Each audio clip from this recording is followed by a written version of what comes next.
Hey Susan, how are you? I need to put the camera on here now. 2 seconds.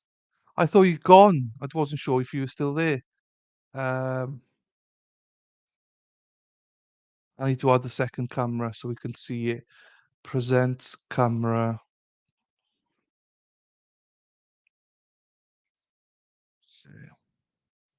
It worked. Happy days. We need to do the settings now. Yes, that's the one. The spider's on the way. Boom. Yep, Scotty. So wait for Spidey. It didn't work for you. Oh, it didn't work for Mad World or Feral.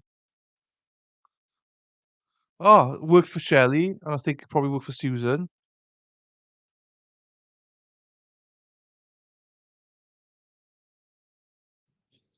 Okay. Well, it worked for some of you then, not everybody.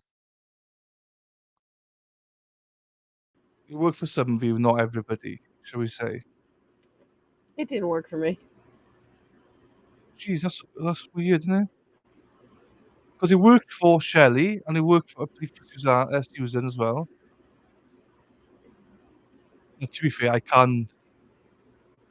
How does Mad World figure it out so quick? The right world, right foot's still stuck in the stream. Worked on your TV, but not on your phone. Okay. Hey, Amy, by the way, Susan is here. Yeah, it's my phone that I have the stream pulled up on, so Ah, so there we are, guys. It does work, but you don't, you know, if I don't know what I'm supposed to do, but it's not my issue then. It's it's your fault. not Feral, Spider Girl, and Madwell's fault. Nope, So it's your fault. Madwell loves the little pickles. So Amy as well. Susan is here. She was the first one here. She's from Parkland, um, and hopefully she speaks because Amy, Susan, is the person I spoke about this morning who is our resident expert. Feral's always running to town. She's got to post all these vibrated deliveries. Jesus. No worries, Feral. See you in a bit. Mad World. You see, it's not me, it's you. It's all you. Not me. I did it right. So When in doubt, it's always Dylan. no, it's never me. I never for Dylan. once it's not me. Not me for once. Thankfully Amy's here who's got my back, thankfully. Who else is claiming that SP and Cruz plan that's why I don't like law and crime because of that. Susan, speak if you're here, because Amy is here, so you two would be able to natter all day about this case. So, my I was hoping there is a correlation. No, it's probably the same, Madwell. What phone have you got, Spidey? Moto. Moto. So you see, yeah, it is. If you're on your phone, Madwell, it doesn't matter. It's the same for every phone. So it's the same correlations, phones. Be as I sell like seriously yeah, I mean, I don't listen to them. We'll give it 10 minutes before we start. I've got everything set up ready. Because just so you know, stay ready. Oi, oi. My TV uses a Roku, maybe some mobile device issue. It's definitely mobile device because people said last night as well. I think it was Suzanne who said it went on a TV but not on her mobile.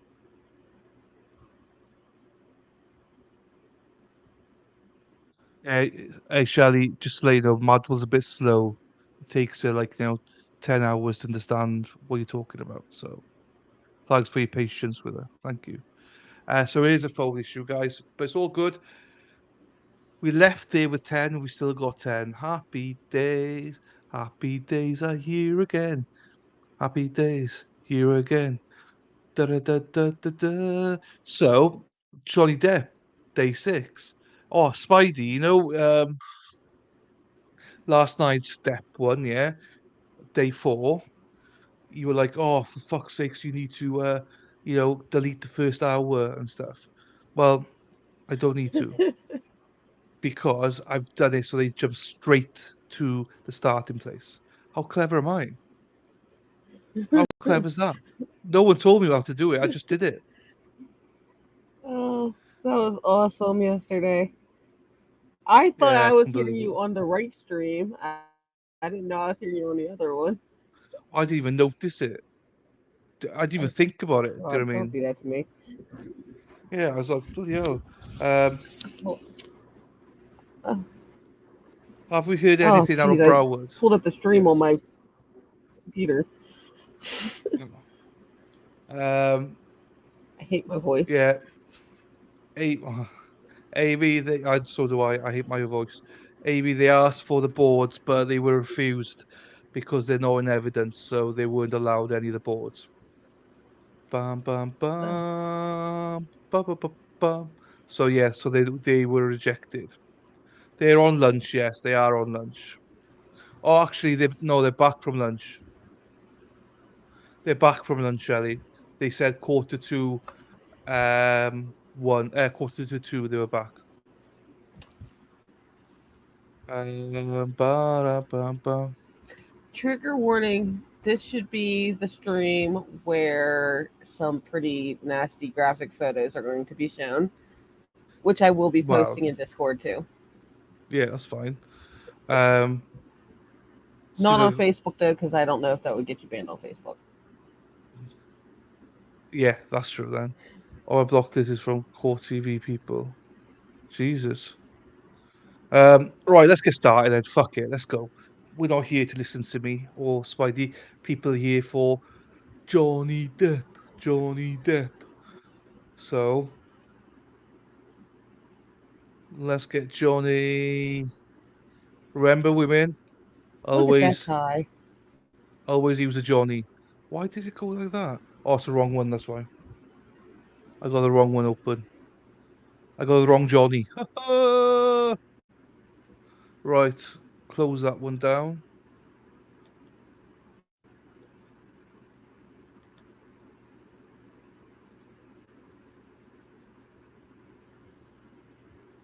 Oh, hang on, something going on there. What's that? Nope, that's fine. Where is this now then? If I need to find Johnny. Where's Johnny? Here's Johnny. Wrong one again. I always tap the wrong one. I'm tapping it and then I need this. So I'm gonna go for a quick piss and a coffee. I'll be back. Happy days. Happy days. You hear nothing.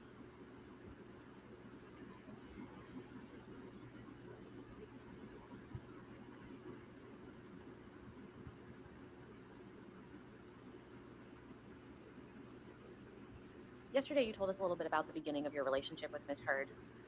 When did Miss Heard's behavior towards you begin to change? Um, I believe, as I said yesterday, there was a hint of something with the having to do with the boots coming off and breaking routine.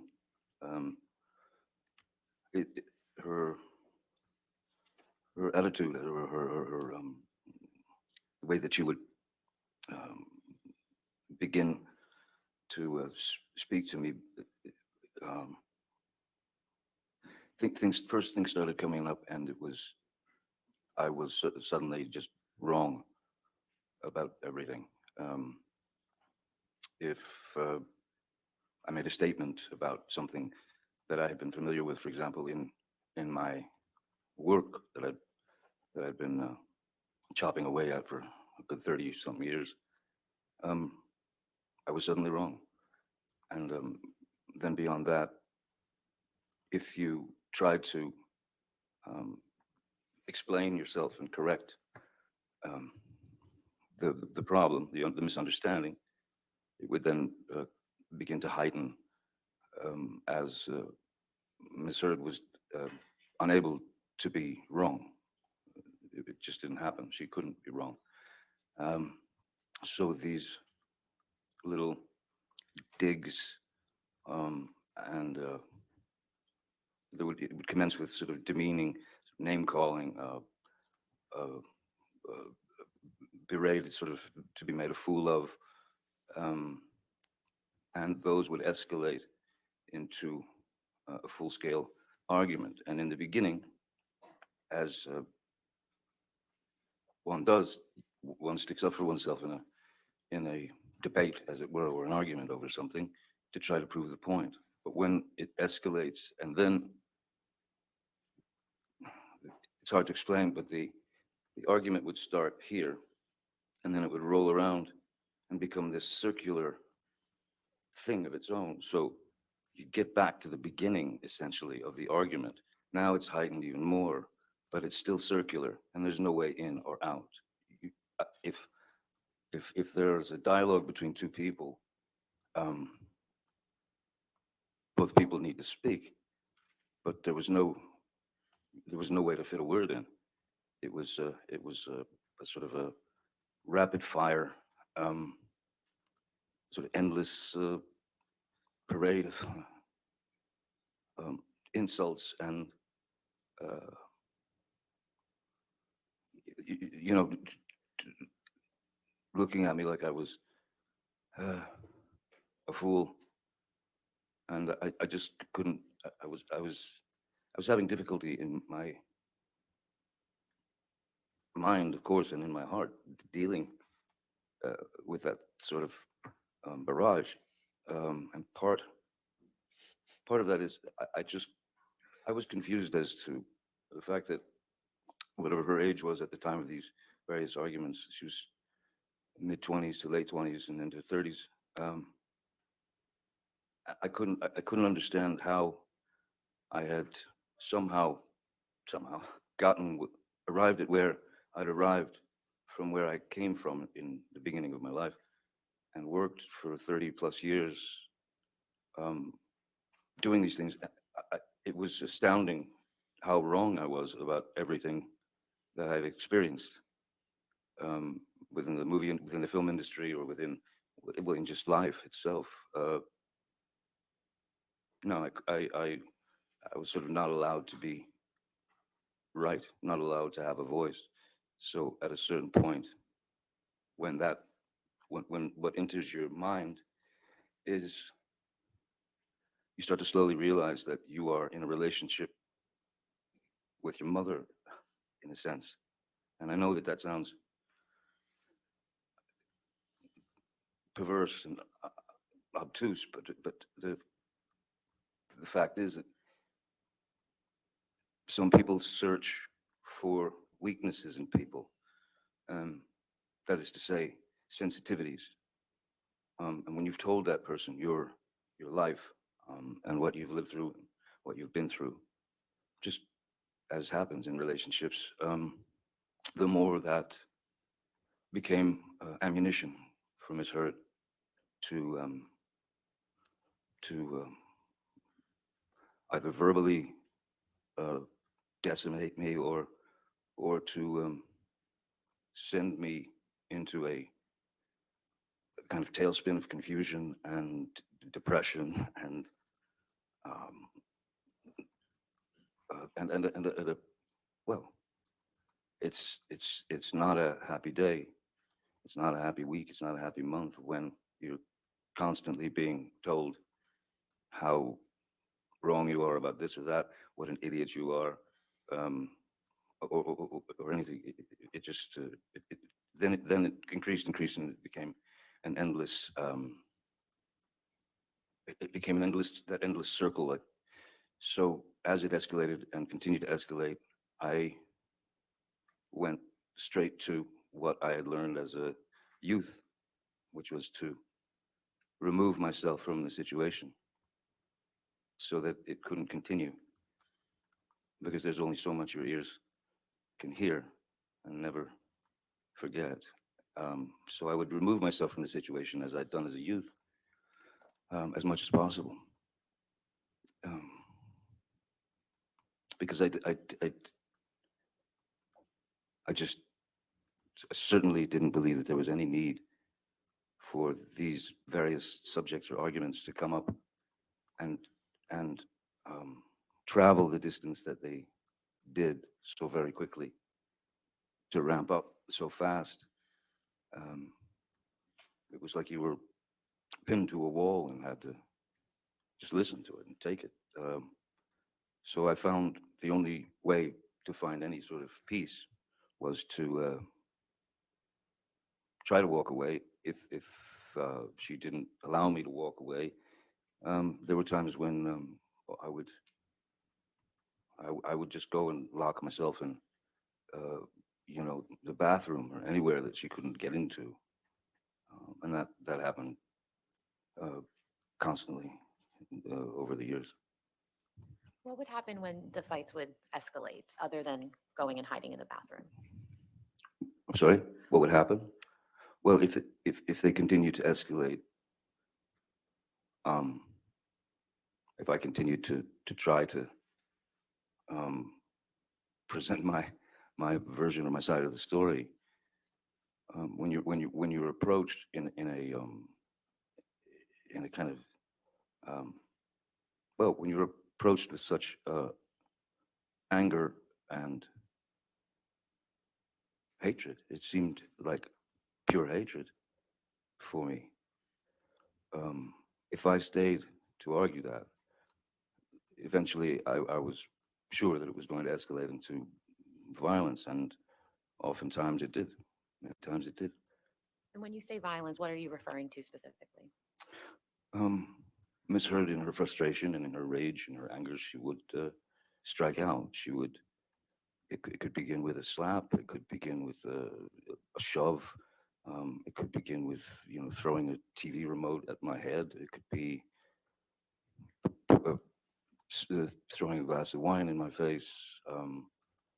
But all in all, it was just it was a constant. Uh, there was a built-in list of as I said, my personal experiences, which I gave to Miss Heard. Those things were those facts were used against me um, as weapons, um, especially when it when it came to my kids. Um, yeah, I did. There was no need for it. It just there was no need for it. Too many lines were crossed. You couldn't see the lines anymore. You mentioned that Ms. Heard would use information you gave her against you like a weapon. Can you explain that a little bit? Um, I mean, I've said this before in various interviews, but certainly in life. Um, my if I have one ambition, and ambition for me, when you equate it with Hollywood, has become an ugly word in a sense, because ambition means I want to be famous at any cost. I don't care what for. I just want to be famous. That's one thing. That's one uh, part of it. If you have hunger or a need or a drive to present your work, um, that to me is the way to go about it. Fame has nothing to do with it. So I was more. I mean, basically, the only ambition that I've ever had in my life arrived the second that my first child arrived. In the second, in the instant, which was to be a good parent, to be a great father, to be the best father I could. And there were several occasions where Miss Heard would tell me what a bad father I was, um, and that I had no idea how to parent. Um, And again, it falls into the same category as before.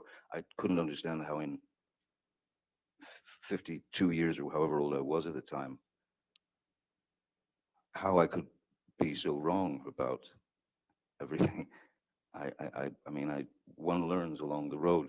The result is the result of the road is not important. It's the road that's important because we don't know exactly what's going to happen in 10 years. We don't know. So the road is what I pay attention to, and paying attention to trying to spend as much time with my children as possible. Um, even that, even that would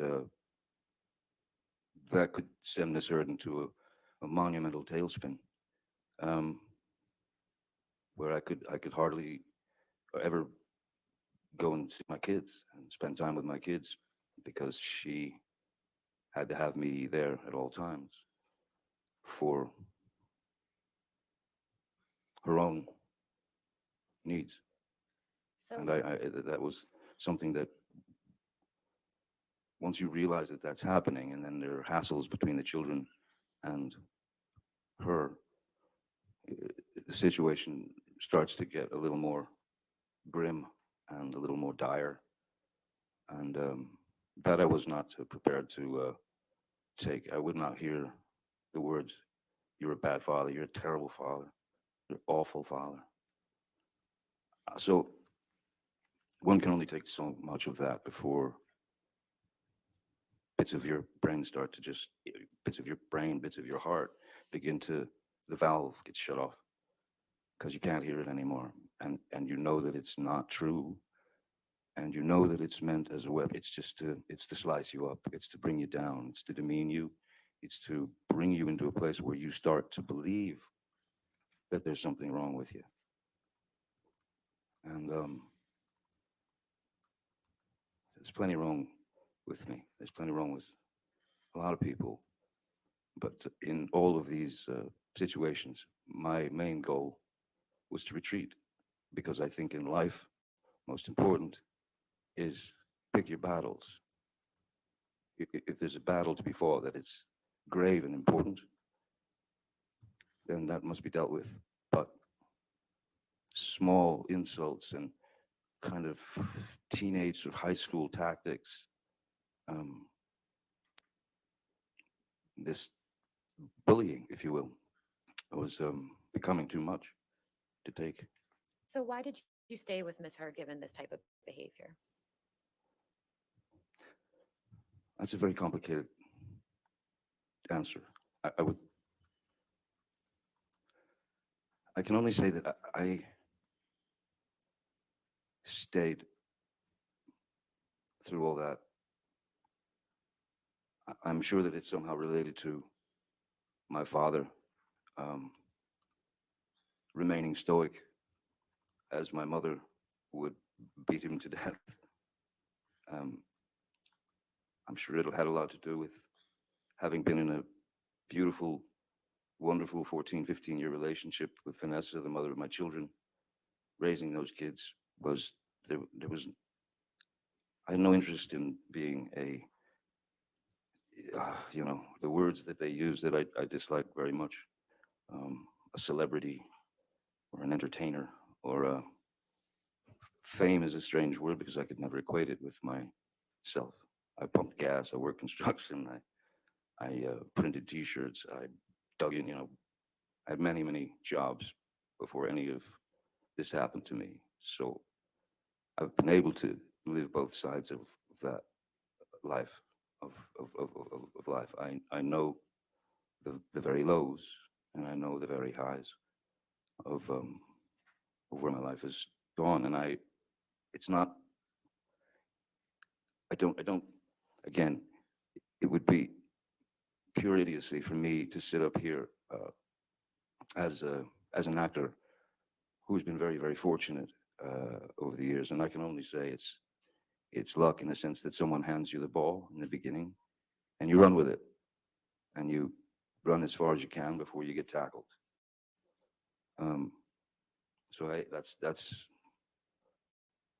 what I've always done. But what happens is when the word celebrity or when you are a, what do they call it, public public figure. That's what it is, a celebrity or a public figure.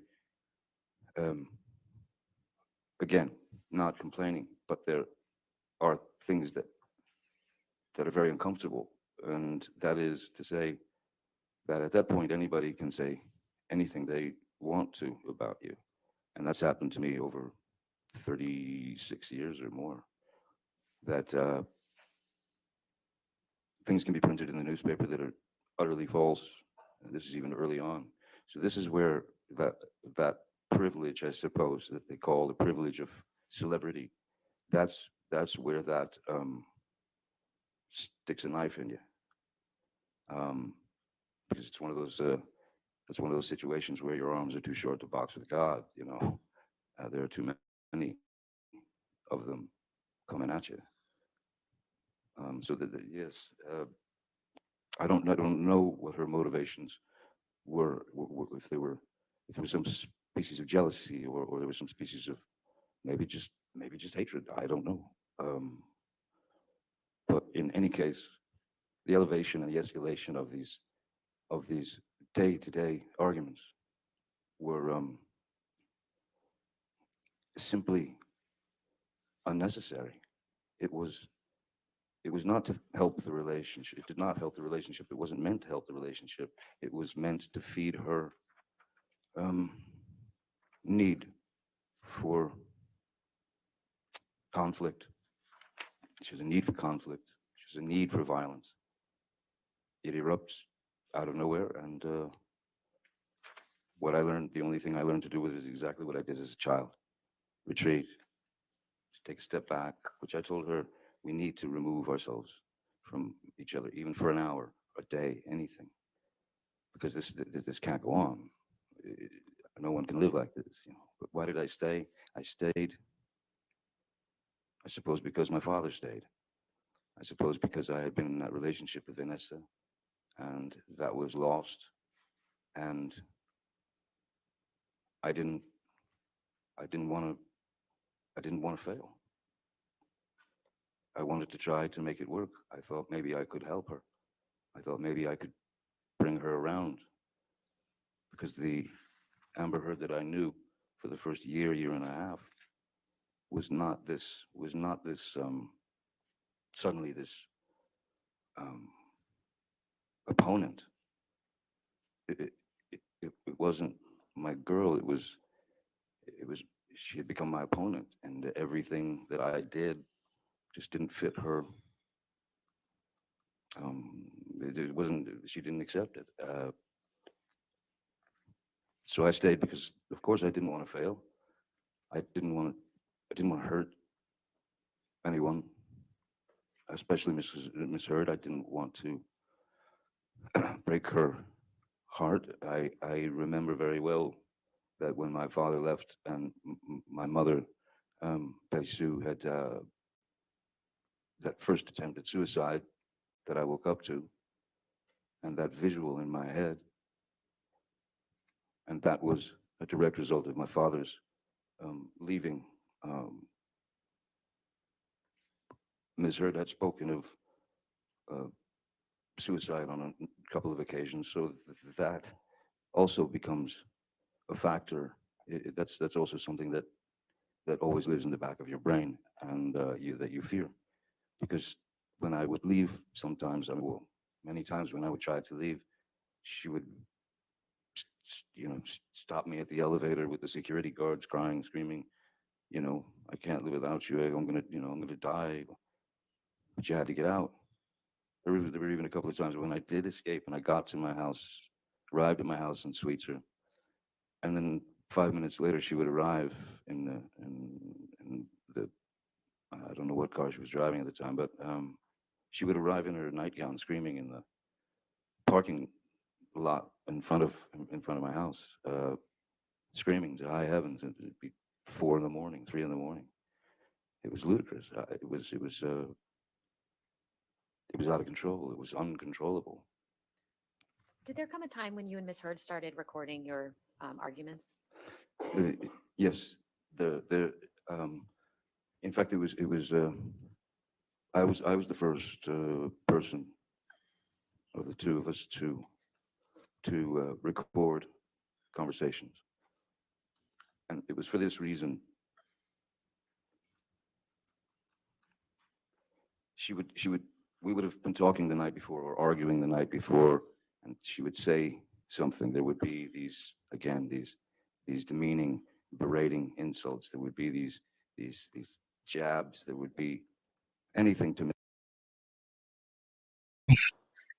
So Spider Girl, I I didn't realize that he was the first one to start recording each other. Yeah, I think it was recommended by a therapist or something, Okay, no, and I he thought she started. was the only one, you see, so found that intriguing. Cool. No, but let me say, she all the good stuff that's used against her in here was her own recordings. Okay, which is fine. Yeah, I just didn't understand all that. Madwell, was you keep bringing it up, twat? Well, I keep bringing it up because it winds you up. Um, why? Add me girl to the list. Add my girl to the list of things you can call me along with love and Jesus, Charlie, demanding or what? But I'll add you to the bitch list as well because Madwell's the only one in the bitch list at the minute as well. So, right, let's go back to the. Yeah, I just thought that was interesting. Anyway, back to it. Make me feel small and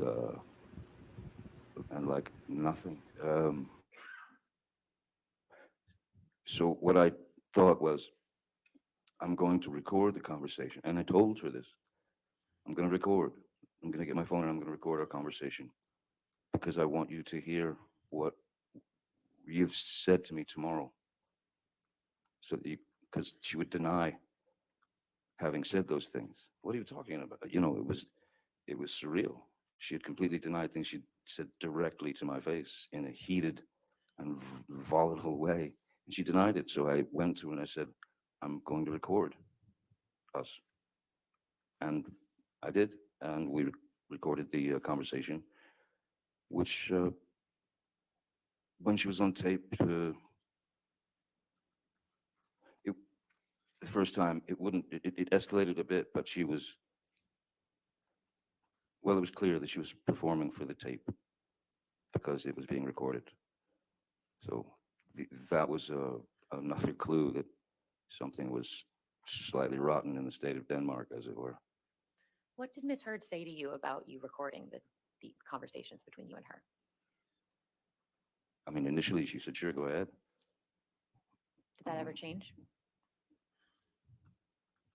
No, then she then she started recording, but surreptitious, um, without without telling me that she was recording something, which is fine, but not so fine, if you know what I mean. Um, Even in those tapes, I don't. There's it never took me to a place where I would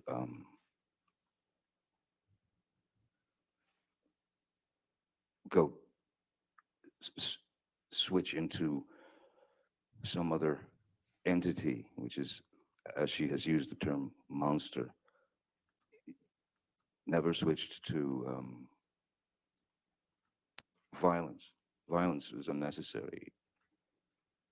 Um, why would you hit someone to make them agree with you? I don't think it works. Mr. Depp, you mentioned the term monster, and I think we heard about that in the opening statements. What does the term monster mean to you?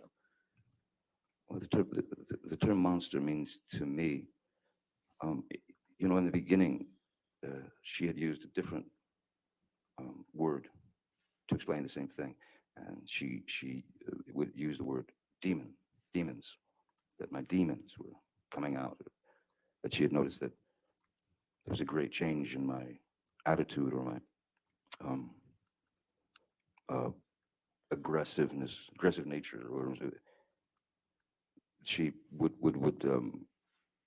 say that the demons had come out and they had control of me and that sort of thing.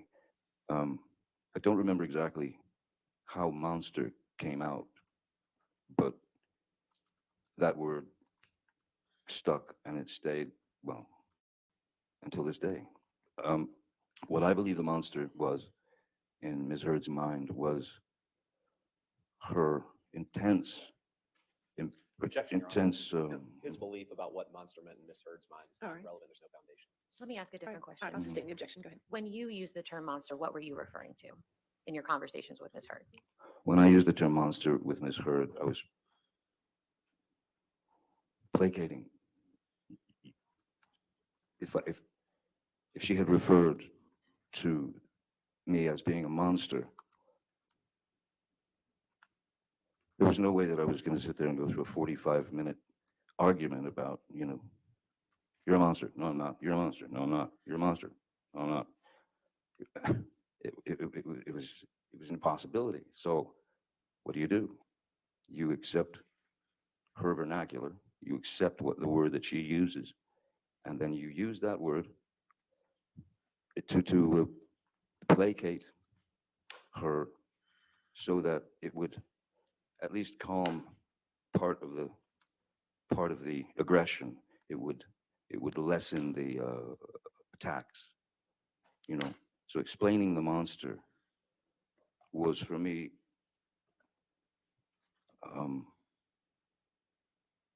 I mean, she had told me many times that the monster was only me when I was using drugs and alcohol. But even when I was stone cold sober off of alcohol and substances aside from my meds, the term the monster was still there. When she accused me of being high on cocaine or drinking like some sort of like drinking like I was some kind of 19th century sailor. It's that was the word she clung to describe, but it was in her mind, not mine. How did your relationship with Ms. Heard affect your substance use?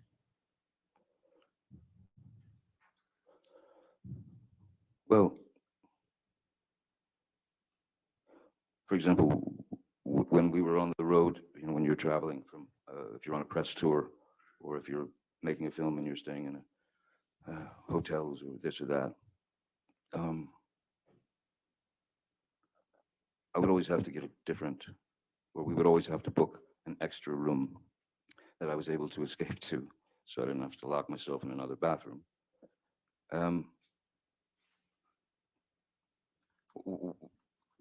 It breaks you down. The constant haranguing breaks you down. And, there's a part of you that says, listen, if I'm going to be accused of this, might as well just do it. But it never exceeded, it never, my substance abuse or use, the alcohol that I used or drank was, again, purely, it's that little boy who didn't want to hear or didn't want to feel the pain of his mother turning him into some kind of ball of insecurity and pain. So, yes, I was more inspired by Miss Heard to reach out for a numbing agent because of the constant clashes, because of there wasn't, I mean, maybe a few days here and there, but there wasn't a day that you'd wake up and you'd expect something was going to hit the fan, and pretty much like clockwork it did. So yes, I I had to have something to distance me and distance my heart from those verbal attacks. I had to have something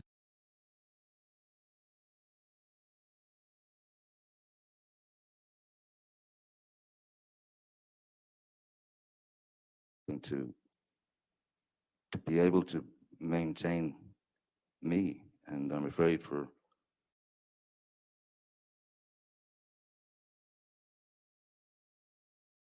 a while because of placation, because I didn't want to rock the boat, as it were. Again, you pick your battles.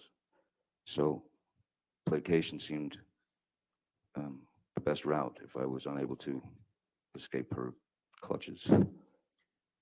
How, if at all, did Miss Heard try to support you in abstaining from the drugs and alcohol as she requested? Well, I mean, verbally, she had been quite clear verbally as and pretty bullish and brutish about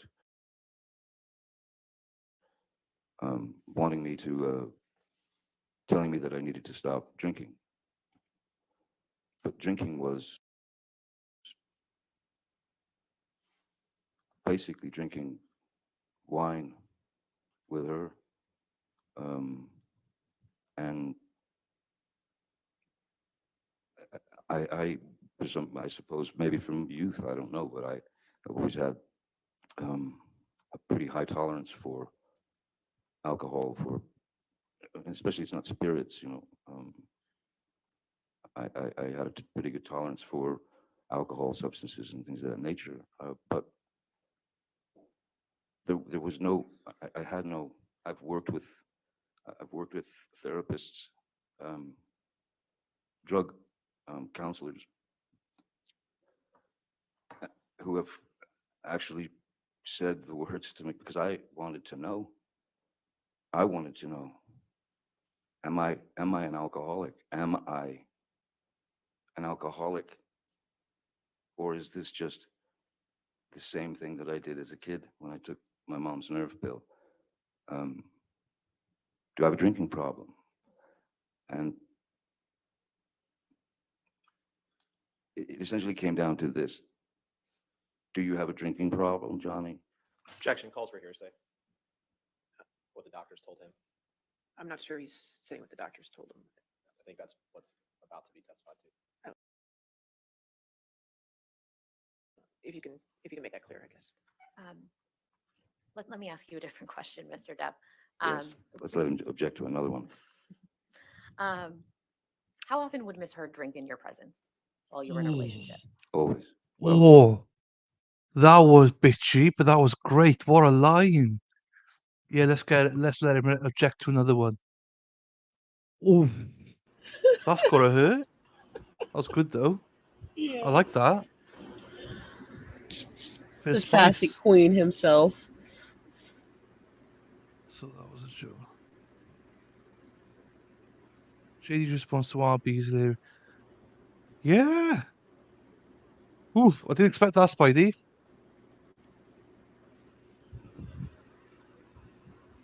Hang on, there's a comment here. I didn't like Judge Penny at first, but by the end I could see what she was doing with her rulings. Yeah, I'm not a fan of hers at the minute. I know everyone else loves her, but I'm not a fan. Same, Shelley. It seemed like she was always No pro fan of Heard, hers so far. but I think she was being strategic. Like if you read her paperwork in the Right. beginning before the trial starts, yeah. I think she was clearly Team Ms. Depp Heard the whole time. drank. She took a shine to a very nice Spanish wine called Vega Sicilia. She and all her friends did. And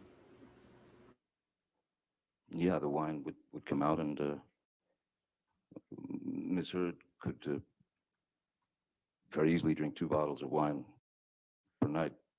Well, not a problem. What I found strange was when I did um,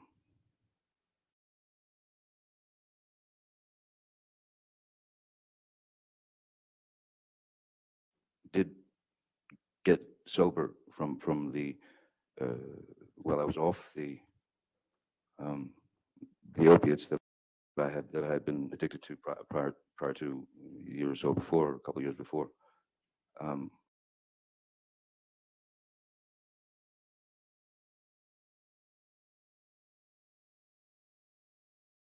That just pissed me off. I she don't asked me really if I would understand what's stop going on. drinking Why does it keep to spinning? save the relationship, of course. And I stopped drinking, and um, I always found it odd that, in support of me not drinking, um, that she might stop drinking, but she did not. She continued, and I didn't make a big deal about it. In fact, open her, I would open her wine, I would pour her a glass, and that went on for many, many months. You know, in my sobriety. Like I said, I think I was sober for around 18 months. Um, then there was a time when I was asked to, and I'd been off of alcohol, I'd been off of drugs, everything except for the medication that I'm prescribed. Uh, I had to go to London to give a Lifetime Achievement Award to a dear old friend who was an elderly man, great actor called, his name's Christopher Lee, and he was a dear friend. And I was surprised, he was being surprised by my showing up on stage. I'd just flown in from the States, and so he was surprised by me arriving uh, to give him this award. And Christopher came up and accepted the award. We walked, they brought us backstage to this beautiful library where uh, I was with Christopher and his wife, and a waiter came up and had 3 glasses of champagne. And Christopher handed one to his wife, he handed one to me, and then he had the other. And there was a photographer there. And the glass came up to toast. And I just, in my head, I thought, it's just champagne, a little bit tink to toast Christopher and his Lifetime Achievement Award. And so I'd had half a glass of champagne with Christopher Lee and his wife. After that, immediately after that award ceremony, I went to pick up Maserd and take her to dinner at a restaurant. And I told her that I'd had a half a glass of champagne with Christopher. And I thought, listen, it's not like, you're sitting in a pub guzzling pints of snake bites or Guinness or doing shots of Jägermeister, or it wasn't even, at that point, it wasn't even for need to bury feelings or emotions. It was literally a joyous occasion for Christopher. And I said to her, I enjoyed it. It gave me the opportunity to enjoy the actual champagne, the drink, and and my appreciation for wine and winemaking, and that I've been fascinated with for years and years. And I saw nothing wrong in it. And I said, I'd like to have a glass of champagne. And she was sitting there with a glass of wine. And we were in the restaurant, and she absolutely lost it and got up and stormed to the ladies' room. And I told my security and driver, I said, I think we have to go. We're going to have to leave. So we left the restaurant and went home. And the mere suggestion of me sipping a glass of champagne or having 1 glass or 2 glasses of wine, she went apoplectic. It was, I was weak. I was a complete mess. I was an alcoholic. I was going to ruin everything. Your kids are not proud of you. They can't stand what you're doing to yourself. So at that point, I said to her, okay, listen, how about this? You want to support me not drinking? I've never asked you this before. How about you stop drinking? How about you get sobriety? and share this sobriety with me, to support me and help me through this. What did she say to that? No. No. She said no. She said she didn't have a problem. But I have never had a physical addiction to alcohol. I don't. How often have you seen Ms. Heard use other illicit drugs in your presence? Several times. And what drugs were those? Um, well, uh, she was always quite fond of MDMA, which is ecstasy, and mushrooms, and she had some medications that she was on already that were one in particular was quite a high velocity um, speed, if you will, called I don't know if I can say the name. Am I allowed to say the name? It doesn't matter. That's not necessary. How often did you see Ms. Heard take MDMA?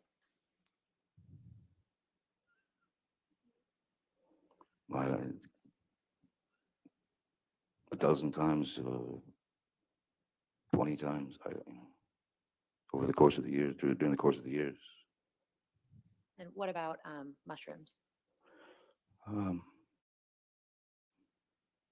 Mushrooms a little less. Mushrooms probably 6, 7 times.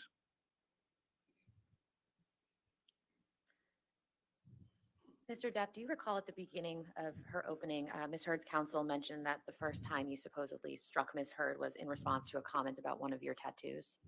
Yes, I remember. And what is your response to that?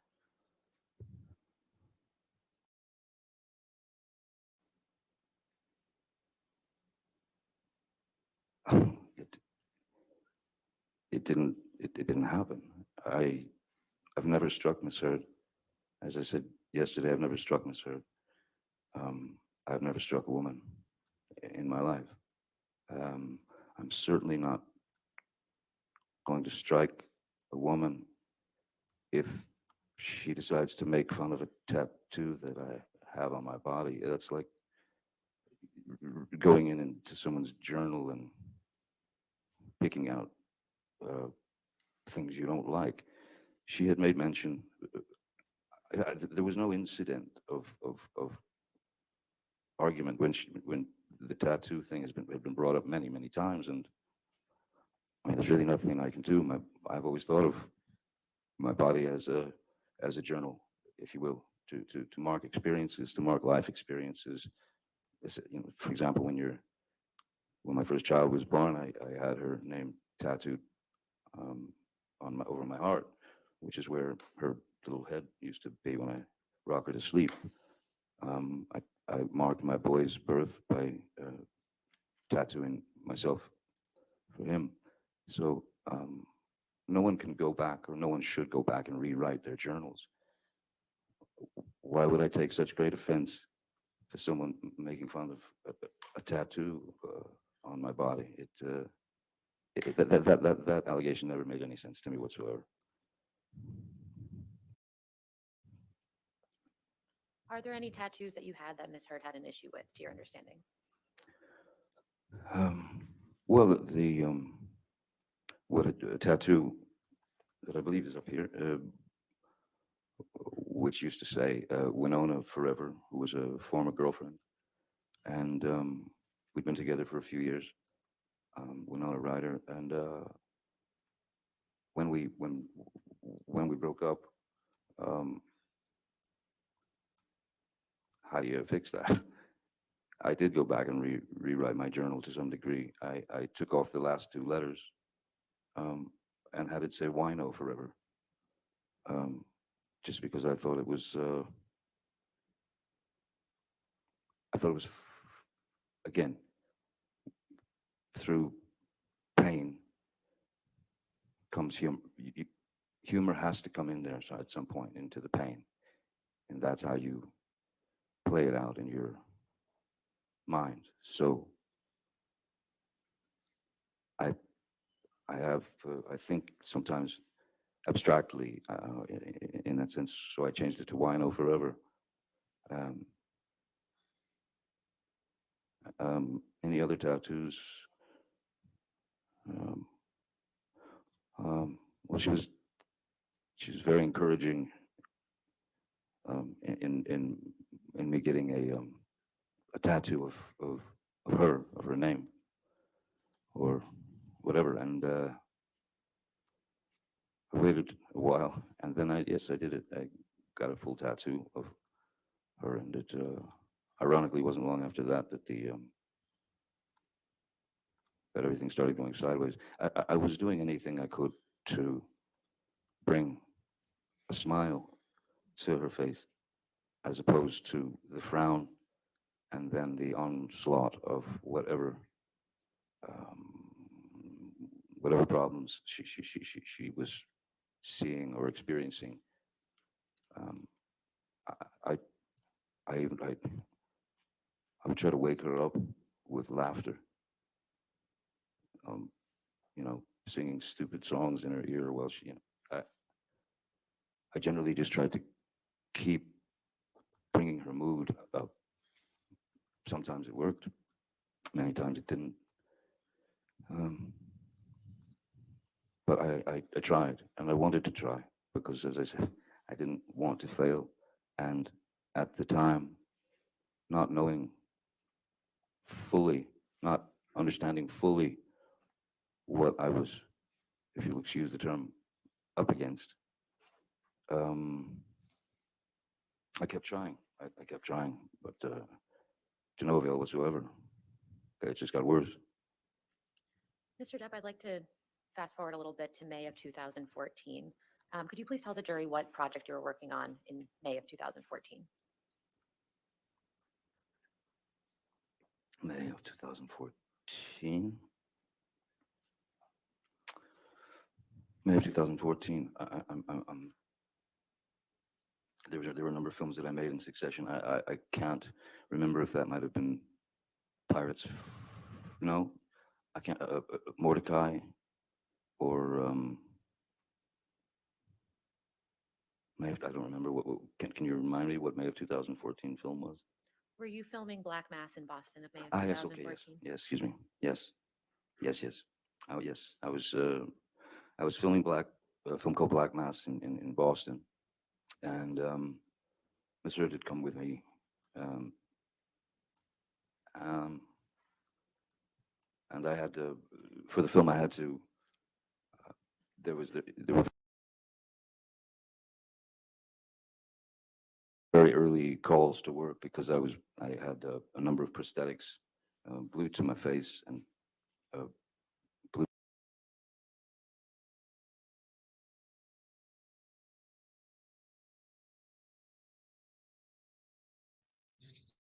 Okay, I'm having a bit of a mare today. I'm having a bit of a mare. I just switched channels. For fuck's sakes. Right, bear with me. Just going on that again. What are we at? 106, 107. I got like 420 download speed, 107, 108 upload speed, but StreamYard takes the piss.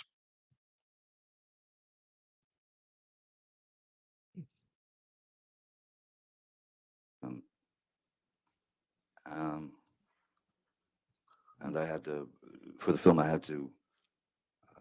There were very early calls to work because I had a number of prosthetics glued to my face and uh, blue contacts, um, so that I could resemble the actual. It's based on the true story of James Whitey Bulger, and so I had to go in quite early to get the prosthetics glued to my face and all that, and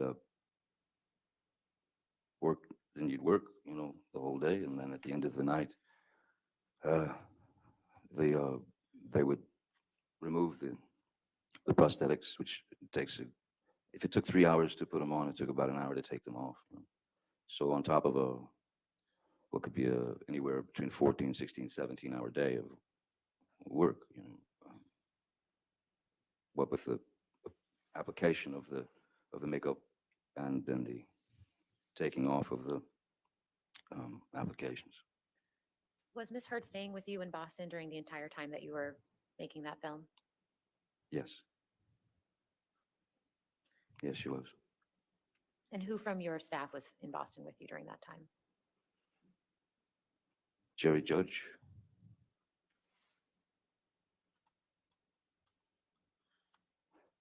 Keenan Wyatt, Stephen Duders, Nathan Holmes, I believe.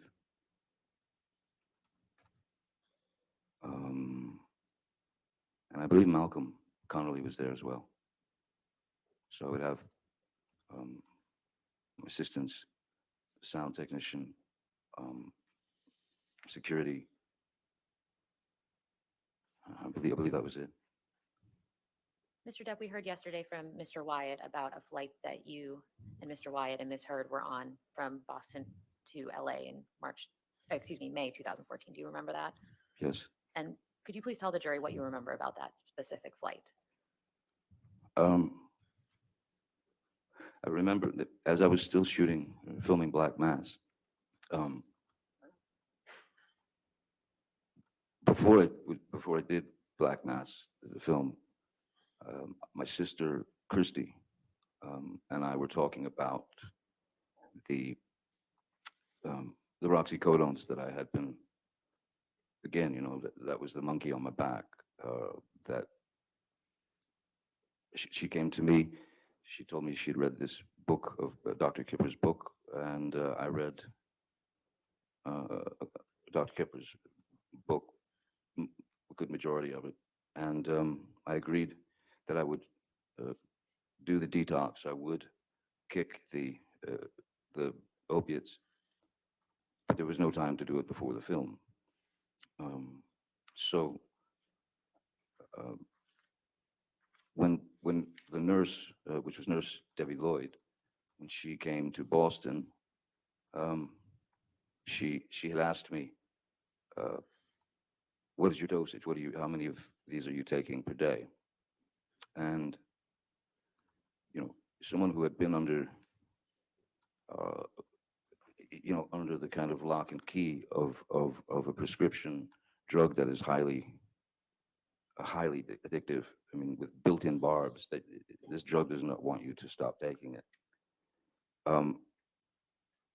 She asked me how many I took per day, or my dosage, and of course, as any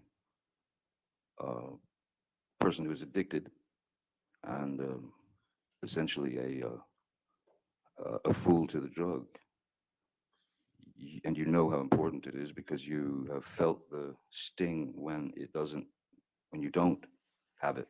So I'd agreed to the detox, and she asked me how many I took. I told her, obviously, more than I was taking, purely because when you're in that frame of mind, the one thing that you do not want to, a situation you don't want to find yourself in, is having no access to the thing that will make you not high.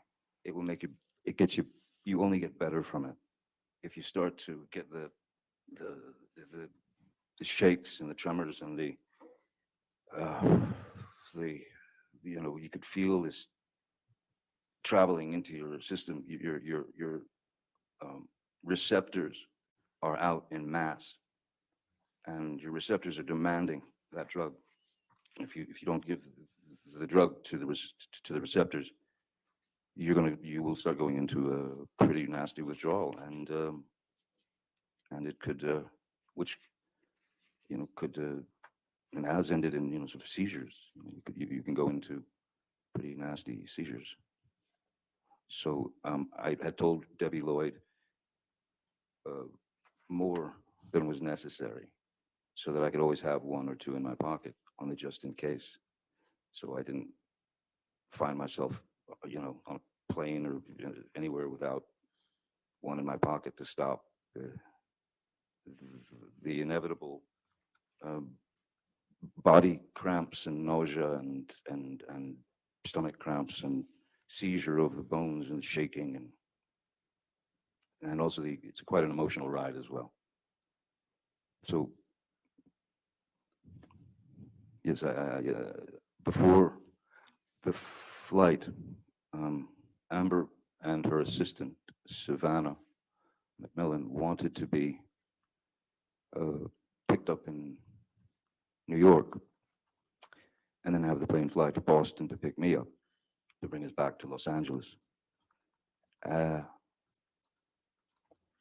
We had spoken the night before. We had argued the night before. She was most definitely looking for a. She was looking for a fight, actively searching for a way to instigate a fight with me. And I had taken 2 of these um, opiates, these roxycodones, and I can tell you now, some of you may be very, very well aware of this. Opiates are extreme downers. So if you have enough opiates in you, you will essentially go on what's called the nod. You'll just drop into sleep. So I've heard the words blackout used, and there's a grave difference between a blackout from alcohol abuse, because that is a person who has ingested enough alcohol to render them they can still behave and they can still stand and talk and scream and yell and cry and do whatever they do, and never remember a thing. And generally, they're always embarrassed by it. So blackout is a very, very different animal to the opiate taking you into dreamland. So when I arrived on the plane, I was not feeling any pain, and I knew that she was ready for some kind of brawl, and I sat on the plane drawing. I was drawing in my notebook. She would verbally heckle, hassle, accuse, poke, prod physically, poke and prod psychologically, emotionally. It just and finally, as was my the one thing I learned, if you're gonna hide someplace from somebody, go straight into the bathroom. So I walked back into the back of the plane. I grabbed a pillow and I went into the bathroom, locked the door, and lay down on the bathroom floor and went to sleep. And that's where I remained for the rest of the flight. How much, if any, alcohol had you had before you got on the flight? I honestly don't recall having any alcohol. I mean, maybe there was the sort of glass of champagne when you got on the plane or something like that. The initial thing, people order glasses of wine. People also tend to have a few drinks before a plane takes off because some people don't like the turbulence and this and that. So it's a little bit of a liquid courage. But I certainly, after ingesting 2 of the roxycodones, alcohol was not necessary. So I can tell you now that I was not drinking to excess, certainly not. And if I had, I'd probably been in the bathroom hugging porcelain as opposed to sleeping on a pillow. Who else was on that flight that you can recall? I remember Jerry Judge was on the flight. Savannah was on the flight. Ms. Hurd. Keenan, Wyatt, Stephen Duders.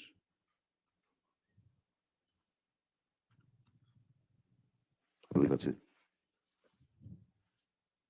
What do you recall happening after you arrived back in LA?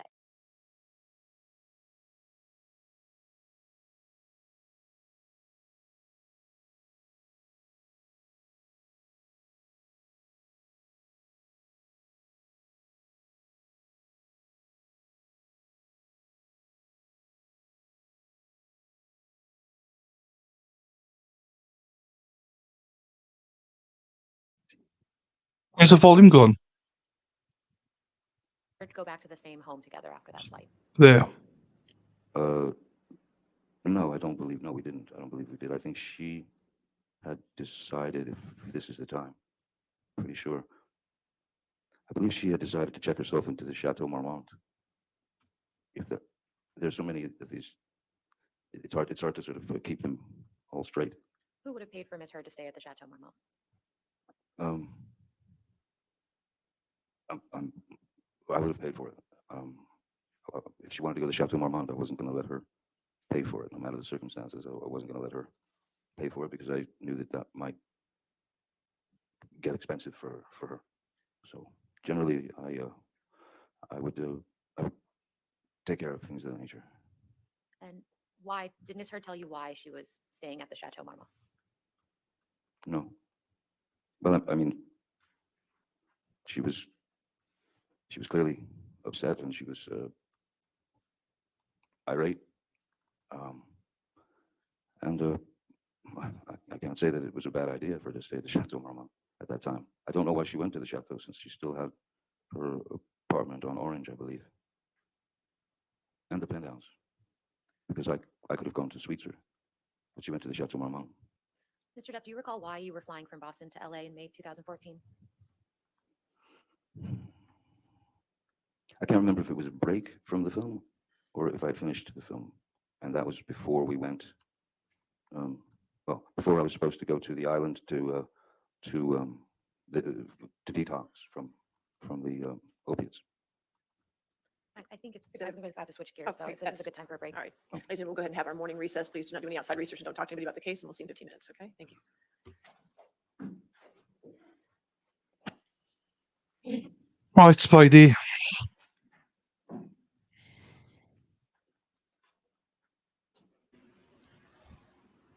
Who she is? Oh, Right, pause there.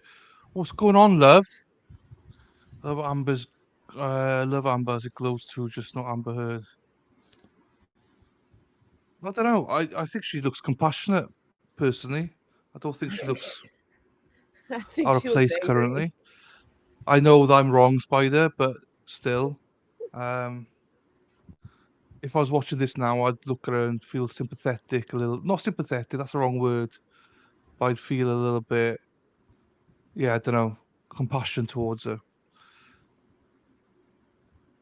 No worries, love. No worries, love. Well, to be fair, Madwell, so does he. You know, I think they both look like they're on drugs. So I don't think they probably both are on drugs, to be fair.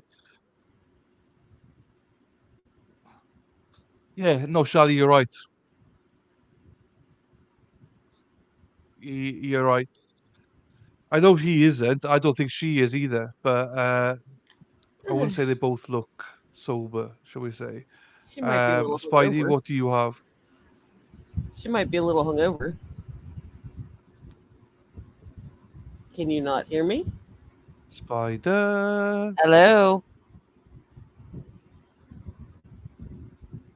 No, I know. Madwell, I know he's sober and he's in recovery. What I'm saying is, I don't think he looks that sober. I don't think she looks that sober either. I can't hear Spider. I can't hear her. Cool, I can't hear you. So you carry on, Spider. I have nothing to say. I want to know what you have to say. Well, I guess he's not hearing me, is he?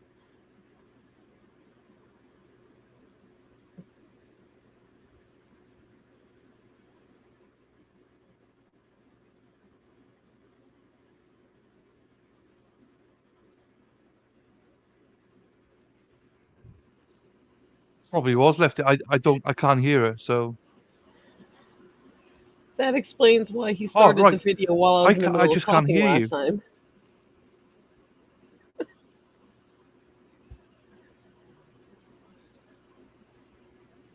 I don't know if you're talking. Um, that's what I don't. I don't think she's on drugs here, Heidi. I don't generally don't think she's on anything, personally. Um, her face looks like Eve sitting on it last night. Absolutely, not a bad thing. I see Spider's muted herself. Sorry, Spider, if I'm talking over you. I don't know what's going on. I can't hear you. It's my problem, not yours. Um, oh, hang on. I don't know. I actually didn't mute myself, No, but I don't know what it I is, plugged back Lefty. in. I genuinely don't know what it is. Streaming has really played up for me last few days. In terms of streaming, So it's 100% my fault, not Spider's, but I don't know what it is. I don't know what's wrong. Yeah, maybe, but you guys can hear it. I just can't. So I might look. Oh, hang on. I might look at my settings now then.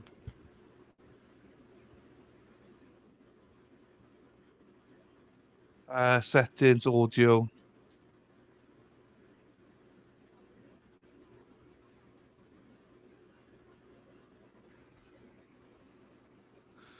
Okay.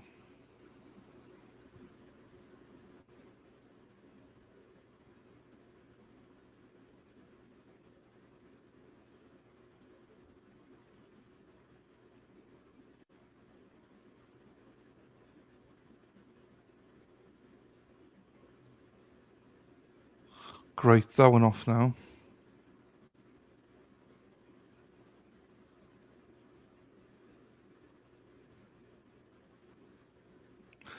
Hang on, guys.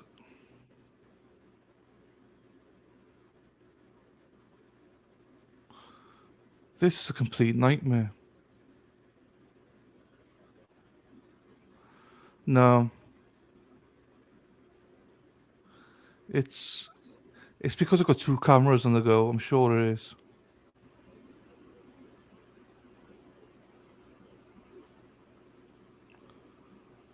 Communications. Right, hang on. Let me.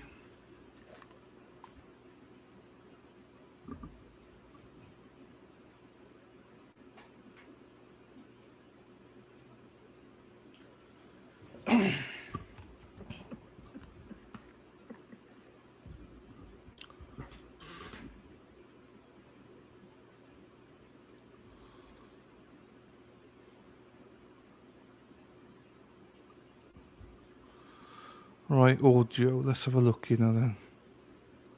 Logitech, yes, audio.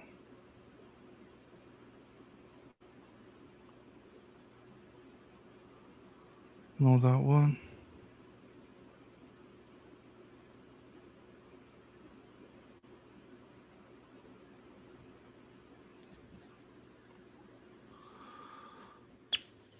Oh, fuck. No, doesn't work.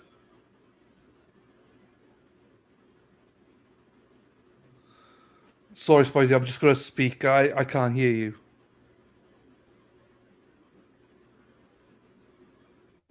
Hang on, can I hear them? Debbie, Yeah, I can hear the stream, but I can't hear Spider. Right, okay, let's have a look here.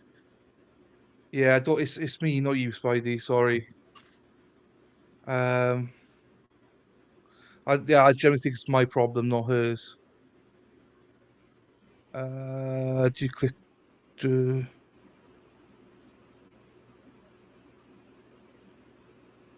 I disagree with all of you, to be quite honest. I don't think she's on anything. No, it's not my. It's my headset. Streaming has been done today. It's been absolutely not just today, but it was done on Sunday as well. So streaming has been done today.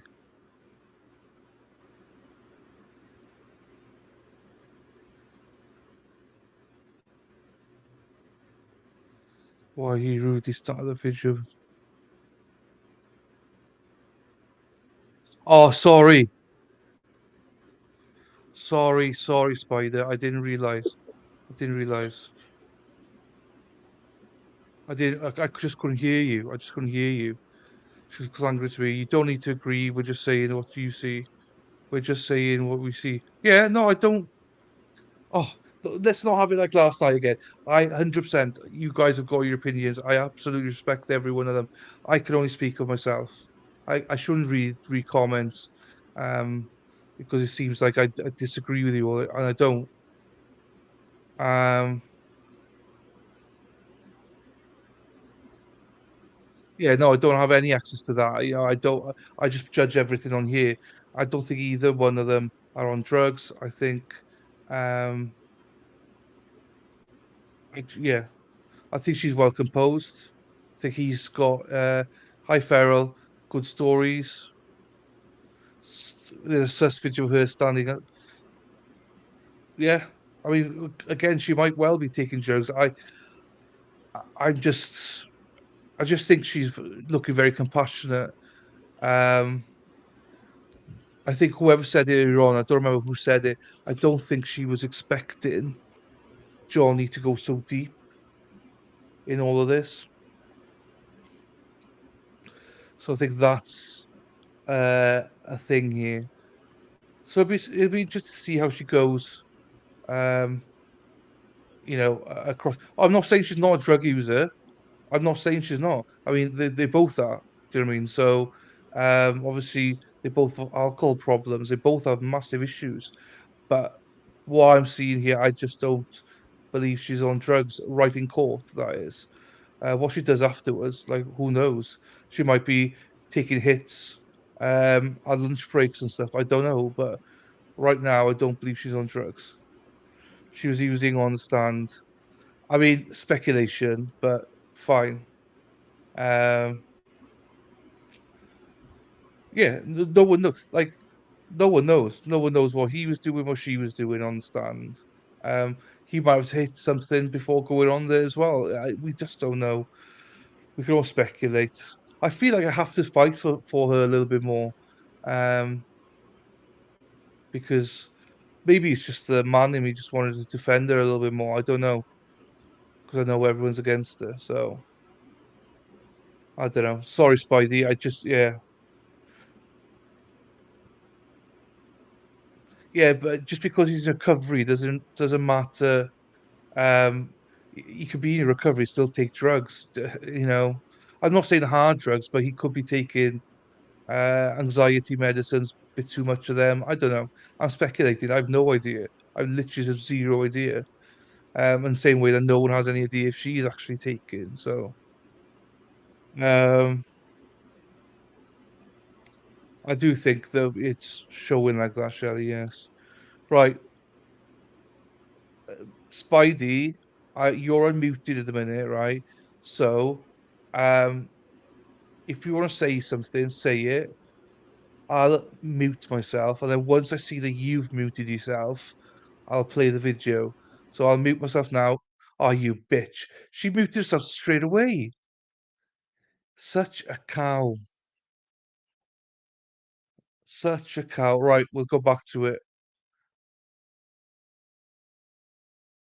Debbie Lloyd is a nurse who my doctor, Dr. Kipper, had assigned to my case to be um, to oversee the detox and deliver the meds, the medications to me that would help with my with the effects of withdrawal that one goes through, to essentially try and knock you out so that you don't go through um, the the nastiness of the affair.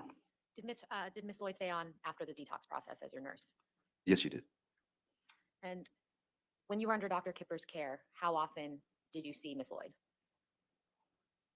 On location every day. Um, yes, on location every day. Um, even when after um, a year or two, I was still seeing her at least on a bi-weekly basis, 2 to 3 times a week. When did you start the detox process that you mentioned?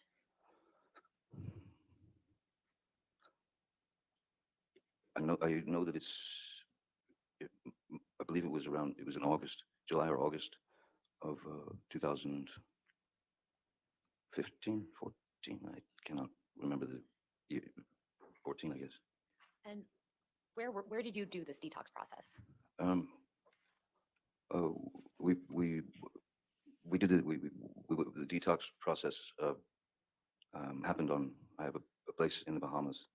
Um, I'm never comfortable saying this, but it's an island. It's a very strange thing to say, but I thought that that would be the best place, the most private place where there were no worries of um, paparazzi or any of that. So it was a place where I could literally be the only place where I can have actual anonymity. So I thought that would be the best place to do it. Who came with you down to the island for the detox? Um, Debbie Nurse Debbie Lloyd traveled with me on a plane. Um, Ms. Heard, and I believe that was it on the plane to go to the island for the detox. I was not bringing um, security. I was not bringing assistance. In fact, initially, my sister Christy was going to go there to help Ms. Lloyd and the doctor through the detox, which made perfect sense since the whole thing had been born out of her desire for me to get clean. So initially, it was supposed to be Christy coming in place of Ms. Heard. I there was a great part of me that was very uncomfortable with Ms. Heard coming along for that um, detox because as things could fluctuate very rapidly in our relationship, um, I was I was wary that those things would come up during Hi, Lou. what needed to be. Right, we're stopping.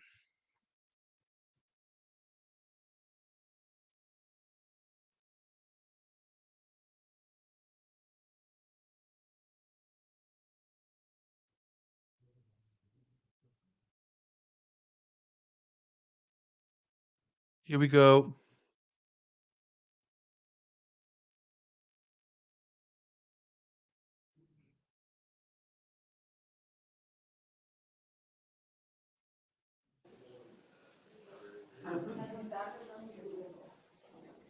No idea what this is for. I imagine a verdict.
Oh, Spidey can't speak.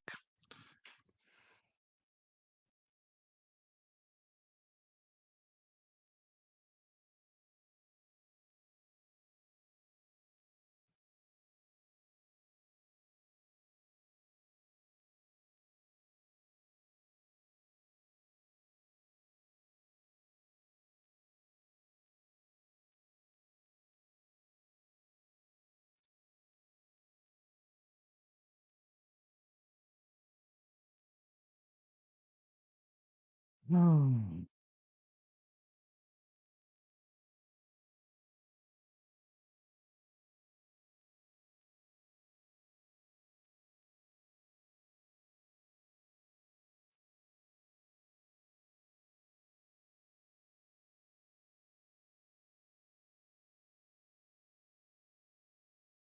We don't have a clue what's going on here.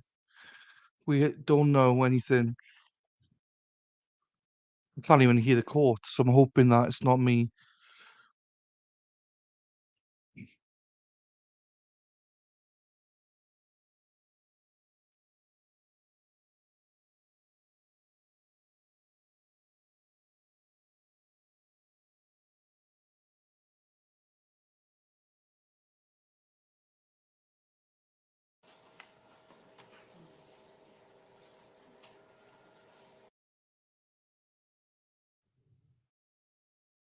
I was just checking to see.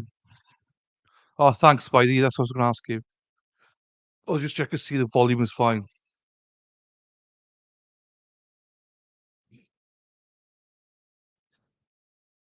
I was done, but almost quit streaming. Now here we are, sweating this. I know. Oh, when this trial started, we were bored and thought it was dumb. Almost quit streaming. I know. Then I found out that Amy. This is close to Amy's heart, and we kept going with it. And Amy, are you here? I hope Amy's here because this is the whole reason we started watching this. Erin, we don't know if it's a verdict or if it's a question. We don't know. We don't know yet.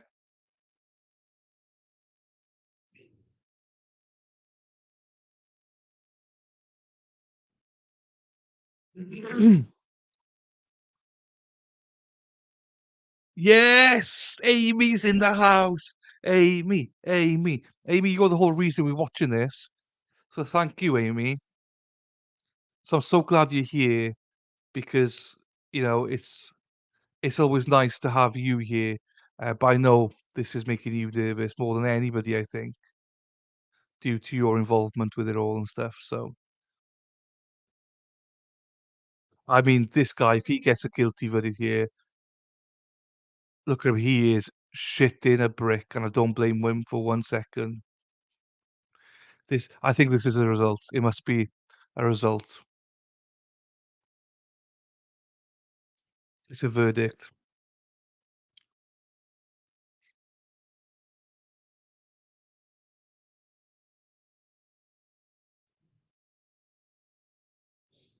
This is gonna be horrible. Sarah, I agree with you. Sarah, have you been here all day? I know you're working, but have you been with us all day? I love having Sarah here. It gives me self bit of confidence. Ah, none of it seems right. No,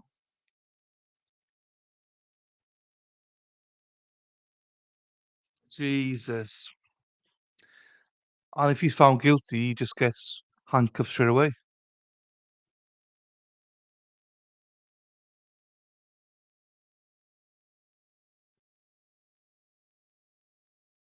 And you know what? The DA and all those state, they'll be able to sleep tonight. They don't care. This is malicious prosecution, and I have zero confidence in the jury. I hope I'm wrong. I know. Yeah, well, I asked her, Ferrell, do you want to be called Sarah or Sarah? So how Sarah P does it, spells it, is that's a Welsh name. Oh, thank you, Sarah. I I don't expect you to ever chat. I know you're working and stuff like that. It's a thank you for being here and supporting the channel. Um, so Sarah is a very, very Welsh name, and that she agreed I could call her that. So I'm glad. There's someone here from Parkland. Yeah, Susan. It was Susan. I'm not sure she thought he should be found guilty for everything, but found culpable for some part of it. I think she got it, but I think she's still here. But obviously, if you're the only one that thinks that he's guilty, then it might be a bit intimidating to chat. But Susan, we respect anything that you have to say, so don't worry. Um, don't feel like you can't chat to you. We all have our views, but we can all have different views. It's all good. Unless it's me and Mad World, then we just tear each other apart.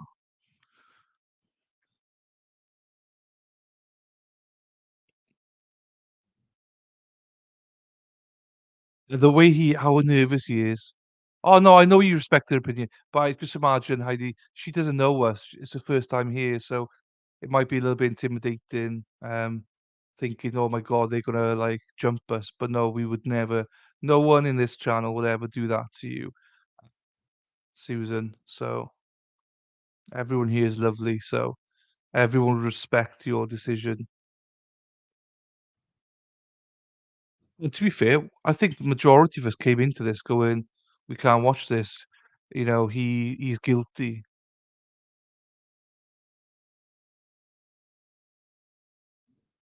I just hope the jury sees it as, no,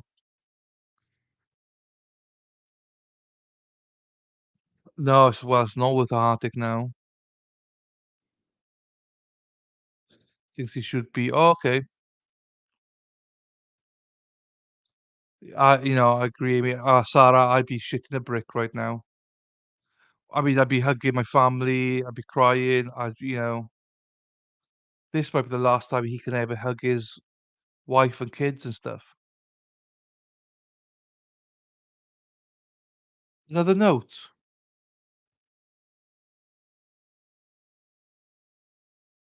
Oh, note. Oh, Spidey, I didn't see your comment. Sorry, Spidey, I didn't see it. Oh, so it's not a verdict then. It's just a bloody note.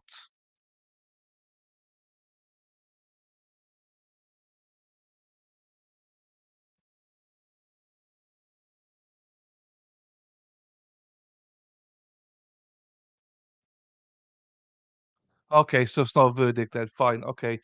So we gotta go through this again in a bit. What hell is he going through? I can 100% tell you, well, if I was sat there with him now, where he is now, I bet he regrets not just running into the building. If he gets guilty, I bet, and I hate saying this, but I bet he wishes he'd have gone into that building and been killed, if that's what it takes. It's ridiculous.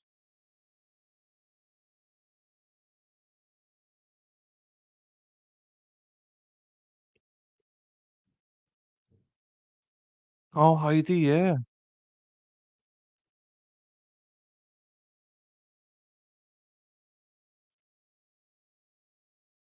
And breaking news, I think either tomorrow or Thursday or both days, Heidi's gonna be coming.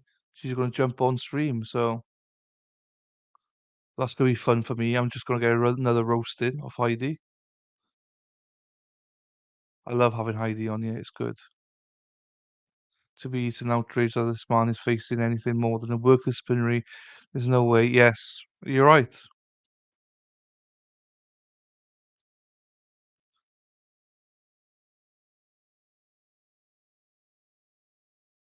Yeah, I mean, he he's expected basically to lose his life. If he loses his life, he ends up a hero. And if he does a sensible thing and actually, protects everyone, then he's seen as a coward.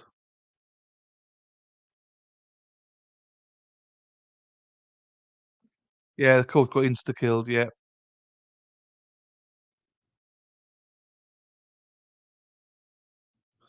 Oh, judges here. Yeah, let's go.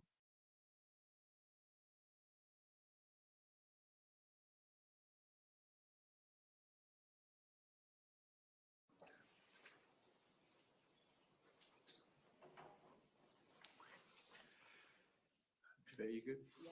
Okay. I'm going to go back on the record. This is State versus Scott Peterson, 197166 CF10A. I have Ms. Gomes, Mr. Kilwer, Mr. Klinger present for the state. I have Mr. Igosh present with Mr. Peterson, who likewise is present. We are outside the presence of the jury. The jury has sent me the jury inquiry form. They've checked the box request to view evidence, and they've written as follows. The jury would like to request the disk password to review state's evidence. We do this anyway, so it's fine. It looks like E5, a red hard drive, which has password protection enabled. Let me try that again. The jury would like to request the disk password to review state's evidence E-5, a red hard drive, which has password protection enabled. Is that what you were talking about earlier? Yes, Your Honor. Mr. Savitsky has gone ahead. I'll show it to the defense. He has made up, and I'll show it to the court, the password along with the instructions on how to view and open and view the disk. That's the one that has everything. All right, so state, your request is that I send back to the jury this instruction sheet that you typed up? Yes. Okay. Can I see the note first before? Sure. essentially they said at the start there's one disk that is password protected, and a sheriff has it or something, and would input it into the disk whenever they wanted it. So, Spidey, say something, Spidey. Something just clicked in my ear. Say something to see if I can hear you. You're a pain in the ass. You saying anything? No, I can't hear you.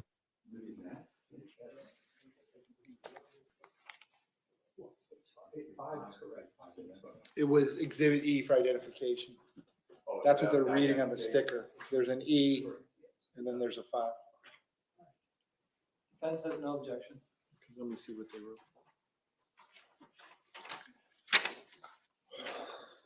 Okay, so the state produced this following single sheet. It's got a password colon at the top with a whole bunch of characters.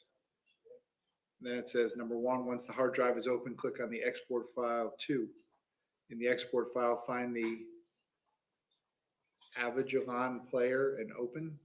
Avigilon. 3, once the Avigilon player is open, there will be an icon in the top left corner of that player that will say open. 4, click on open once the window pops up. Locate the hard drive on the left-hand side. 5, click on the hard drive and look again for the export file and open. 6, in the export file, you will find the video files that will contain the camera videos. There are 6 total, each containing a total of 1 hour of footage. 7, click of the desired file and the files will then open up into the Avigilon player. 8, you will now be able to view the videos. That's what you want me to say. In defense, you have no objection to that? No. Okay.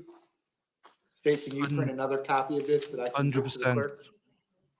Can you print another copy of this? So I give the clerk? Okay, so I'm going to give the clerk the jury inquiry form. I'm going to give the court deputy the password information that the state has produced. He's going to take that back to them. I'll file a copy of it with the clerk, and then we will otherwise be in recess till we hear from the jury. If we reach 5 o'clock, I will bring them in, send them home for the night, ask them to be back here tomorrow at 9 o'clock to resume their deliberations. State, anything else you need me to address before we recess the trial at this point? If I could run a couple of things for you. So the program that they're referring to, the Aragon program, Vigilon.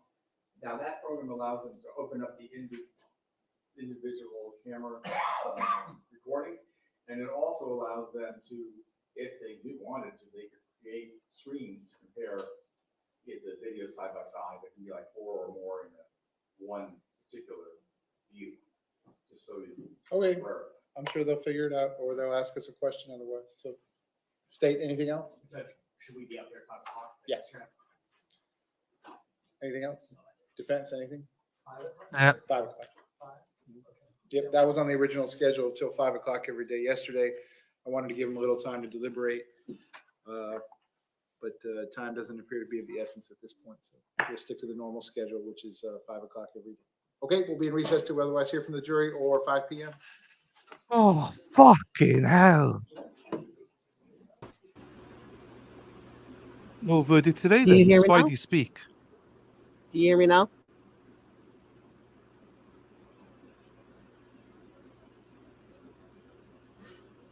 Oh, I can't hear you.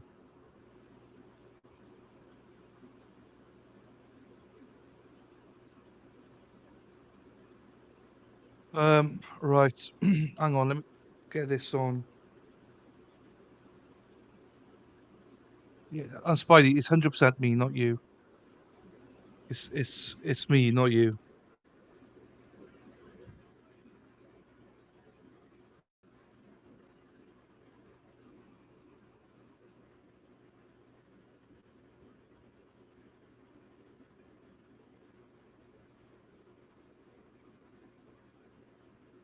Dylan yn cael sosbori? Ydw e? O, mae'n cael yna.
Right, I got everything back up to speed. Yeah. a very straight detoxification of these substances. And I was well aware that it was not going to be pleasant. I was well aware that I was going to go through quite a bit of physical changes, physical. Um, yes, I was afraid that it would be too much for her, and I also felt that she might be too much for me at the time. So then why did Ms. Heard come down to the island with you during the detox process? Um, she insisted. She switched places with Christy. Could you please describe for the jury, Mr. Depp, what it feels like to go through a detox from opioids? I would say the best way to describe it is it feels like it feels like the inside of you, the very inside of you, is trying to escape the body. So it's it becomes obviously very physical, and so therefore you'll go into a withdrawal would mean that you would go into you'd have immense cramps in your stomach, your muscles would seize, my body would shake. The pain is like nothing I've ever experienced before. Part of it was the best way to explain it. For example, there was a situation that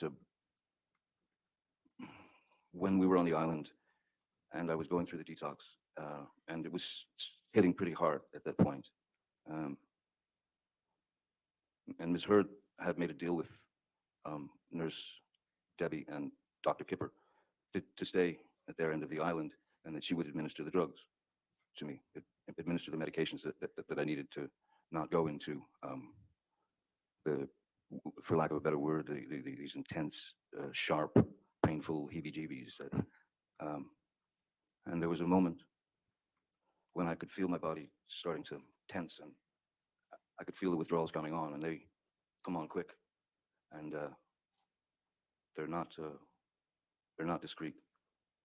Um, they go straight for the jugular. I mean, like I said, when your receptors are in full bloom and begging for the, the substance, the drug, the opiates that my body had become used to, and these receptors that were being fed by.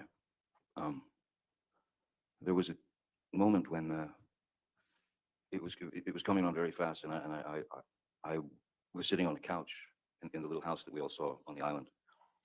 Miss Heard was at the she was in sort of kitchen area, and she was chopping vegetables. I remember, and I think it was around 2:30 in the afternoon, and the effects of the withdrawals were really coming on. And I said to Miss Heard, I'm going to need the meds now. And she said, she looked at the clock and she said, it's not time. And I said, no, you don't understand. This is not about clocks and watches and things. I'm going into the ship, and it was visible. And I hate I hate saying this, and I hate to have to admit this, but that was I believe that was about the lowest point in my life. That was the lowest I'd ever felt as a human being, because I had to say, please, please, may I have the meds, because it's really kicking in. And she was adamant, no, it's not time. It's not time. So, in explaining how these withdrawals start to take over your body, when I was begging at that point for the meds, I found that I had sort of rolled off the couch and I was sitting on the floor crying. I mean, tears streaming down my face, begging another human being to please give me the meds that will take this away. And she would not. She was adamant that, nope, it's not time, 4 o'clock. So the only thing that one can do in that situation is you have to trick the body. You have to manipulate your body out away from those. Well, you have to trick the body to get away from the receptors. So the only thing that one can do is you go straight to the shower, and you put it on scalding water, and you stand underneath the scalding shower, and essentially you're burning the top, your skin is burning from the heat of the water. And what that would do is it would trick the nerves away from the receptors, because now they had an immediate problem that needed to be dealt with, the nerves. So what it does is the scalding shower would reverse those nerve endings, and they would go up to the top of the skin, because there was a problem there. So that's how I was able to bypass um, those withdrawal symptoms at times. It doesn't fully take them away, but what it does is it tricks your body into thinking that there's something going horribly wrong on top. So it keeps them away from the receptors. Um, and after that, I had a conversation with Nurse Debbie and with Dr. Kipper, and I said, I don't believe, I told them that she had denied me the meds when I was in need, and then I told him that I don't think that this is going to work here anymore. I think we have to leave the island, and I need to be. She can't be with me while I'm going through the rest of this detoxification. So I told him we should leave the island.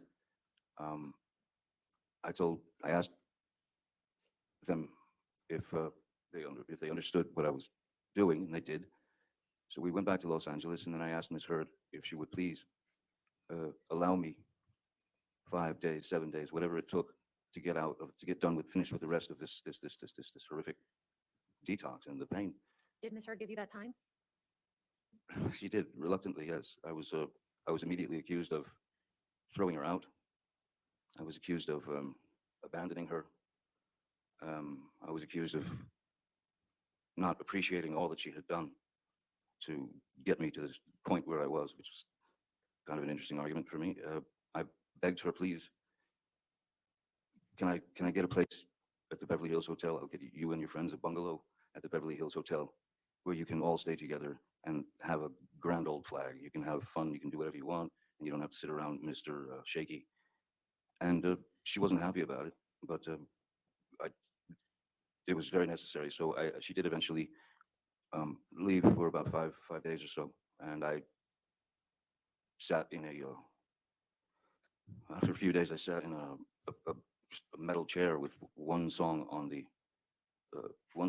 a loop that I could focus on the lyrics and the power of the song to help me get through it. And even once the effects started to go away, that is the pain, I was still in this something strange that happens. You feel electricity in your body. You feel this electric, very foreign, and you're just sitting there like going through it. And I didn't understand what the electricity was until probably, and this lasted for electricity. That feeling lasted for a month, 2 months, and I finally realized at a certain point what that electricity was, and I was feeling that's what it was. I was actually feeling without the aid of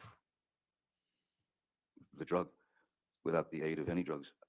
I mean, I had refused with Dr. Kipper and Nurse Debbie and Amber at the table before she left for the hotel with her friends. I had refused to continue taking the phenobarbital and the lithium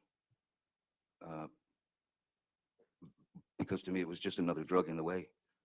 It seemed like it was just another hurdle to get over, and I would rather just get it out of my system now and move forward. Maybe I wouldn't have had the electricity. Maybe I wouldn't have felt as quickly, but I didn't want to take phenobarbital and lithium and Seroquel and Neurontin and all these other things. And the worst of the two, I believed, were the phenobarbital and the lithium. So I went through that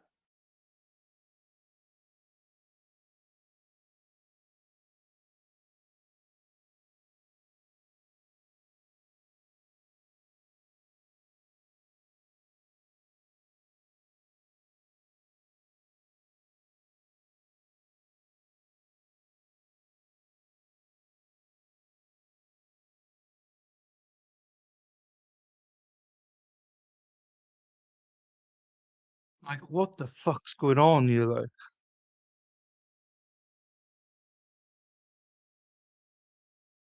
oh, it was them.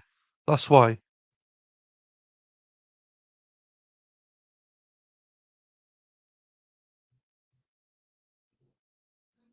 I mean, okay, now. There was it was like dinner, dancing, and drugs on the schedule uh, that came from Ms. Heard and Ms. Pennington. Um, so Amber, um, Raquel, a couple of friends of mine, um, Savannah, her assistant,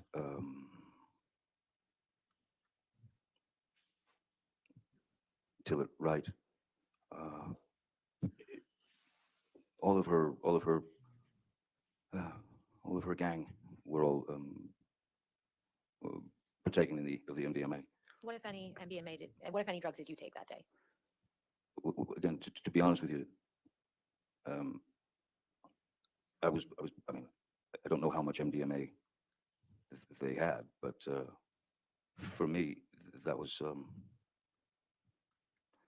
for me to have taken MDMA would have been a waste of the drug.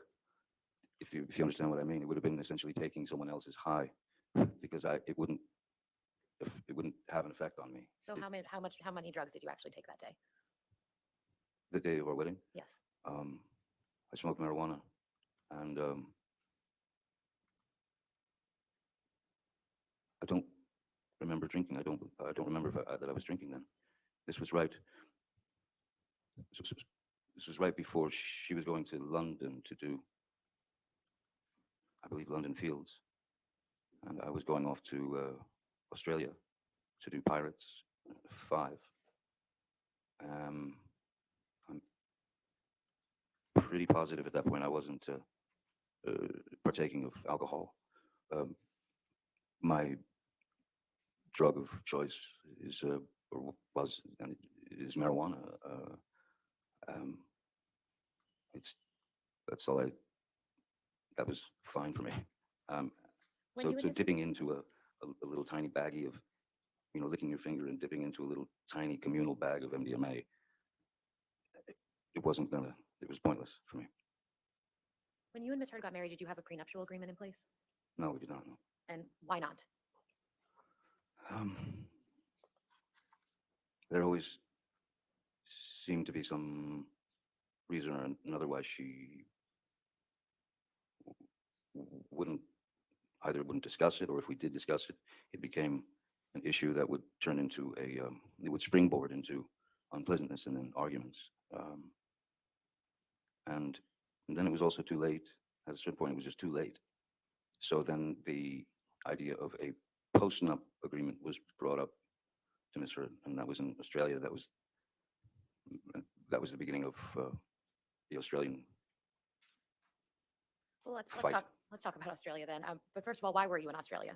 I was just working on Pirates of the Caribbean 5. And who from your team was with you in Australia? Jerry Judge, Malcolm Connolly, Nathan Holmes, Stephen Duders, Keenan Wyatt.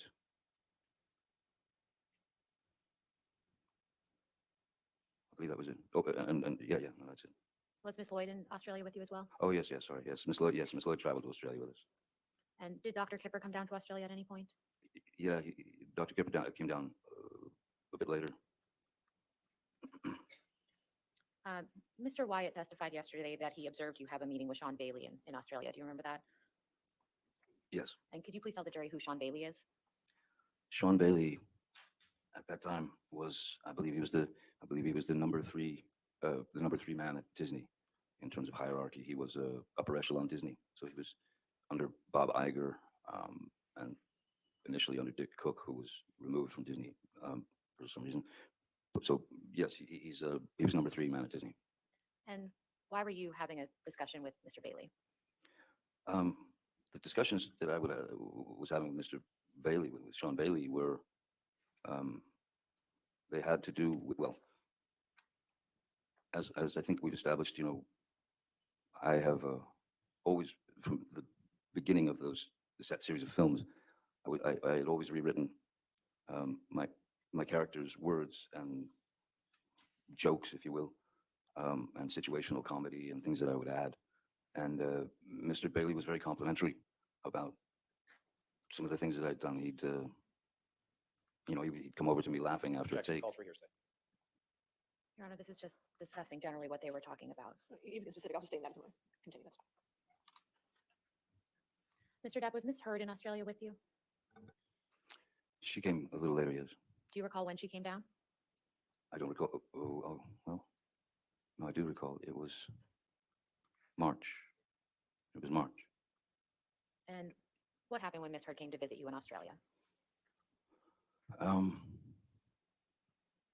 Ms. Heard was upset because, as I stated earlier, as it was too late for a prenup agreement, there was a discussion of post-nup agreement. And I had called my lawyer at the time and asked him if he could have one of his lawyers sit down with Ms. Heard and give her a basic rundown of what a postnuptial agreement meant. And I was told that they showed her. Objection, hearsay.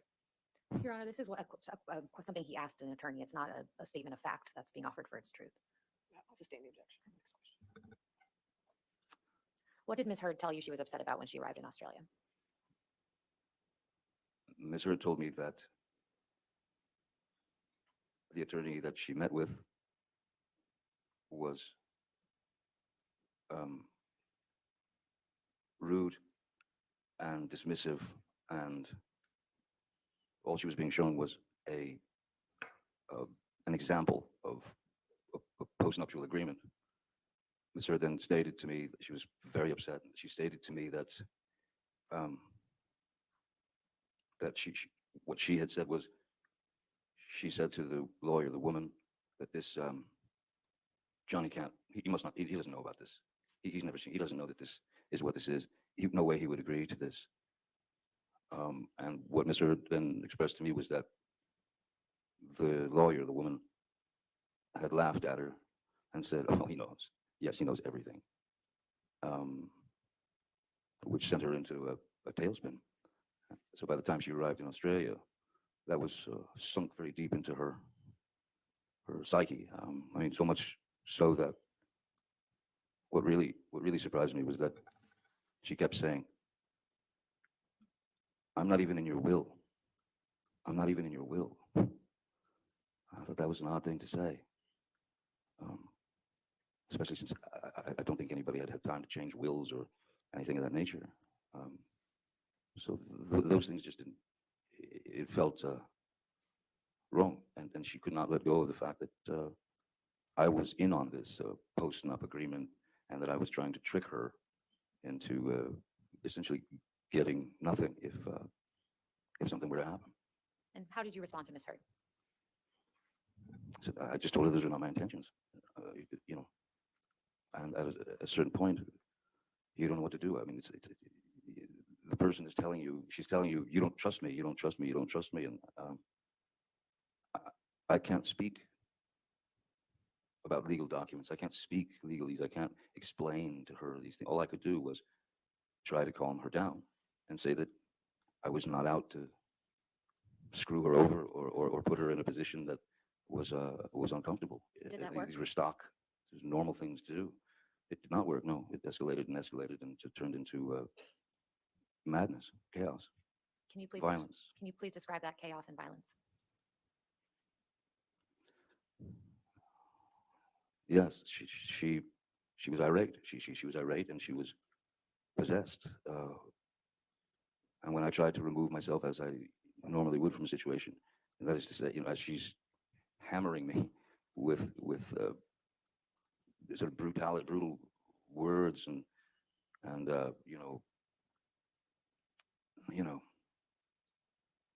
I don't, pardon my language, but I remember that it wasn't nice sort of being called an ass kisser to lawyers or a pussy that didn't fight for her or stand up for her. Um, um, I, again, tried to remove myself from the situation, um, but to no avail. As I literally, the house that they had rented for me in Australia was quite a large place. It was quite a bit of a labyrinth, and a lot of rooms, a lot of extra rooms. So I would go to, well, I'll just cut to the chase. I think that I ended up locking myself in about at least 9 bedrooms, bathrooms that day, um, as she was banging on the doors and screaming obscenities and wanting to have a physical altercation. So how did it come to be that your finger became injured? There was at one point where I'd stayed in one of the, sitting on a bathroom floor, door locked. She's banging away, screaming, blah, blah, blah. And then suddenly she stopped and I could hear her walk away. I could hear her sort of receding into the distance, if you will. And, I you know, yes, yes, it became very emotional because you can't win for losing. There was nothing I could do to make her understand that I had, if that lawyer had in fact done that, and I did call my lawyer at the time, Jake Bloom, and I had him get these people on the phone, and I'm ashamed to say that I had taken, at that point when I was on the phone with him, I had taken Miss Heard's words to heart, and I laid out a ration of very, I was very upset that she was pushed to that limit because I believed it. And in fact, none of it had happened. So it was all getting too crazy. And again, I had been sober for many, many months from alcohol and substances, aside from the marijuana. And I left the place, the room that I was hiding in, or not hiding, locked myself into. And I went downstairs in the house. There was downstairs in the house. As soon as you walk in the house, you can go upstairs or downstairs. Downstairs, there was a sort of a rec area, pool table and such. And there was a bar. And I was a mess. I was a wreck. I was shaking, and I just didn't understand why all this was happening. So I went behind the bar. I grabbed a bottle of vodka that was there and a shot glass and sat at the bar. She was nowhere around. And I poured myself 2 or 3 stiff shots of the vodka, first taste of alcohol I'd had in a long time. And then she came down to the bar and found me there. And of course started screaming, "Oh, you're drinking again, the monster," and all that. So she walked up to me and reached and grabbed the bottle of vodka, and then just kind of stood back and then hurled it at me, and it just went right past my head and smashed behind me. So I stood up and I walked behind the bar, and there was a larger bottle of vodka, the kind with the handle, on it. I grabbed that and I went and I sat in my seat again. I opened the bottle and I poured myself a shot and drank it. Miss Heard was flinging insults left, right, and center, and she then grabbed that bottle and threw that at me.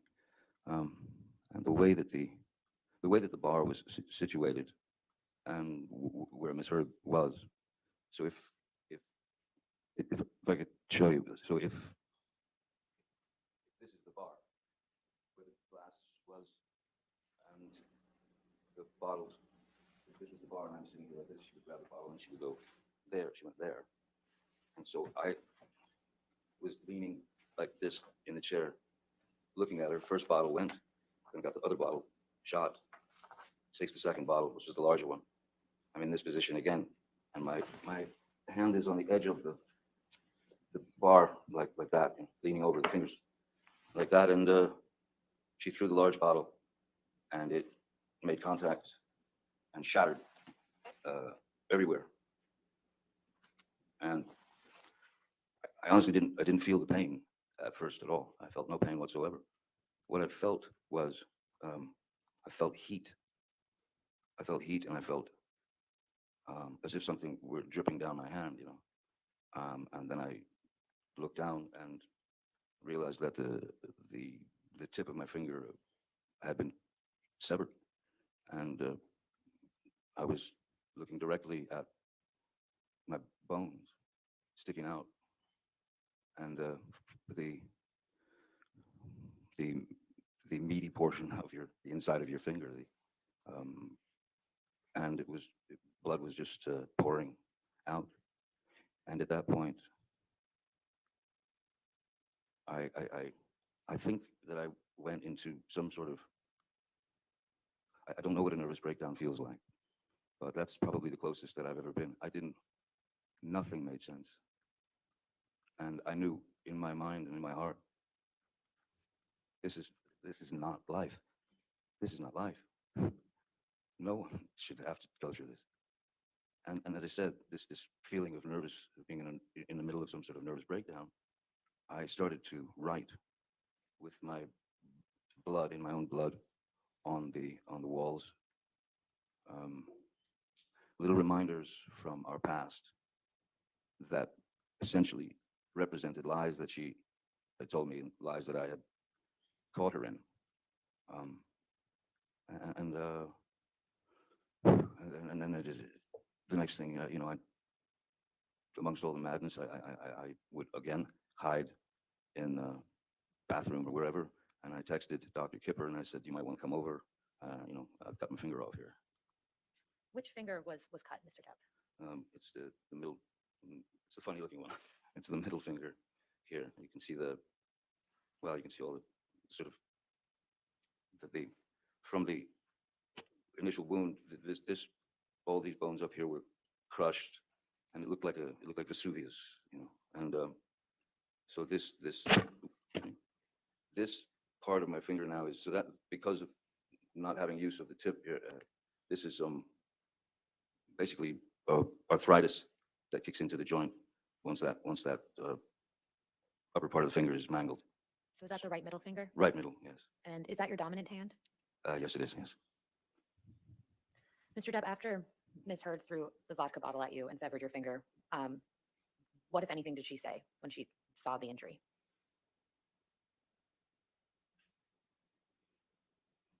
I don't recall anything, but just it was almost like white noise, just someone yelling. It was just a high pitched, constant attack of insults. It was just jumbled words to me in a very high frequency, and I was in a bit of shock. I was in shock. You mentioned that you reached out to Dr. Kipper. Did you receive medical attention after that? Yes, Jerry Judge, Malcolm Connolly. I will say, right, I'm entranced by it, but to me, she looks genuinely upset. So I believe that it happened and stuff like that. I genuinely think she looks upset. Um, I think she's revisiting it, and seeing that makes me believe that it happened as Johnny said it happened, because the reaction she looks upset. If she didn't do that, I think she'll have a different reaction. So I generally think that is a genuine upset reaction. She probably regrets it. So um, that for me makes Johnny's testimony even more solid, if that makes sense. If if she was, different, acting differently, I'm not sure, but I generally think she is being genuine right now. Um, this is how I read it. Ah, here she comes. Here she comes. Lou, Lighthouse Psych Lou. Uh, that I'm not a psychologist, obviously, but we know someone who is, so I am probably wrong. But um, you know, I think she's upset, and as I say, it makes Johnny's testimony um, even stronger. Well, we go, yeah, because what Shelley said, she's copying him. She's a mimic, and she doesn't. Yes, I'm not sure I agree with that, but okay.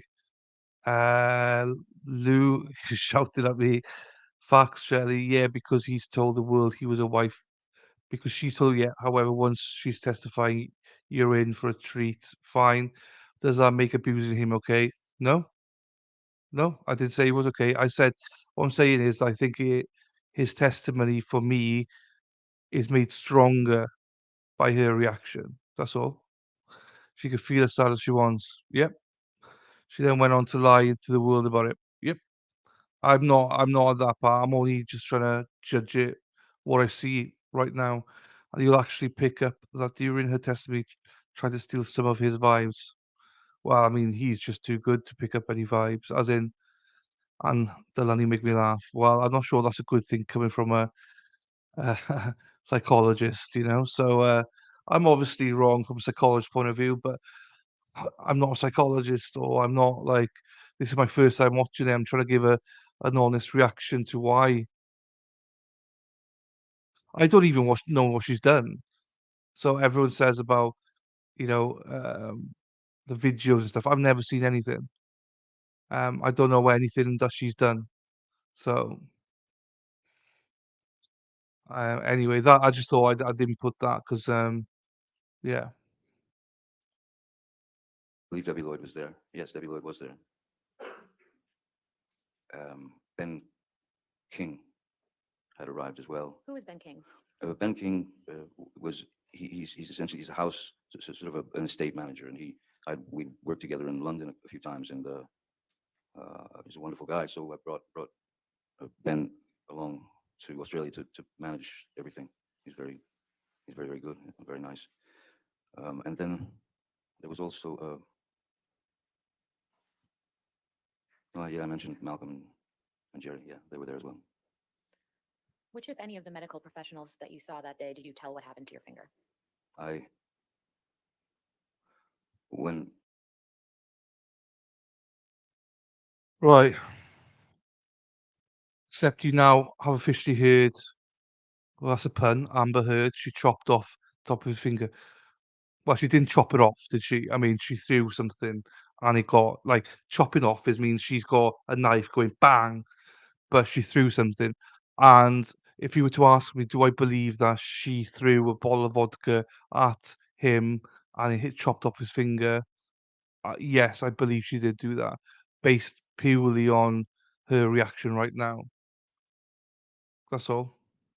So yeah, I believe that she did throw a bottle of vodka at him. That's what I'm saying.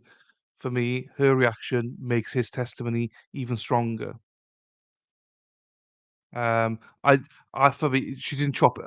I don't look as if she chopped it off because I think she wasn't looking to chop off his finger, but she was looking to do a lot of damage to him. So that's why I'm like, it doesn't matter if she chopped off the finger. She was ready to kill him, I think. So, or I think she was looking to cause more damage than a tip of a finger if she's throwing something that hard.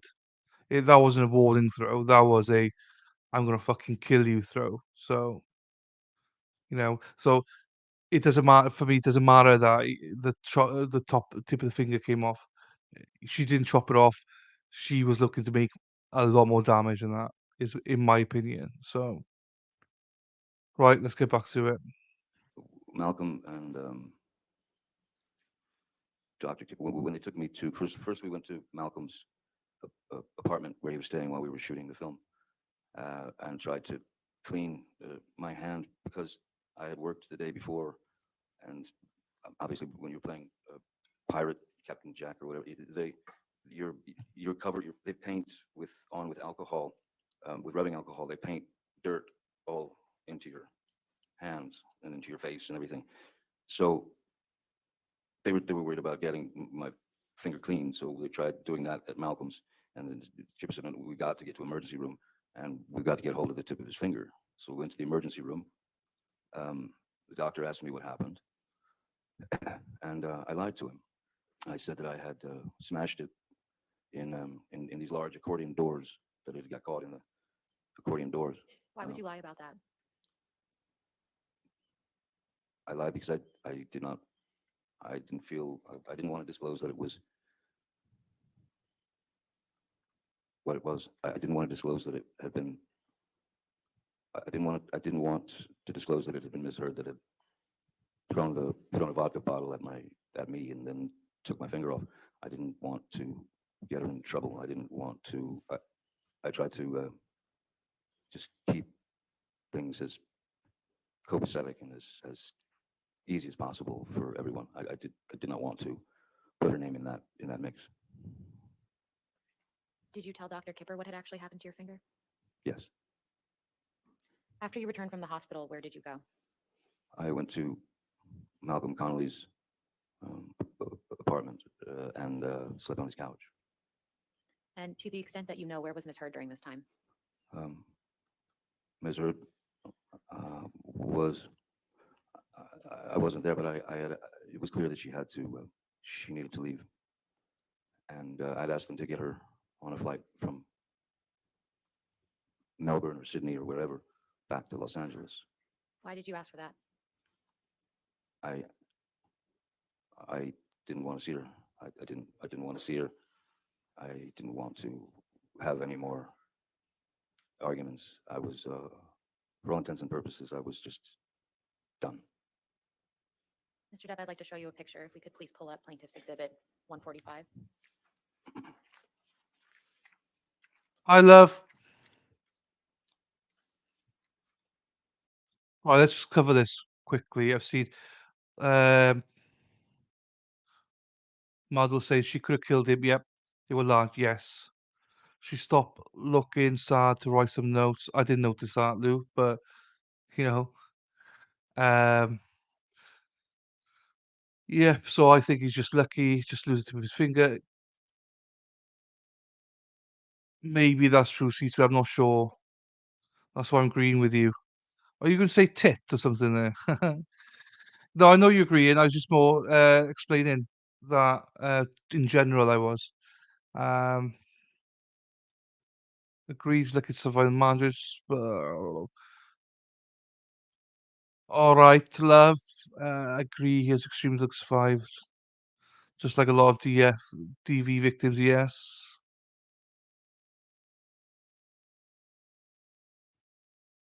Um. Okay. Right, fine.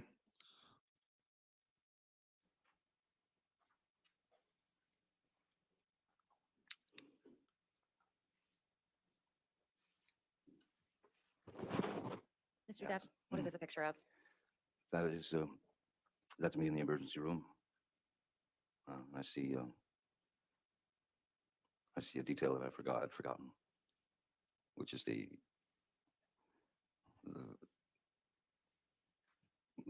Ms. Heard had taken my cigarette from the ashtray and stomped it out in my face here. Do you mark on the screen where you see that? It's right above that green dot. And do you know who took this picture? I do not know. Can we please publish this to the jury? Do you want your evidence? Yes, please. The objection? All right, 145 in evidence, you can publish to the jury. Do we not get to see it then? And so, Mr. Depp, now that the jury can see the photograph, can you again explain what that green dot is identifying? Just above well, just above the green dot is a wound from Ms. Heard I taking my agree, Shelley. cigarette, and this is after the finger had gone away, and she stubbed it out in my face, on my cheek. Yeah, I'm looking forward to the That's cross. the result of that. If we could please Who's take doing this the cross down, then? I'd like to show you, Mr. Depp, Plaintiff's Exhibit 144. Also, do we not see the photos?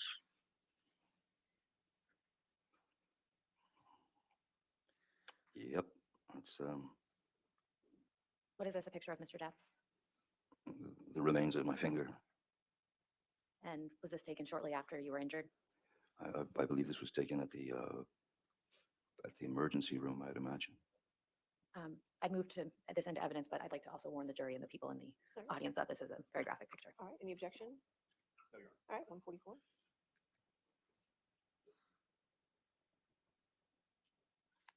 We can take this down. Thank you. Mr. Depp, how long after your finger was injured did you return to LA? After the emergency room, the following day, I was sent to they found a surgeon in Australia, so that I could go. They wanted me to have x-rays taken and all that. So we went to that doctor, the finger surgeon, and he asked me what happened to my finger. And I again lied, and I stuck to the story that it was smashed in a large accordion door. And he looked at me as if I were lying. And the next thing I heard was, "Sir, that is a wound of velocity." And Objection, hearsay. Your Honor, this is a communication in the context of medical treatment. Sustain the objection. Moving on. So Mr. Depp, this was a surgeon you saw in Australia. yes, When did you return to Los Angeles after seeing that surgeon? I believe it was probably the next day, where it might have been Kipper or someone who had hooked me up with a wonderful, sort of great expert in reconstruction of hands, fingers, digits, whatever. So I went to see the surgeon, and we prepped for surgery, pretty quickly. And what type of surgery did you have on your finger?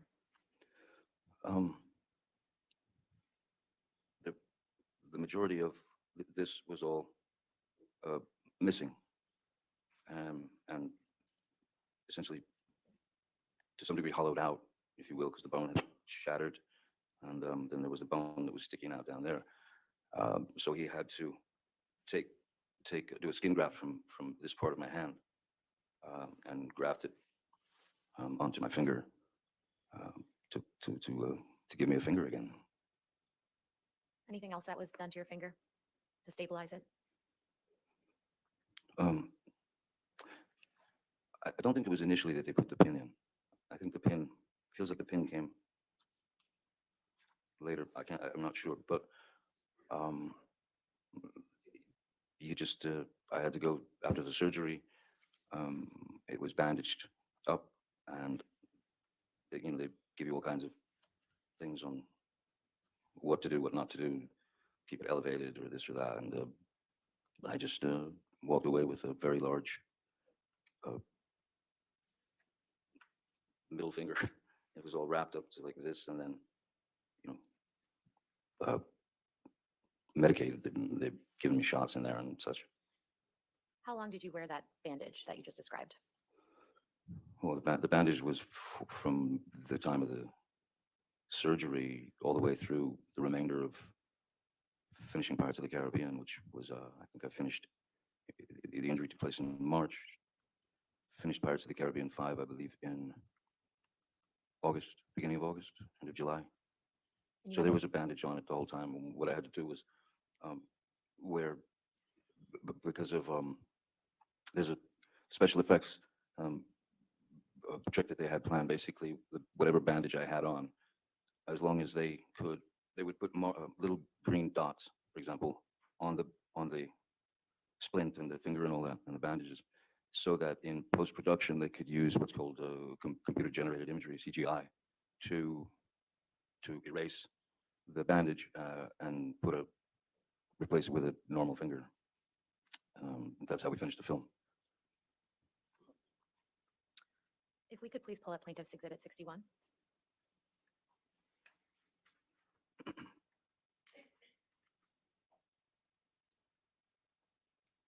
And if we could scroll to the second picture, or third.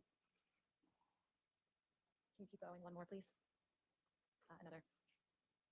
Sorry, this is a series of pictures, and to spare everyone, I don't think I'll show you the immediate injury again. This is right one right here. Thank you. Mr. Depp, you recognize this picture? Yes, I do. And what's reflected in this picture? Uh, This was taken in the surgeon's office, um, where I'd go in occasionally. Well, I had to go in every couple of few days to have it checked out for infections and such. Uh, and so the finger, non-finger, was wrapped quite heavily, and there was this medicated, kind of greasy medicated thing on top of the wound itself. Um, and this, I believe, seems like when the pin was in here, and the wrapping is the bandage is. Well, I had my choice, and I thought, well, may as well take the kitty bandages, dinosaurs and hearts and unicorns. As I said, at least have some humor to deflect the pain. Your Honor, I'd like to move Plaintiff's Exhibit 61 into evidence. Do you want the whole exhibit or just this picture? If we could publish the whole exhibit. You want the whole picture, the whole exhibit? Any objection to 61? No, Your Honor. All right, 61, but you just want to publish this part of 61? Okay. So how long after your injury was this picture taken? After the initial injury, Yes. I'd say no more than, it would seem to me, no more than 5 days, a week. And how long was this bandage on your hand for? Well, I was wearing bandages all the way up until I finished the film, and then, yeah, up through August for sure, and then beyond, I had to keep it. I had to keep it covered. I had to keep it protected. Do you recall how long after the injury that how long after the surgery the pins were removed from your finger? I would say maybe, I think it was about 2 or 3 days, because I remember that there was maybe more, but I just remember that the pain seemed to be getting worse and worse as Debbie would rate it, from is this an 8 out of 10? Is this a 3 out of 10? That kind of thing. At a certain point, it became kind of a 12 out of 10, because it felt hot, very, very, very hot, and it felt there was throbbing. It was like it was throbbing, and the pin in there. It was like I could feel the pin in there. So we called the surgeon. I called the surgeon, told him. Actually, I think it might have been Debbie Lloyd actually called, but I knew I had to see the surgeon again because something felt very wrong, and I went there, and he removed all the bandages, and he found that my finger was indeed infected, and that I had contracted MRSA, MRSA, which is like I believe it's like the flesh-eating disease or something. But it was a pretty grotesque sight after that, with the pin in, and what they had to do to save it. Mr. Depp, while your finger was injured and healing, did you ever take any opiates during that time? No, ma'am. No more. Your Honor, I'm about to switch gears, so if All right, it makes we can sense to do take our lunch break. All right, ladies and gentlemen, let's go ahead and take our hour lunch break. Come back at 2 o'clock. Just make sure you do not discuss the case and do not do any outside research. We'll see you at 2.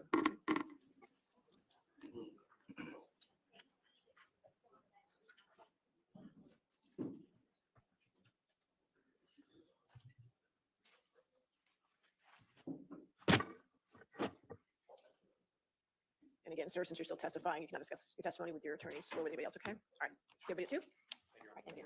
Thank you.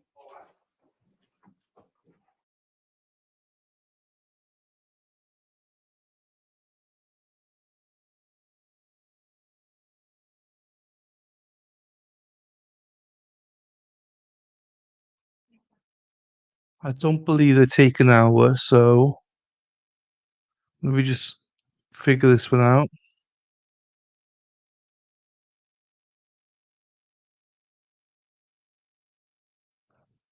I thought so. Right, we're back about there. So where we at? Let's have a chat. Where we at?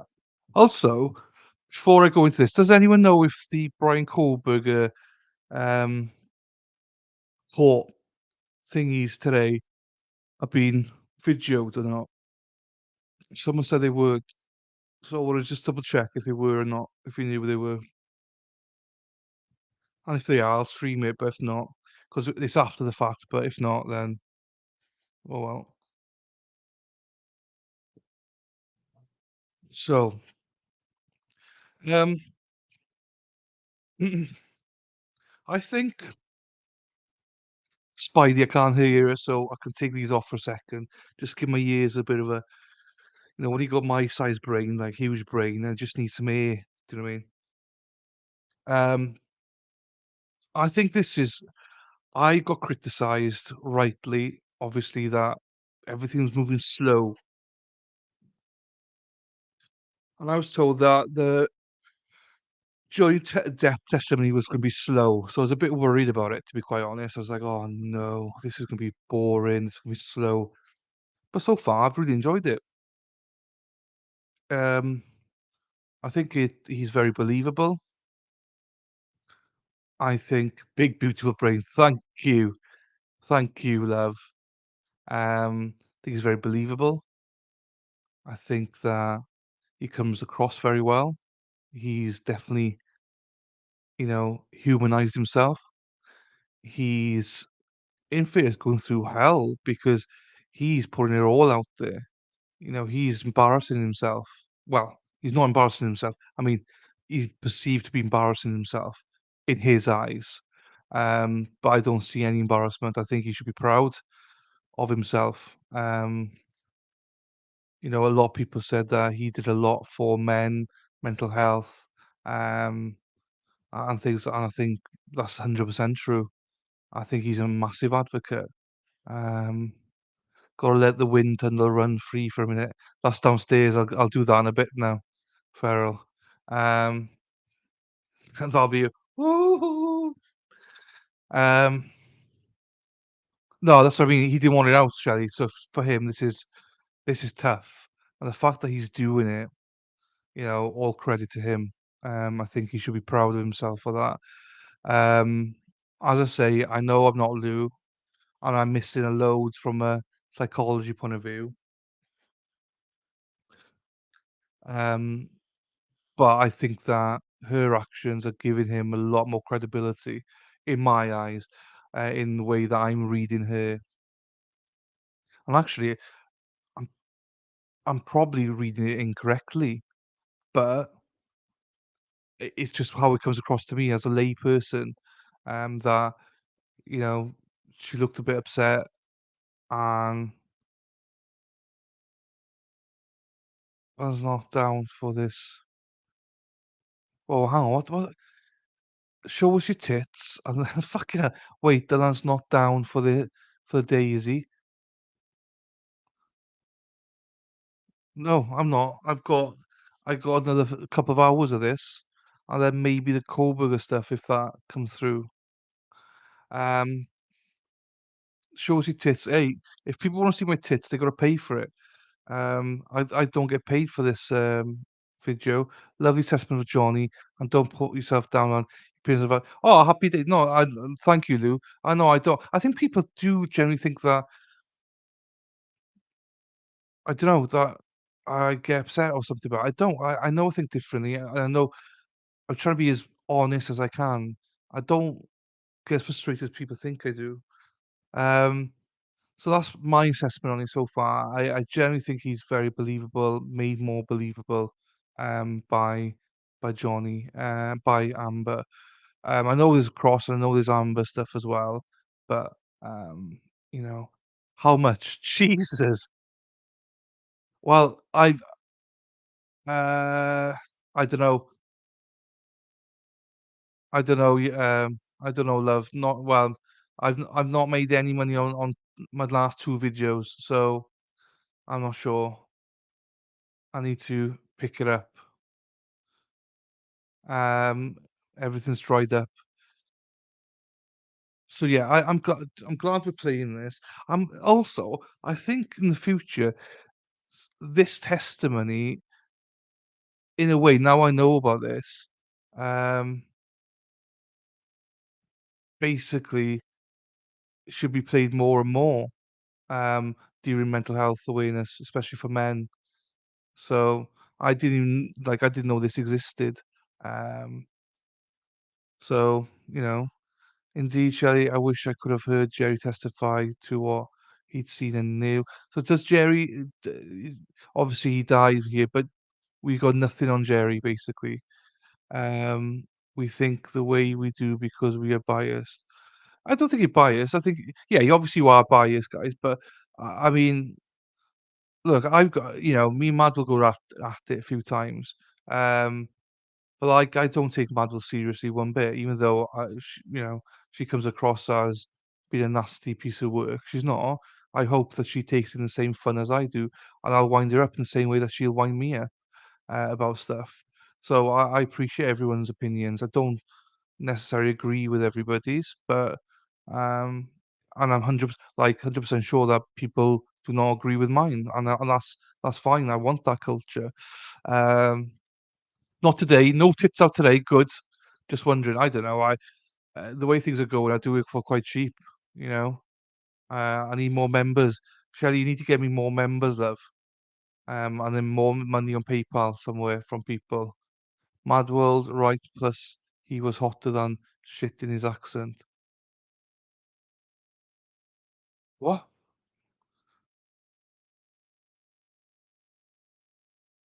Hang on. What's going on here?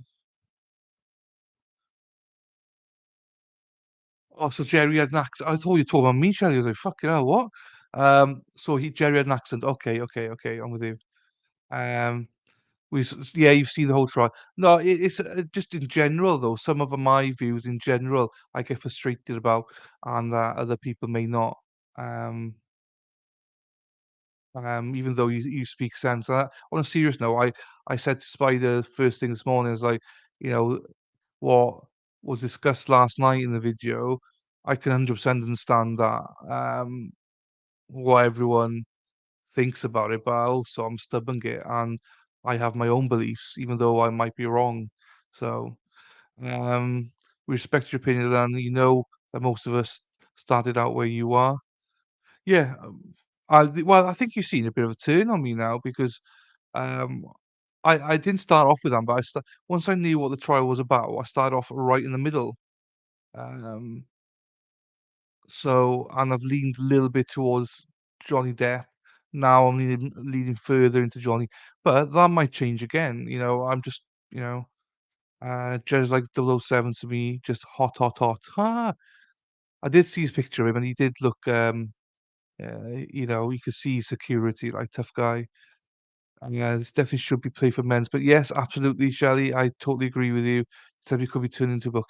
But I agree because I never knew about his testimony, and the things that he went through, and the way he says things is believable. And if Johnny Depp can go and say this to the world, there's no reason any man should feel ashamed to tell other people. Whether it's a counselor, whether it's or whatever, you just shouldn't take abuse. And I think I'd never heard this testimony. I think this could play a big part moving forward.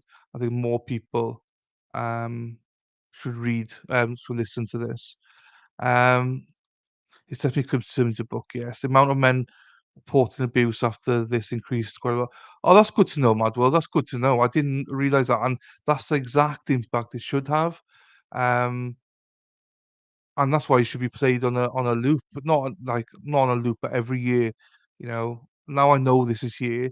It's something that we need to clip and actually play it for people to see it, because it's still a stigma. Do you know what I mean? So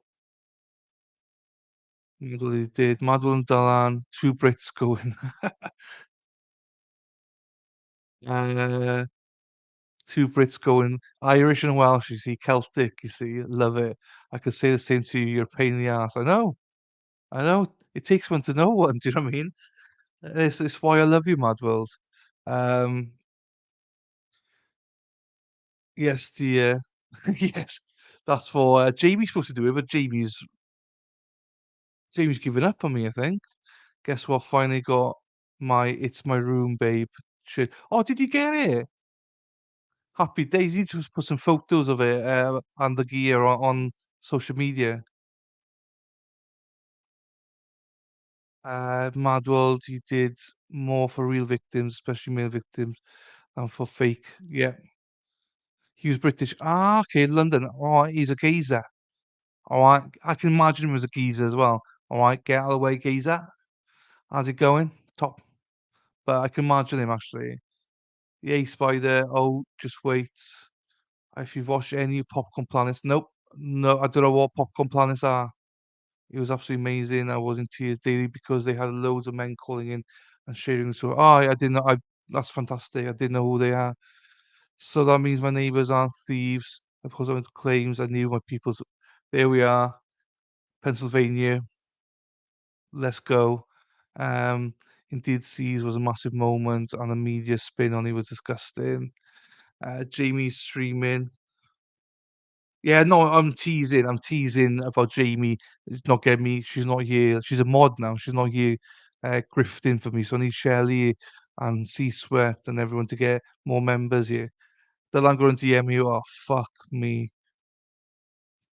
Should I be scared, love? Amber degraded any woman who was really abused. Okay. Yeah, no, I don't disagree with you, Shelley. Cool, cool. I thought it was. I just never heard of them, to be quite honest with you. Young, gonna slide into Dylan's DMs. Hey, it's not a first journey into my DMs, Feral. Don't you worry about that. Feral on fire. Right, we'll go back to it. 50. Dude, I bought you 50, 11 members. I'm not sure you did see, but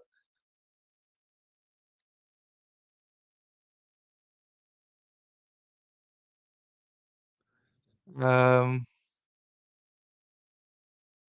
get some of those feminists with.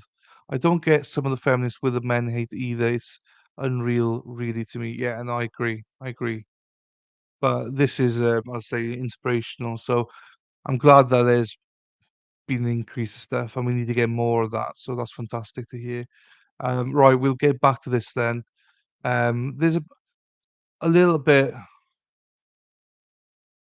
3 hours, probably another couple of hours left on this one, and 1.5.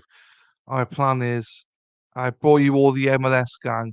Yeah, you did. I'll give you that credit. It's about five of you, so I'll give you that. I'll give you that. I'll give you that credit, Sweet Swept, 100%. You did. The plan is to finish this off in a bit. Is fucking hell, to do this, then probably zoom to another video to see if there's Brian Kohlberger stuff. So I'll set that up. If you're still around, you'll get kicked into it, hopefully. If not, I'll be because Verdict Watch is about to finish in the Peterson case. We'll finish this. I want to try and keep these Johnny videos condensed so that people can watch them in their own time, and then kicked another stream because apparently if you go to separate streams, it's better for you. So anyway, we'll talk about that later on. Same Shelley, this obligation with the ideology. So they lose all credibility. It's a setback for women, honestly. Okay. I've not seen what she posted yet, so I can't say anything. I can't comment yet. Right. Right, let's go.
I won't fucking mute. I just fucking ranting. So I do appreciate she swept for bringing everyone over. I you've not asked for anything. So I'm just like, everyone in taco. Anyway, I've run out of emojis, and I need 8 more members before I can do any more emojis. Right, rude as fuck. Fucking hell. I think I've seen people saying that the video won't likely be released on the call until midnight our time. Okay, but that's fine. I'll still stream it. What do you think of the Walsh? I've not seen the Walsh pub look for sign idea. I've seen a video, young, but it didn't show anything. I'm here every day, and all I get is a vibrator and vag jokes. Yes, yes, you pasty. I do need to do a vibrator one for you, but I just haven't had the time, or haven't got the space. Um, I'm responding to mega feminist, to Shelley the landlord. Spillage. Yeah, I know. I think I said that. Oh, I'm lost with this fucking. My offered you, yes, a hearing, Yang. Feral Mad World. I'm trying to type on the computer and it's going all crazy on me. And there's a beering hearing happening today, Yang. I can't remember what it's for, but they're doing the recording and releasing it after again. Should be around midnight. Yeah, so I'll be filming that. So after this, we'll be kicked on to something else. So what I'm gonna do is a chill out stream. Um after this one. And chill out stream and then watching that probably for a couple of hours. Right, so with that, let's carry on.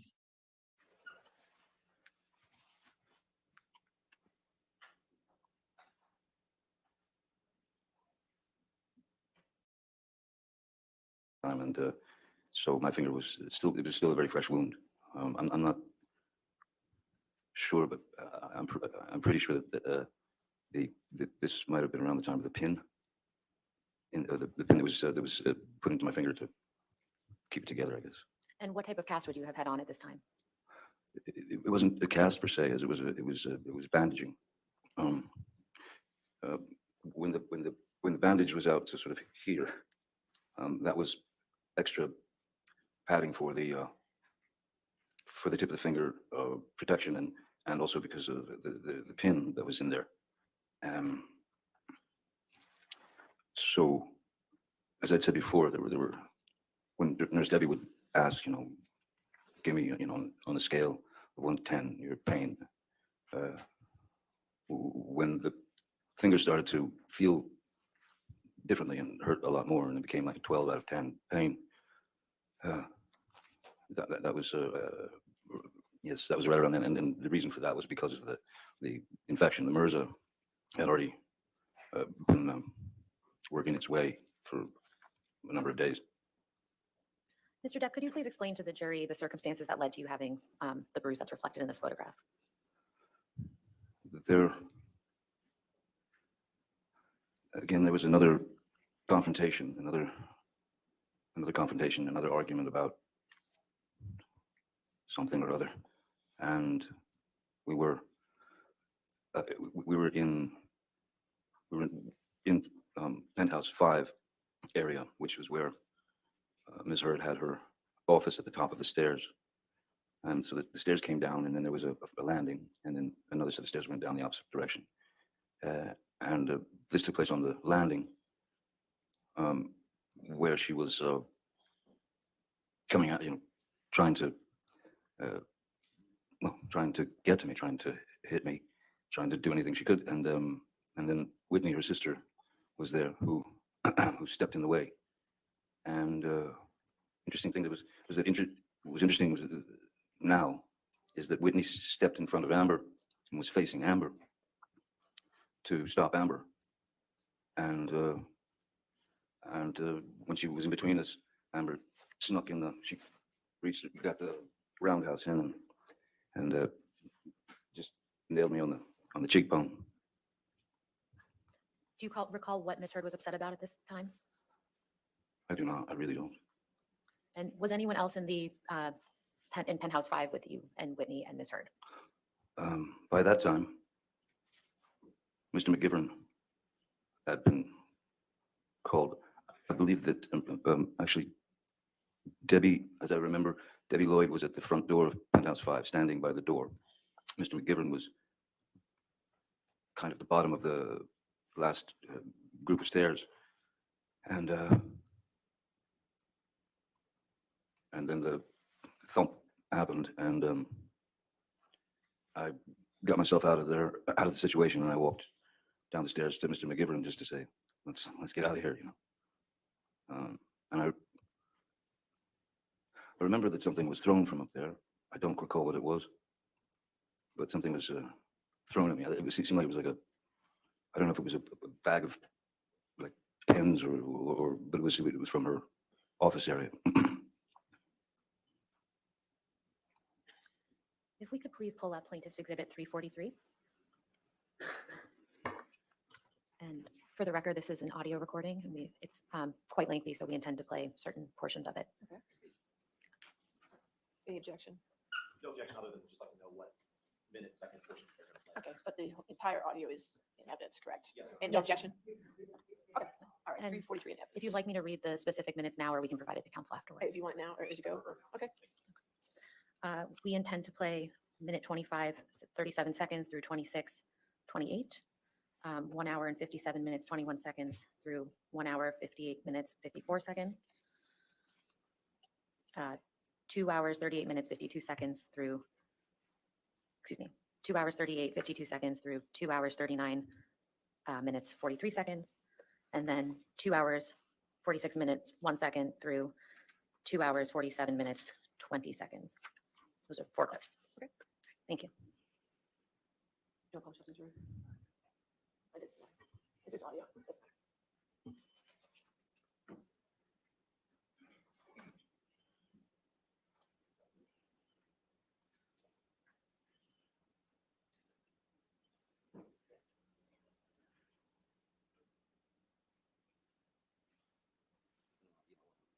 That's fine. I want to say something to you, but it was okay. That's the promise you gave me a little while ago. I'm telling you, if you lost memory last night of kicking me out the door with the fucker hitting me, Again, and sorry. your memory is gone from you kicking the bathroom door and hitting me in the skull. That's been Again, down. I am Wait, sorry. if you have those memory fucking I was divots. upset. There was a lot going on, Okay, and I was but on wait. an ambient. Like, Okay, why are you obsessing over the fact I can't remember it the way you remembered it? I said I was sorry. I didn't Okay, deny know it. that. I'm not talking about that. What I want.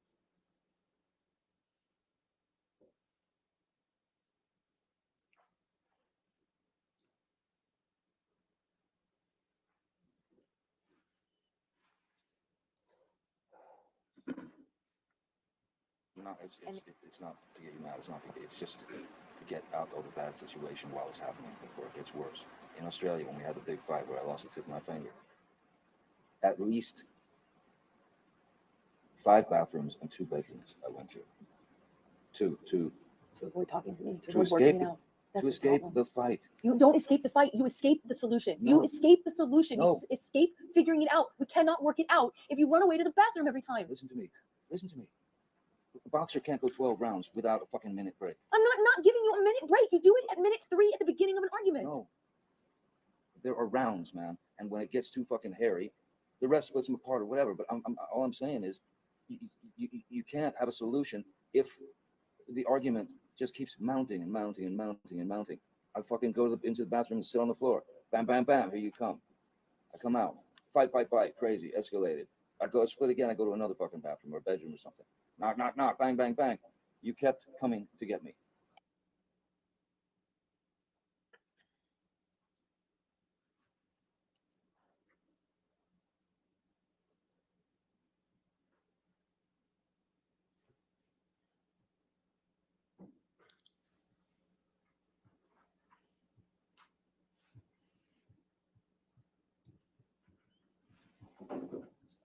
Dude, I'm not the one who fucking throws fucking pots and Those are different. That's whatever different. fucking else at me. That's different. That's one does not negate the other. That's irrelevant. It's a complete non sequitur. Just because I've thrown pots and pans does not mean that you come and knock on the door. Just because they're evasive does not mean that you come and knock on the door. Really, I should just let you throw.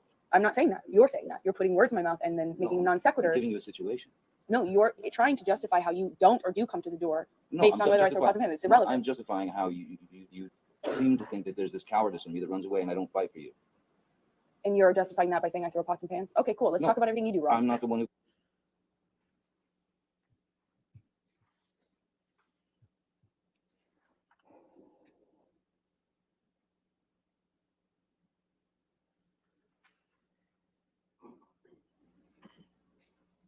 I said to Travis, I said to you, hey, tell Travis what just happened. Oh, you told me to do it. You told me to. You said, go do that. I said, no, tell him what just And happened. I lied. And then you punched me in You're the right. fucking thing. You figured it out. And you said, no, fucking, I didn't. What the fuck are you talking about? And I didn't watched punch you lie. And then I didn't said- punch you, and by the then- way. I'm sorry that I didn't hit you across the face in a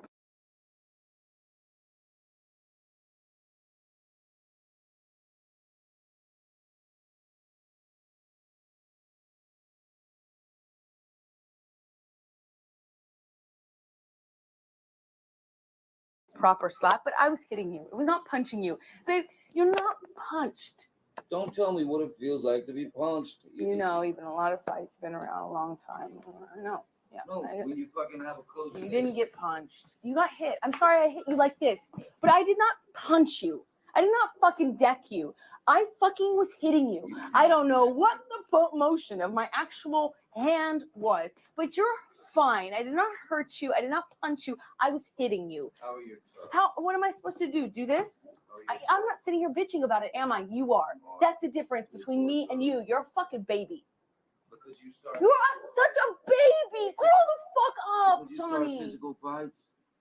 I did start a physical Yeah, fight. you did. So I had Because- to get the fuck out of there. Yes, you did. So you did the right thing, the big thing. You know what? You are admirable. Mr. Depp, could you please explain to the jury what they just heard on those audio recordings?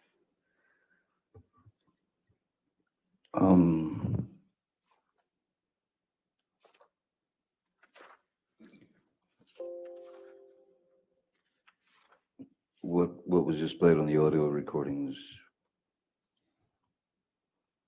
was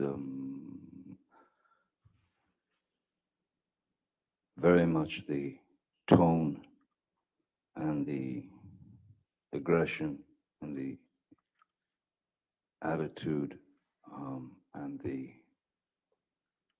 need for a fight from Ms. Heard. That was, I don't know if that was some need for attention, but I don't. That was a sound that I got very used to.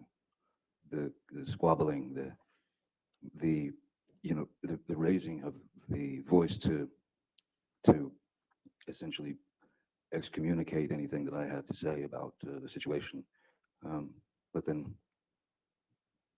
and I do remember the that incident. I believe that's from the when I was in the bathroom. I was in fact taking a shower, and this was in penthouse 3, and she came banging on the door, banging on the door, banging on the door. I didn't answer. I was in the shower. I couldn't deal with it. I didn't want to deal with any more of that sarcastic, demeaning, aggressive, violent, toxic spew. And so I was taking a shower and I didn't want to answer the door. She kept banging. And then I finally got out of the shower and I opened the bathroom door about just that much, just so I could have a good hold on the door in case she tried to burst in. And I was right, she did.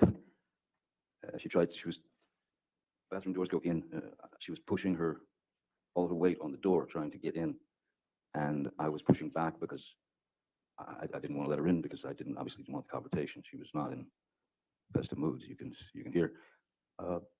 So when I was pushing the bathroom door, trying to close it, and was almost closed, she suddenly kind of yelped in pain. And she screamed out, "Ow, my toes or my foot or something."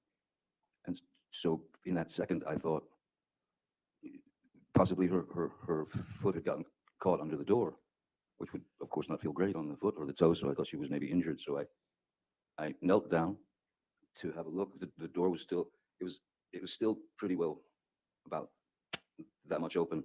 And when I knelt down, on my hands and knees to look at her foot to see the injury. She kicked the bathroom door into my head. Yeah, she kicked the bathroom door into my head, and I was completely taken aback by such a corrosive, horrific move. So I stood up, and I believe I stood up, and but at this point the door was open. I stood up and I said, I think I said, what the fuck was that? What the fuck was that? And the next move was just a bang, and just she clocked me in the jaw, and that was another shocker. How So long she, after that did you start recording? sorry, How long after that did you start recording that audio recording that we just heard?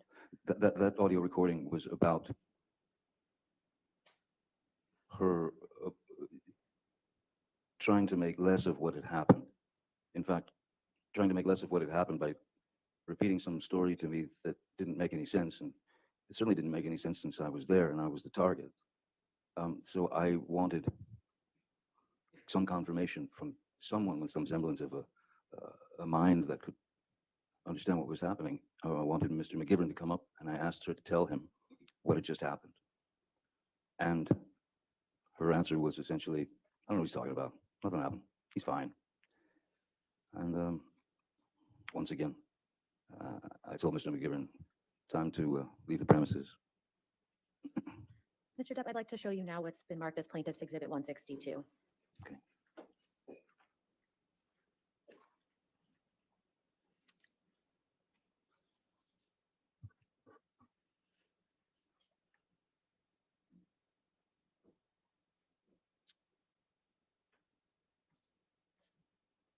You can take this down. Thank you.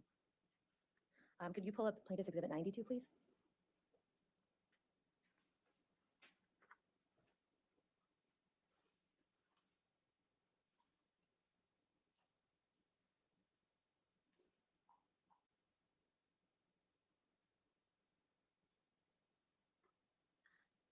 Mr. Depp, what is this a picture of?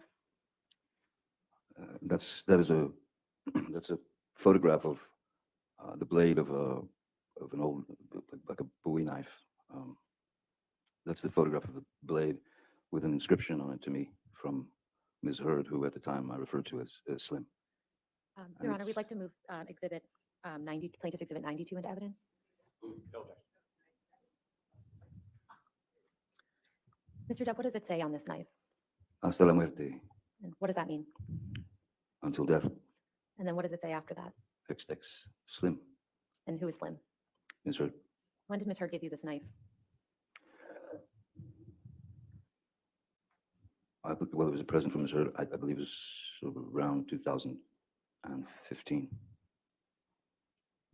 Could we please take this down and pull up Plaintiff's Exhibit 93? 93? 93, yes.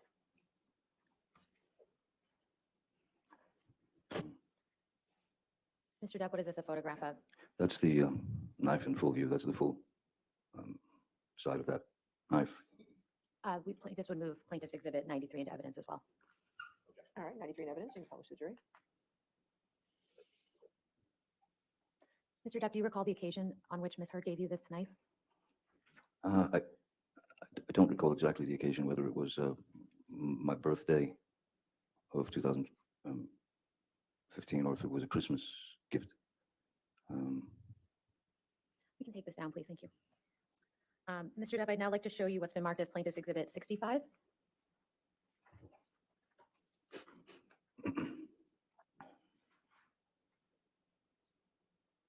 And I believe this has already been offered into evidence. If so, if we could please publish to the jury. Thank you. Mr. Depp, what's reflected in these photographs? There were some scratches, another altercation, and there was some Ms. Hurd had come at me with her nails, her hand scratching at me. And who took these photographs of you? Once again, I believe this was Mr. Pett, Sean Pett. And when were these photographs taken?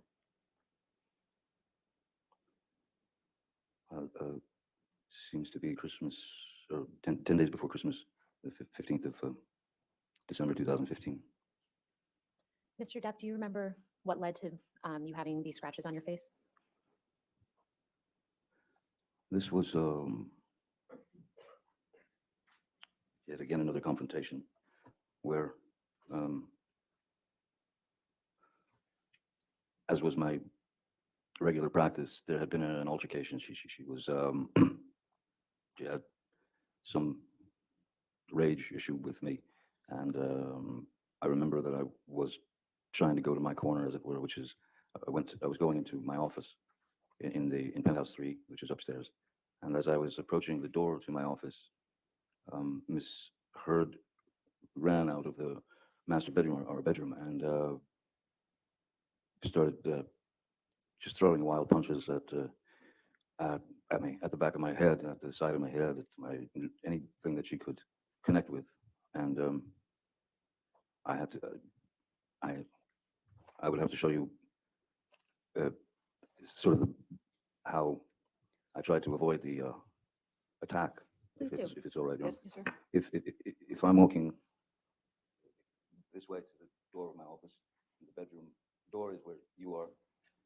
I'd walked across the mezzanine there, and as I'm approaching the door, suddenly I'm just getting clobbered from behind, and one's natural primal instinct is to kind of duck and cover. So I ducked and covered, but they didn't stop. So I came up this like this, sort of protecting my face, but at the same time, with their arms swinging wildly, I put my arms up, and I was able to get her into like a bear hug or something, just to stop her from hitting me anymore. And while holding her in that position, she was still trying to, she had her legs, she could kick, she could knee me, so she was still jumping, kind of very angry, very animated, and yeah, it was unpleasant.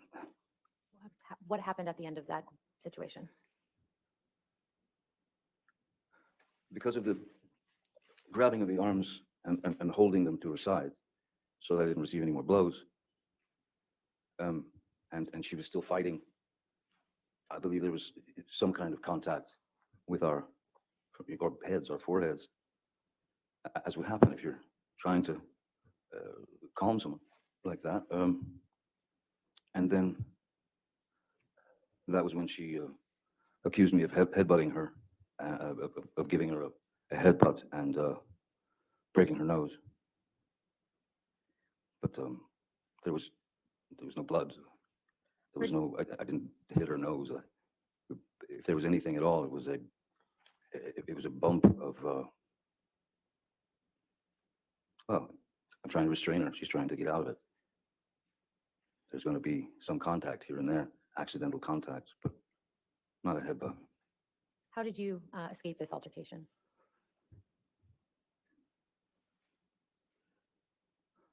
After she'd made the remark about the fact that I headbutted her, which was just impossible,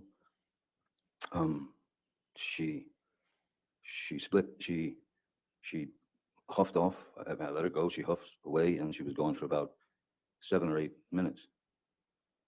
And then when she came back, I was in the bedroom of penthouse 3, our bedroom, and she came back about 7 or 8 minutes later. She had a Kleenex or a tissue to her nose, and she pulled it away from her nose and she showed it to me, and there was red. There was indeed like red color on the tissue. But me, I know that there was no connection to her nose. No part of my body made connection to her nose or eyes or anything like. So she said, she took it away and she showed it to me. She said, "Way to go, Johnny! You broke my nose. You broke my nose." And I knew I hadn't. So I said, you go into sort of placation mode, which is, "Oh my God, let me see. Are you okay? What happened? Let me see." And she wouldn't let me see anything. And so I just tried to calm the situation as best I could. all the while, I was waiting for her to dispense with that Kleenex because I didn't trust it. And so I waited, and when she dropped it into the wastebasket in her bathroom, or in our bathroom, and left the room, went somewhere downstairs, I think, I don't know. And then I pulled the Kleenex out of the trash bin, and I inspected it pretty closely and realized that it was nail polish. It was nail varnish or polish. Mr. Depp, shortly after December 15th, 2015, where did you and Ms. Heard go for the holidays?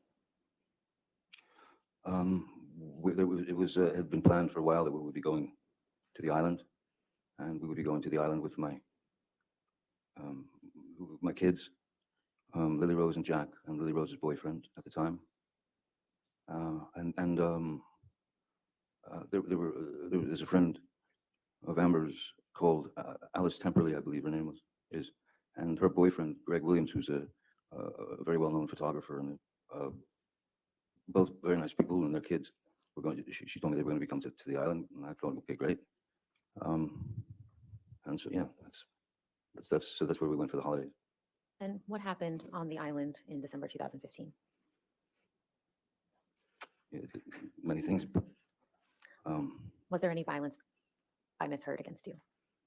Oh yes, there were a couple of incidents that were, again, just each time one of these incidents would occur, it seemed to get worse and worse. That is to say, as opposed to fists or anything like that.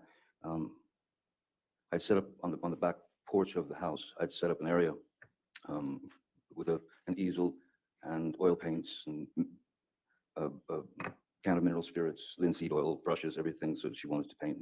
So I'd set it up for her. And again, I remember sitting at the table where most of the paintbrushes and the can and all that stuff was. And the argument again escalated, and she simply reached down and grabbed the can of mineral spirits and chucked it at my face. She threw it at my face, and it struck me right at the bridge of the nose, sort of the forehead, bridge of the nose area, and it hurt. Who else was around when this happened? Well, thankfully, my children and Lily Rose's boyfriend were over towards the cafe. At that point, I didn't know that anyone else was around or had witnessed anything. I thought it was just Amber and I, but apparently there are 4 staff who work on the island. I don't think it's hearsay. I don't think any statements yet. You can go ahead and continue your answer, sir. Okay.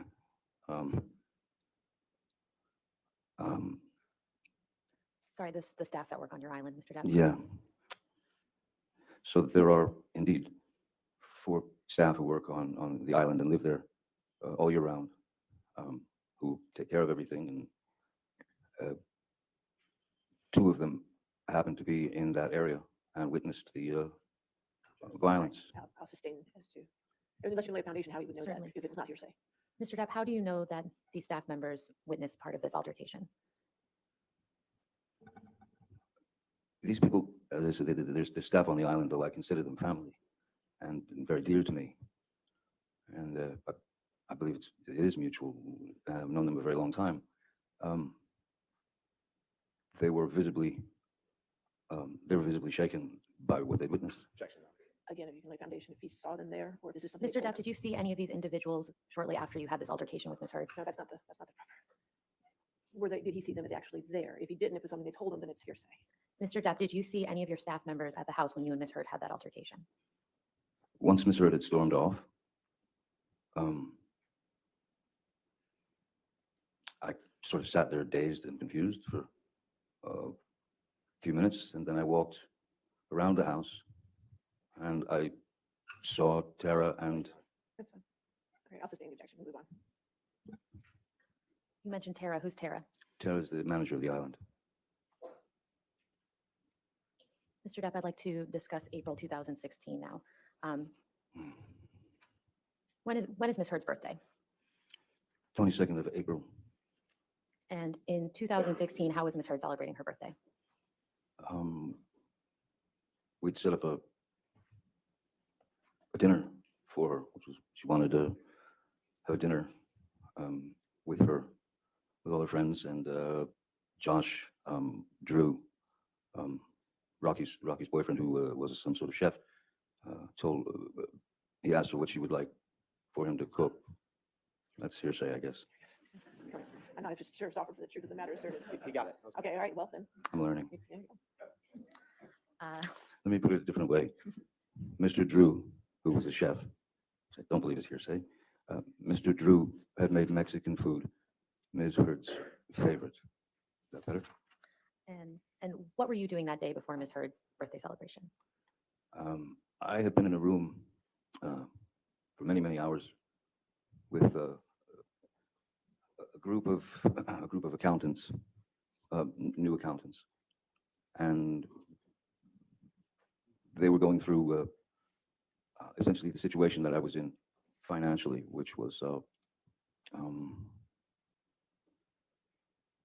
a real shock to me. I had no idea, and I know this sounds ridiculous, but I prefer to think of the work as opposed to how much I'm getting paid. So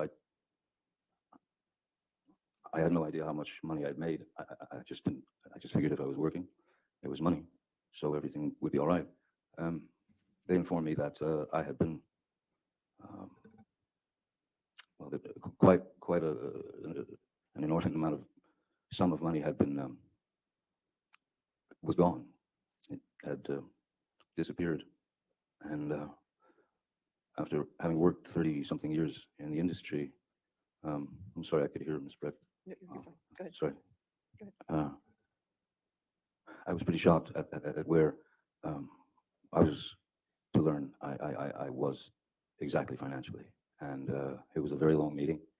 And I knew, of course, that Ms. Heard's birthday dinner was to start at, I believe, 8:30. And I texted her a number of times from the meeting saying, this is probably going to go long, and I think I might be a little late. I'm sorry, but it's important, and I'm going to be a bit late for the dinner. And I apologized all over the place, and so when I left and picked up something at the house, which I believe was her gift, on the way downtown, I received a text from Ms. Heard asking me to bring, asked if I could bring some wine and some weed. And I texted back, sure. And then by the time I got to, arrived at Penthouse 5 for the party, I was about an hour and 40 minutes late, maybe, something like that. Before you arrived, how many drinks had you had?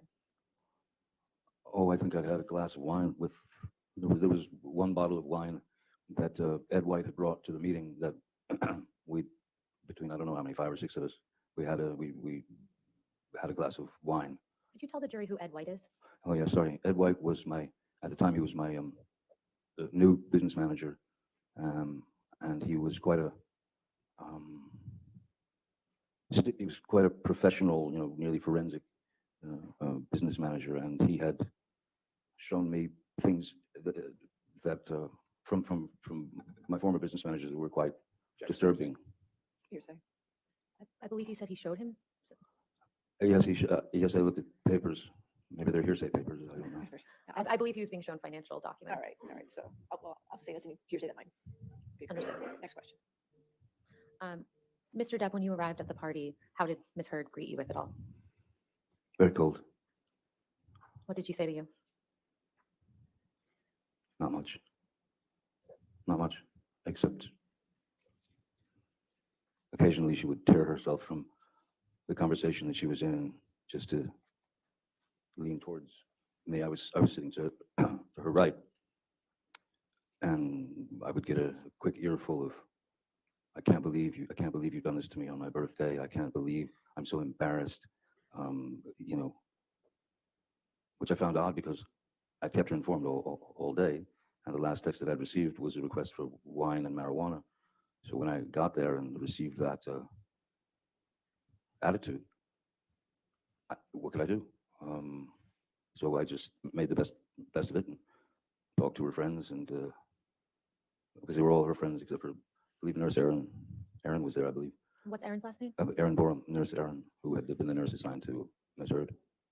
So I just had conversations with the various people there. Her makeup artist, Melanie Iglesias, was there with her fella, and I remember speaking French with them. And I didn't really eat, wasn't feeling it. Did you have any drinks at the once you arrived at the birthday party? Wine. How many glasses?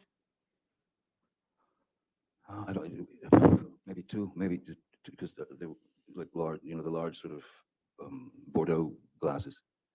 So yeah, maybe two glasses of wine by the time it started to wind down.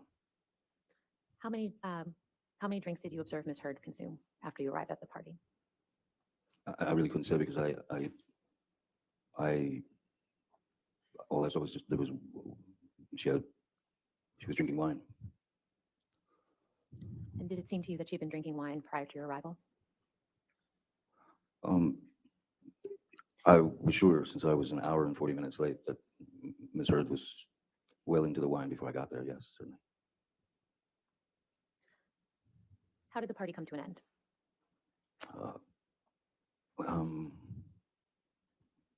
It was kind of, you know, one person would say, "Well, I better get out of here," and then two more couples or two more people would say, "Yeah, time to go."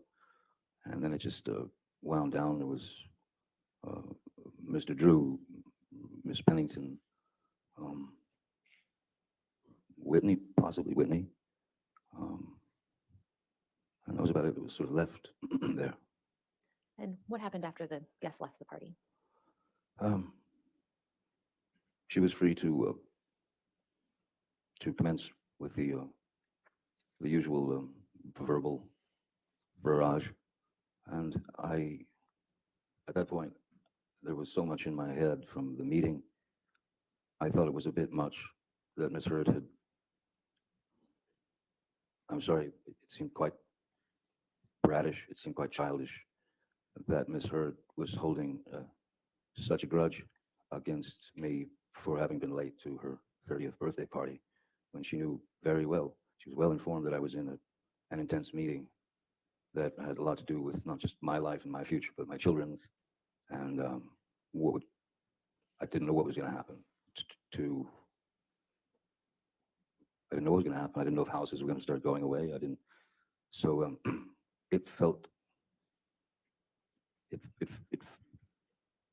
I'm sure, of course, she felt something, but it felt unfair. It felt small comparatively. If your loved one or your husband has had some very serious issues brought before him. So when she engaged in her normal kind of banter of trying to poke at me and get me to react, I literally just got into bed. I remember the television was on, and I was reading, and I suppose Miss Heard was down in her area taking off her makeup and changing into sleep clothes, whatever, and she entered the bedroom while I was laying on my side of the bed reading, and she was still rattling off all the wrongs I'd done to her in that particular day, and how unreliable I am, and what a horrible person I was. And I did not engage verbally, nothing. I sat there or laid there reading my book, and when she didn't get a jump out of me or a jolt out of me, she got out of bed. She walked around the bed. She came to my side, and again, it's you've got a person who is throwing multiple shots at your face, at your head, at your neck, at anything she could hit. So I got up out of bed, and I grabbed her by the shoulders, and I sat her down on the bed, and I said, "I'm leaving. Please don't get off the bed. Please don't follow me. Please don't try and stop me. I'm leaving." And she got up off the bed, and she squared off at me in the doorway of our bedroom. And I said, what do you want to do? Hit me again? Would you like to hit me again? And I said, "Go ahead. Hit me." Bam. And then I just said, is that what you wanted? Would you like another? Bam. There's the second one. And I said, good, now you're done. Grabbed her by the shoulders, walked her to the bed, sat her down, and said, don't follow me. Leave me alone. I'm out. I'm gone. I went, I grabbed a few things, and I got out immediately. And I went to my other house on Sweetser. As Ms. Heard was, she was leaving the following day for Coachella, which is Coachella is like it's a big event, a concert, many bands, and yeah, out in the desert. She and her friends were going to Coachella for the weekend, and that was it. That was it. Mr. Depp, after April 21st, 2016, when was the next time that you actually saw Ms. Heard in person? I left Miss Heard. Well, I left Penthouse 3. I left at 4:30 in the morning. It was actually April. It was actually her birthday. It was about 4:30 in the morning, April 22nd, and that's when I left. And from that moment on, I did not see Ms. Heard until May 21st. And why was that?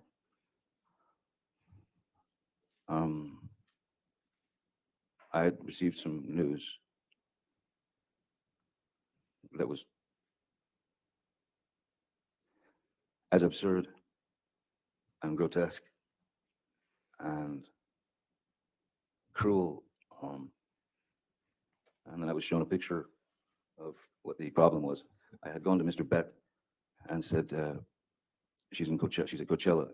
I think it's a good time to go downtown so that I can get some of my things, and get them out of there, especially the things that were precious to me, children things from friends, Brando, Hunter, Thompson, whatever, things that were important to me. And he said, I don't think now's a good time to go.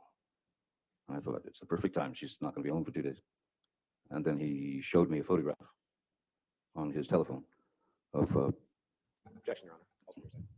It's a photograph, Your Honor. As being relayed to him by Mr. Bett. He says he looked at it on his phone. I'll overrule the objection as the photograph. What was the photograph of Mr. Depp? it was a photograph of the bed, our bed, and on my side of the bed was human fecal matter. So I understood why it wasn't a good time to go down there. My initial response to that was, I laughed. It was so outside. It was so bizarre and so grotesque that I could only laugh. So I did not go down there that day. Mr. Depp, how was your mother's health during this time?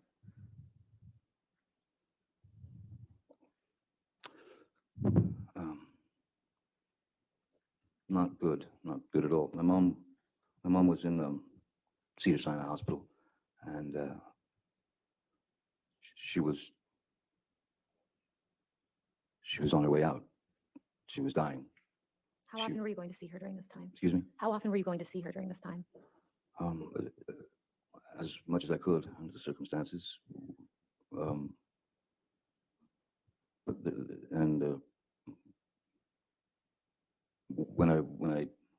When I did go and get to see my mom, she was pretty much incapable of speech. Her speech had left her. At that time, she seemed to, her eyes were still open, and she could kind of react with her eyes, but she couldn't speak. And then not long after that, once her eyes closed, she lay there for the duration of her life, which ended on the 20th of May, the night before I saw Miss Heard for the last time. Well, essentially. I'm so sorry, Mr. Depp, but how did your mother's death affect you? As would anyone, I suppose. There was one thing that I couldn't fathom was, I brought my kids to see Betty Sue in the hospital, and at that time she was not functioning. She was not responsive. She was alive still. She was fighting still inside, but she was lying in the bed. Um, and what, excuse this analogy, but all I could think of was how if she's conscious of if she's conscious of everything that's going on around her, but has no ability to speak, has no ability to move. I knew that the one thing, as far as Betty Sue was concerned, the last thing that she would have wanted was to have ended up lying there on a what it was like. There's my mom lying there on a deli platter, and it was a horrible image. But I brought my kids in to say goodbye, and we all spoke into her ear, and and then she passed away later. So it was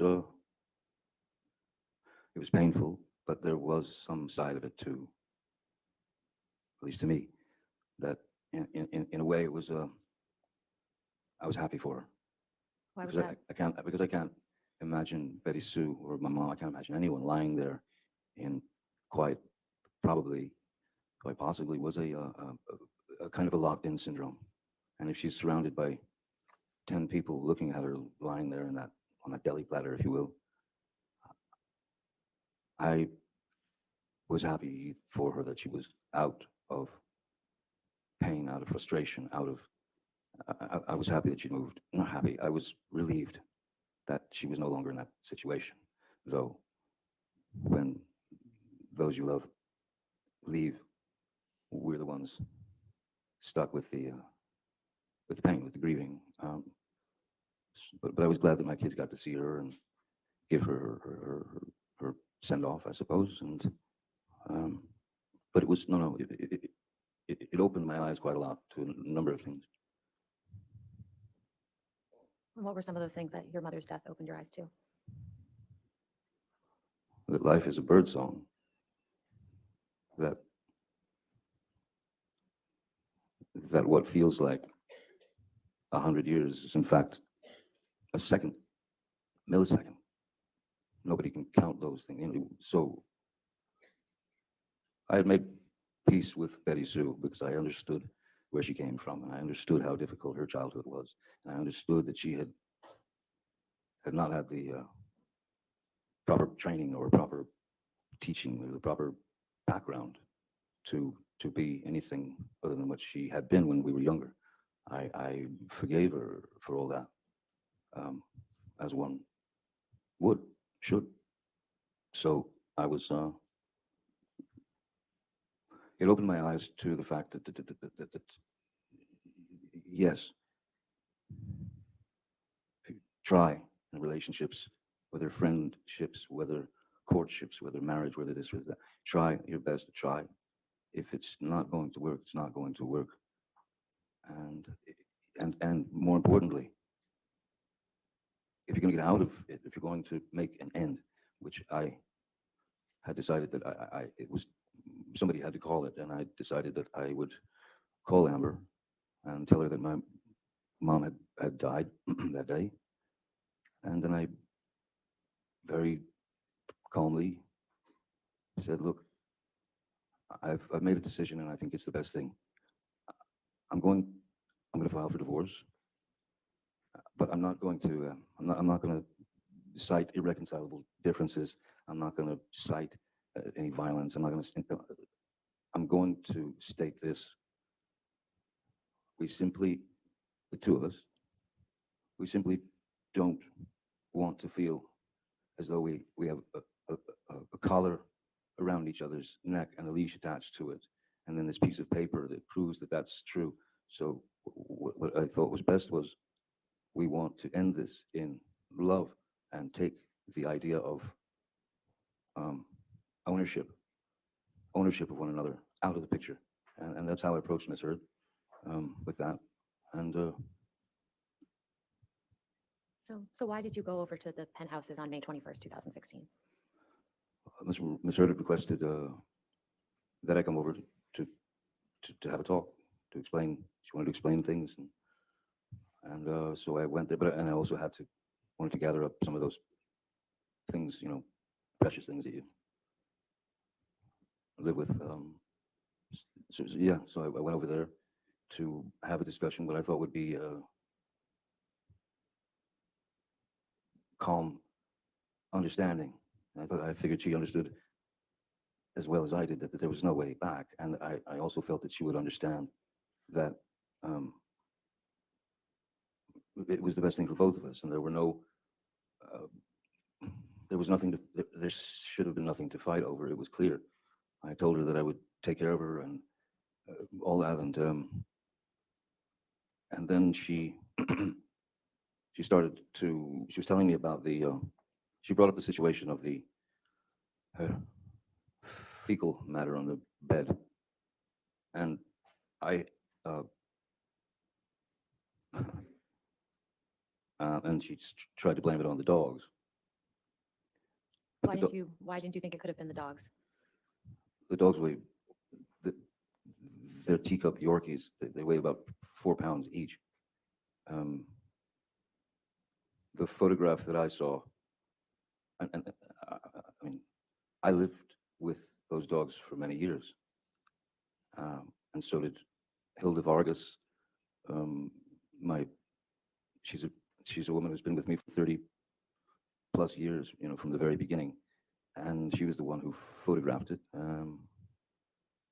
It was clear she knew the dogs as well as I did. None of that did not come from a dog. I just didn't. Mr. Depp, could we back up a little bit? Who went over to the penthouses with you on May 21st? I went to the penthouses with Jerry Judge and Sean Bett, and I had asked them on the just in case, please pay particular attention and stay as close to the door, stay at the door, or if you got a split, come back quick. If they went down to the security shack or whatever it was, don't linger, get back. Because if you hear anything, if you hear screaming, you got to get in there. So leave the door unlocked and spring in there if you hear something. Why did you want them to be able to get into the penthouse quickly if they heard anything?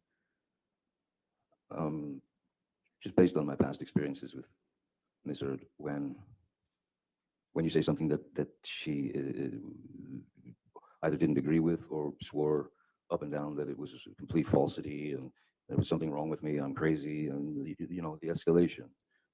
If anything was going to start to escalate, I did not want to be there, so I had them waiting by the door to get in there in case anything went down. So when you walked into the penthouse, what did you see? When I first walked into the penthouses, you walk in and then make a left, and then you're in the kitchen area, and then beyond that was the living room. I saw Miss Heard sitting there on the couch, and I went over to talk. I went and sat down on the couch. She was sitting on the couch. Was kind of a square or a half square. She was sitting on one side of the couch. I was sitting on the other. That's when she was trying to explain a few things about Coachella and then the fecal delivery, and saying that it was the dogs. And I'm sorry, I could not agree with her. I'd lived with those dogs. I picked up their fun. It was not the dogs. And so what happened was, I said, let's call Kevin Murphy. Who's Kevin Murphy? Kevin Murphy he was in Los Angeles. He was the house manager over the places in West Hollywood, and he was also taking care of the penthouses downtown. If any work needed to be done or this or that, and he would schedule the girls who'd come in, the ladies like Hilda, to do their work. And he'd had a conversation with Ms. Heard. Here's Your Honor. Let's move beyond the All right, let's conversation move that on. Kevin Certainly. Murphy had with Ms. Heard. So after you called Kevin Murphy, what happened? I asked Kevin if Amber and he had spoken about the incident. He said, yes, they had. Okay. And it appears that Ms. Heard had told. Here's Your Honor. not sure. This is apparently a statement by Ms. Hurd. That he heard from Kevin Murphy. That's what the testimony is. All right, if you want to reframe that, that's fine. When did you hang up the phone with Kevin Murphy? Right about the time that Miss Heard was screaming obscenities at him and calling him a liar and that he was a scumbag. And I told her, I said, listen, don't speak to this man that way. Do not disrespect this man in that way. And then Kevin Murphy just hung up. And so at that point, she was riled, of course. And I went upstairs to gather belongings. When I came back downstairs, she was on the phone with Io Tillett Wright, and they were making a wonderful point of just how funny it was that I thought that some human being had actually dropped a grumpy, pardon the term, onto the bed, and they were yucking it up. They were laughing about the whole thing, and it was you know it was a tough couple of days, and I really didn't feel like I deserved that kind of treatment. And I went over and I said, let me talk to her. I grabbed the phone and I said to Io, you can have her now. She's yours. She's all yours. Right? And then I took the phone and I just bang like that onto that side of the couch was 8 feet long. The other side of the couch was about 6 feet long. I flopped it onto the couch and I was walking towards the kitchen to exit, and then suddenly Rocky Pennington ran in to the penthouse and started, leave her alone, Johnny, leave her alone. I was by the refrigerator at this point. I was 20 feet away. Where was Ms. Hurd at that time? She was still sitting on the couch. And that's when the screaming, the screaming started with, like, again, I'm 20 feet away. She's still got Io on the phone. She's got Rocky there. Stop hitting me, Johnny, she's screaming in her best freaked out, upset voice, high pitched. Stop hitting me. Jerry Judge and Sean Bett entered the room. And as they entered the room, and she was quite surprised to see them, she said, that's the last time you'll ever hit me. That's the last time you'll ever do that to me. And again, I'm a good 20 feet away by the fridge. And then Jerry said, boss, I think we should just leave. And then we left. That was the last time I saw Miss Heard until she asked me to break the restraining order. Or not break the restraining order, break the restraining order and talk to her in July later. Mr. Depp, where did you go after you left the penthouses on May 21st? I went home. To which home? Oh, to Sweetser. And then where did you go? Where did you go after you went home to Sweetser? I was due to, I had to go to, I had to catch a flight to New York, where we were doing, this group, the Hollywood Vampires, we were about to set out on a 2 or 3 month tour of Europe, and we were rehearsing in New York, and then we played one show in New York as a warm-up gig, and then we were on the plane, and we started the shows in Europe. And I was on the road from then, which was May, through July, August or something. Ms. Myers, is this a good time to take I our was- afternoon break? I was just gonna Okay, suggest that. Thank you, good. Your All Honor. right, thank you. Let's go ahead and take our afternoon break, ladies and gentlemen. Please do not do any outside research and do not discuss the case. Thank you.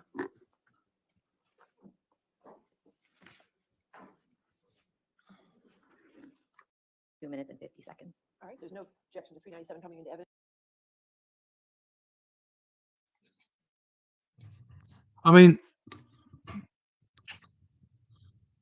there's not much to say, I don't think. It's quite compelling, everything he's saying, and I've got no reason to doubt him. I don't like the 20 feet away business with Amber shouting, "Don't hit me." Well, who was on the phone? I didn't understand who was on the phone. But Rocky coming in as her best friend, shouted, "Stop it, Johnny." It just doesn't sit well considering Jerry Judge then comes in. Um, yeah. I can imagine. I can see her shocked face as well when his security walk in.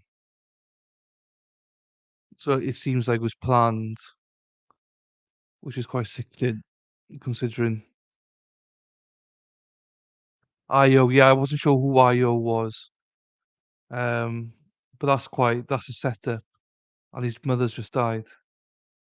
And I'm not sure if she knew at that point if the mother had died. And if she does, that's not good. That's quite sickening. But yeah, it's unfortunate that I can't have Spidey on. It's just with everything, but she does well. That makes it work. It just seems like it was all planned. Then, do you know what I mean?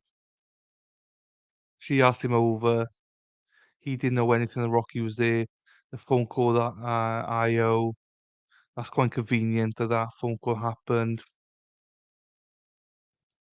I'm not saying that they 100% planned it, but they probably discussed something similar to this before. I don't know. It doesn't None of it sits well with me. The only reason I give Johnny the benefit of the doubt is because two of his security detail comes in. So I don't know. We'll carry on anyway. Evidence in its entirety. Okay, I was coming 397 in evidence, and then you want to play that part. It's fine.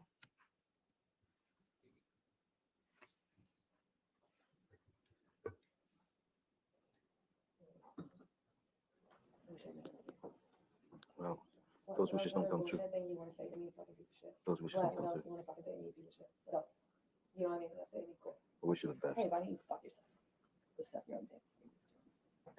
Oh, I'll write you a check for the extra sip I took. Is that okay? Stingy old fucking piece of shit. You're the one that brought it up. You did. You said don't drink my wine. It's fine. I didn't say that. Oh, you didn't? I said I didn't think you were looking for anymore. Rewind.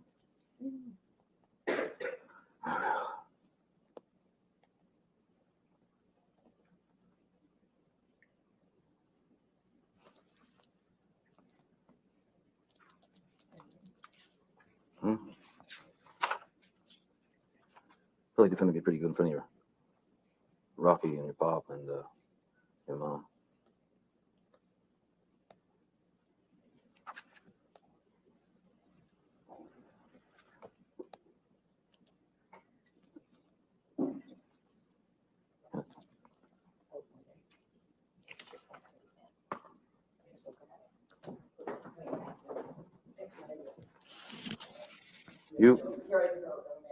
I've tried so fucking hard with you. I've tried so hard. Hey, if you look on this shit, fucking something you never know. Oh, good God. Oh, good God. Jack's stepfather teaches him more about being a man than even fucking your fucking black man. Hey, that's good. You gave me some shit about my kids, just like in London that you desired. Never again. Stay away. You don't exist. You will not be getting my words. Mr. Depp, could you please describe to the jury what they just heard in that audio recording? I don't know when. I don't know when that. If there's a date on that, but clearly there was some animosity and another clash, and Mr. Once again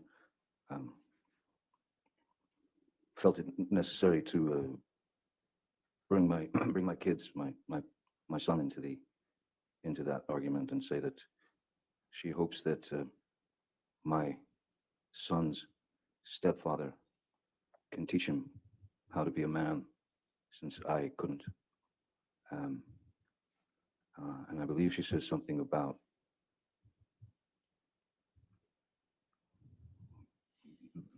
more man in the stepfather than would be existing in my, I believe the term was left nut.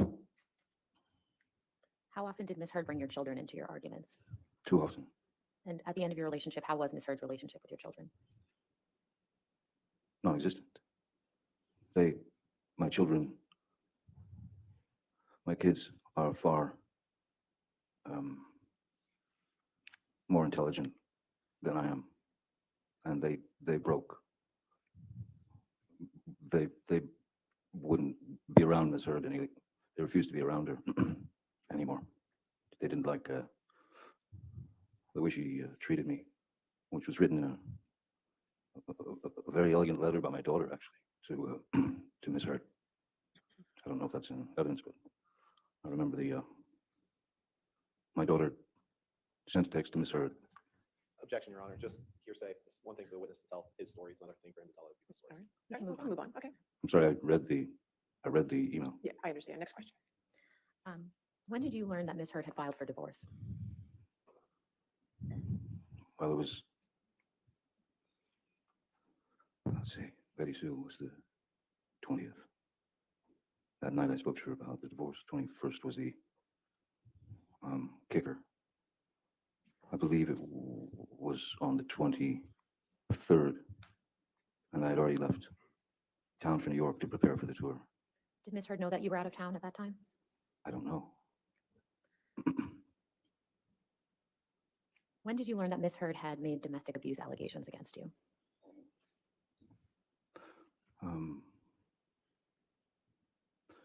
The 27th of May, which is in fact my daughter's birthday, I saw that she had gone to a court, I don't know, some court, and there were paparazzi everywhere, and her, and a brown mark on her face.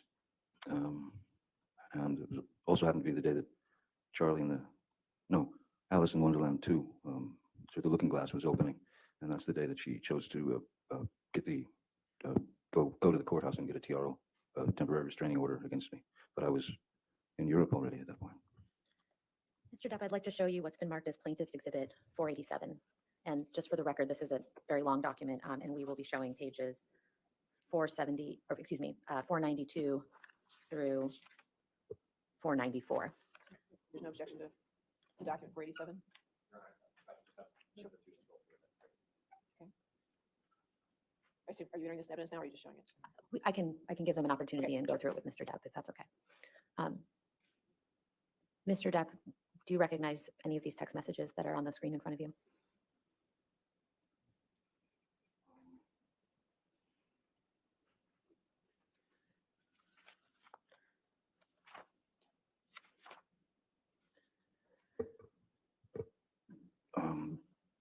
Vague memory of these. And who were these communications between? Looks like myself it's me in the green, and Ms. Heard's words in the blue. And do your communications reflect that Ms. Heard understands that you're in New York? I'm sorry? What is the date of your text messages here on this page? That's the 23rd of May, 2016. And hers are the 24th of May, 2016. And based off of these communications, does this refresh your recollection that Ms. Heard knew that you were in New York on this date?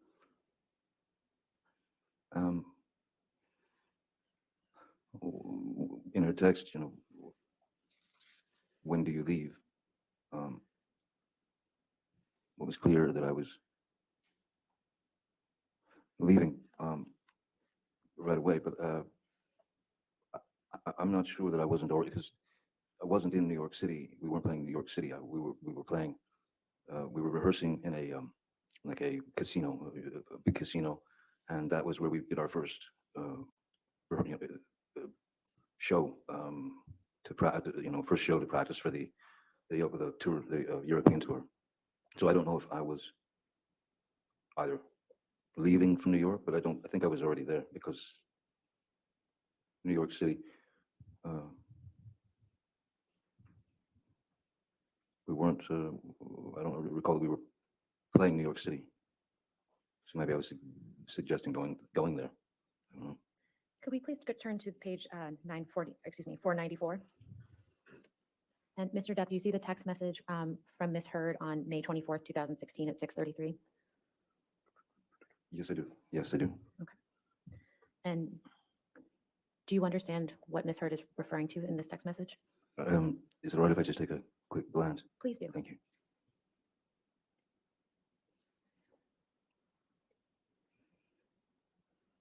Thank you. That's better. Oh.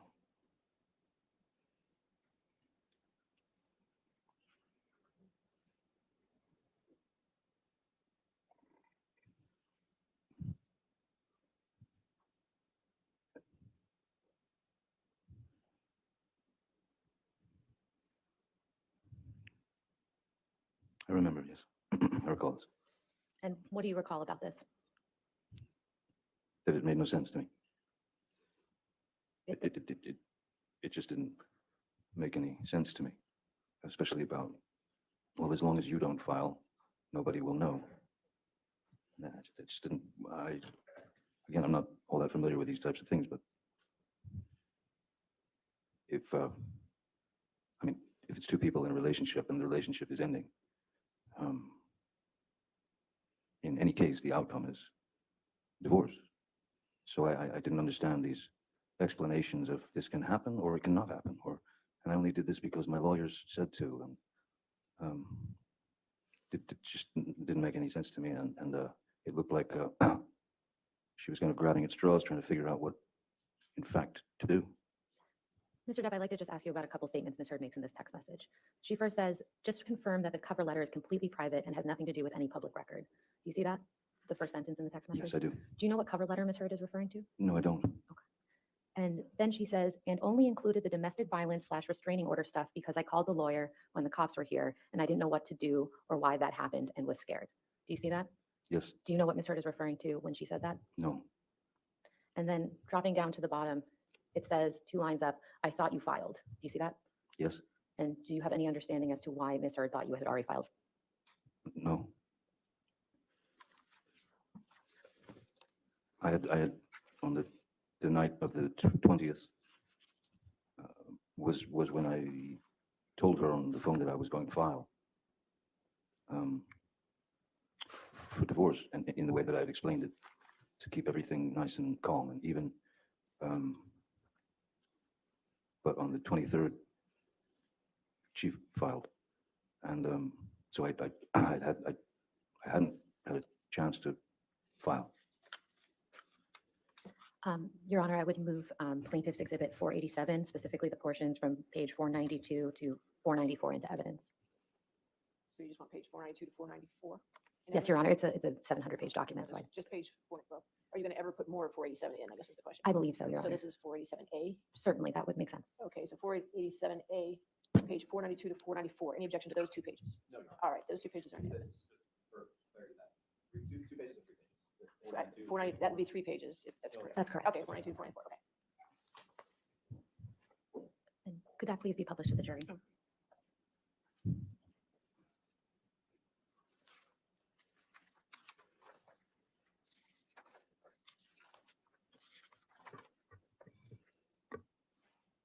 Mr. Depp, Ms. Heard did end up seeking a temporary restraining order against you, correct?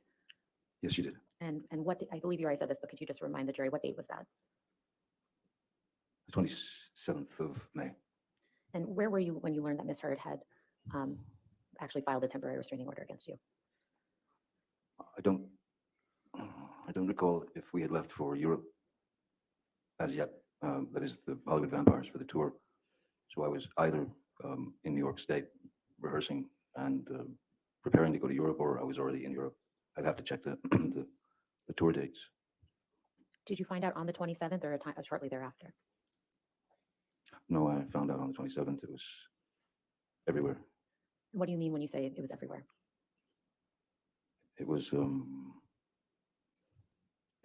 multiplying and multiplying and multiplying throughout media, throughout social media, throughout so-called sort of straight media or whatever. And I was taken aback a bit.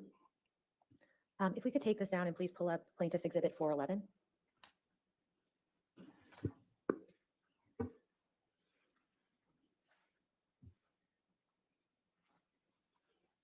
Mr. Depp, is this some of the media coverage that you were referring to?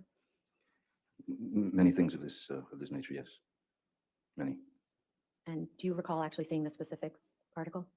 I don't remember seeing this specific article, but there were already plenty, and certainly more than I was happy to go through. I think once you read one or two of them, the general idea is I mean, the point had been made clearly. Your Honor, I'd move Plaintiff's Exhibit 411 into evidence. Any objection? All right, 411 in evidence.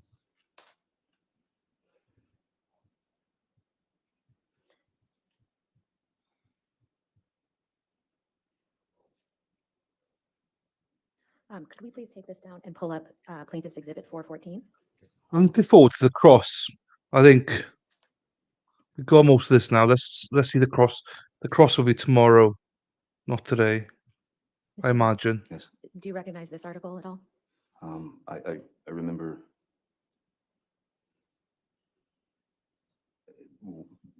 Yeah, I don't know if it was this one in particular, but I do remember seeing all the various reasons behind her reasons behind her needing to get a temporary restraining order, a TRO against me, which they just started to metastasize into these. There were abuse allegations, and there was alcohol, and there was drugs and violence, and it just it was already right then and there before my eyes spinning out of control, and there was not a word that I could say. Your Honor, I would move Plaintiff's Exhibit 414 into evidence. Any objection? All right, 414 in evidence. And if we could take this down now, please, and put up Plaintiff's Exhibit 409.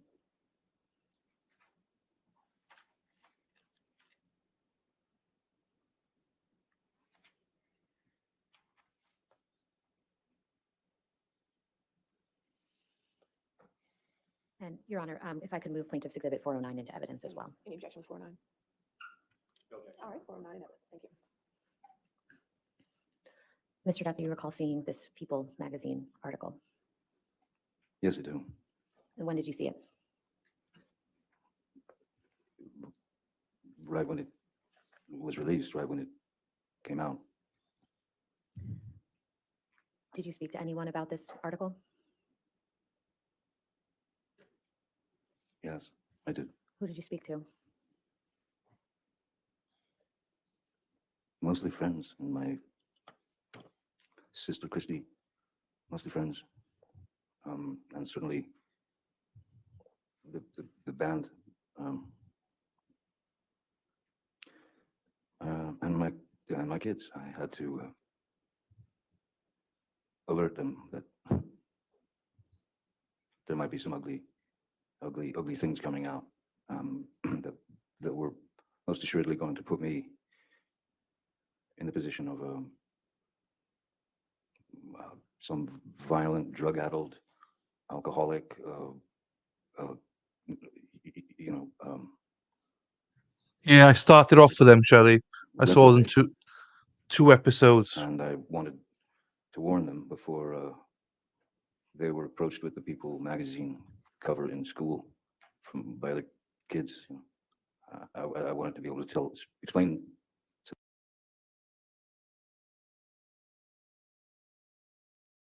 So this is why I got confused, Shelley. So I watched the deposition, so I thought it was I don't remember what I thought, but I thought, oh fuck, I don't remember what I thought about it now. But I felt sorry for Amber after that, after depositions and stuff. Then I got here and I was told forget about the depositions and find something else. So um yeah, I mean there's a few the TMZ line was funny, you know, and I watched the Rocky one and oh yeah, watched another one. I watched a little bit of Depp's one, but then I got demonetized because of Depp's one, so I had to reload it. I don't know. I thought she did well, if I'm being honest. Overall, I got annoyed with it because the lawyer asking all the questions who Spider loves really annoyed me. I loved I don't remember the line now, Spidey. I loved the line when her lawyer and the Laura and her lawyer went at it, and she said something like, "Get out, it's my room," or something like that. I don't remember what it was, but that was funny. So I enjoyed it. It's my room. Oh, that's it. You shouldn't be here, Laura. And she's like, "It's my room, babe." And that was funny. That was funny. That was funny. Um, her lawyer was annoying. Um, um, the lawyer was very annoying. I did think that the lawyer asking the questions was snarky as well. She was a lot better in the other one than she was in that one, but I do think she was antagonized by Heard's lawyer. But I did come out of it. I think it's been sympathetic. I was, you know, thinking, geez, she did right. I felt sorry for her.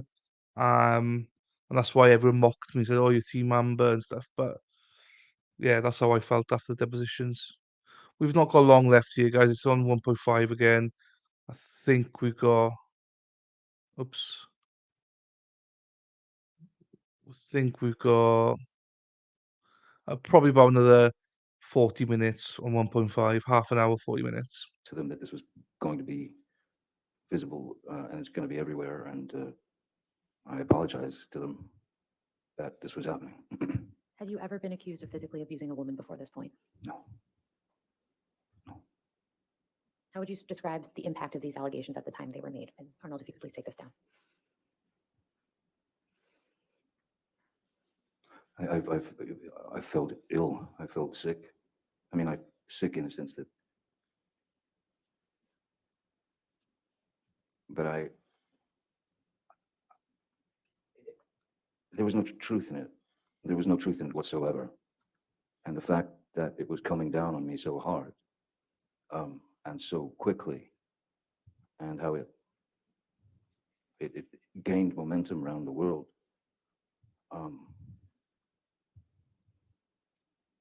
And then you notice people looking at you differently.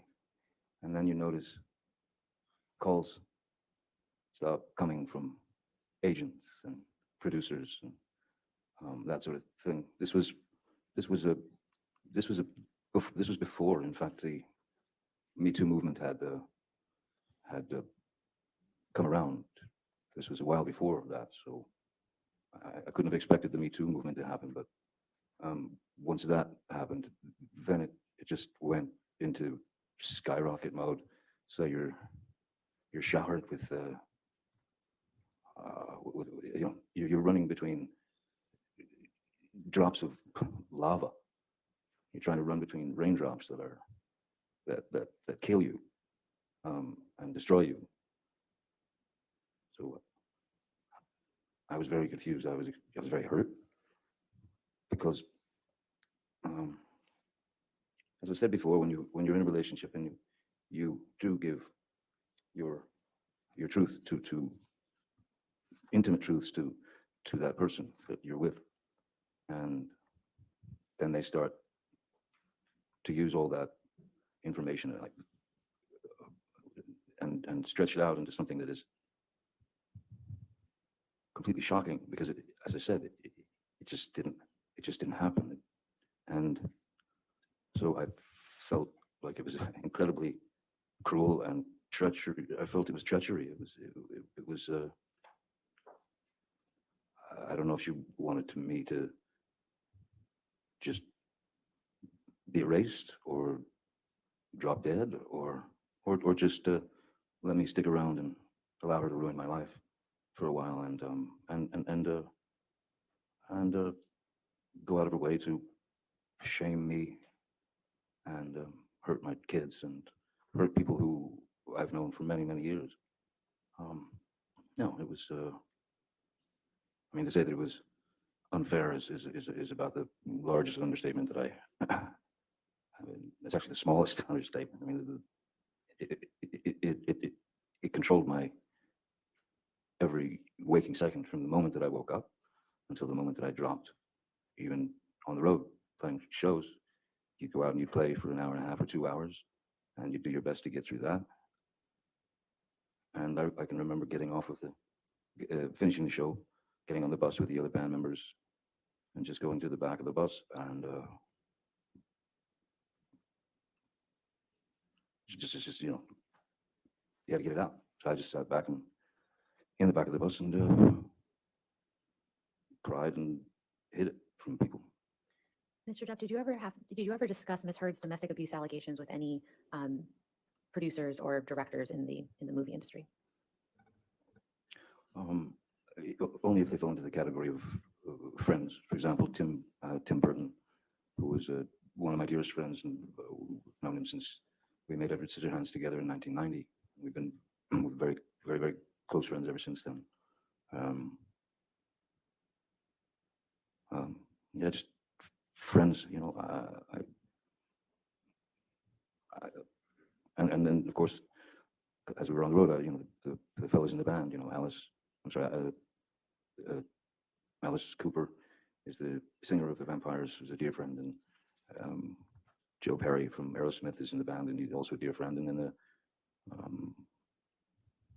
couple of the other members are just, yeah, very close friends, and I was bereft of any. You just don't know what to say anymore. You just know what to. So I tried not to talk about it very much at all, but just the friends. Mr. Depp, when did you and Ms. Heard divorce? When was the divorce final? Yes. The divorce was final January 2017 on Friday the 13th. And how were your divorce proceedings resolved ultimately? My team of lawyers, which included two of my entertainment lawyers, a divorce attorney, and two more attorneys that were on, Blair Burke and someone else. I wanted to, for lack of a better word, I wanted to fight it. I wanted to fight it because because there wasn't an ounce, not a grain, not a molecule of truth to it. So I wanted to fight it. They. All right. He was speaking about what he wanted to do in the context of the divorce. I understand. I think the next one was going to be they said. I don't know. That's fine. So, Okay. You can do your next question. Sure, certainly.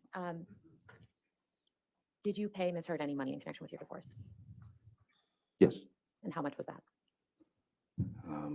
Her settlement, she wanted $7 million. I believe that was the settlement, wasn't it?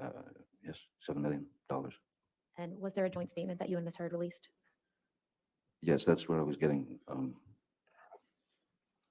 The advice that I was given was to not to fight. Objection, Your Honor. Hearsay. All right. I'll sustain the objection. Next question. Who wrote the joint statement? No idea. Lawyers. Did you approve the joint statement before it was issued? I'll put it this way, I wasn't given much of a choice. Could we please pull up Plaintiff's Exhibit 408?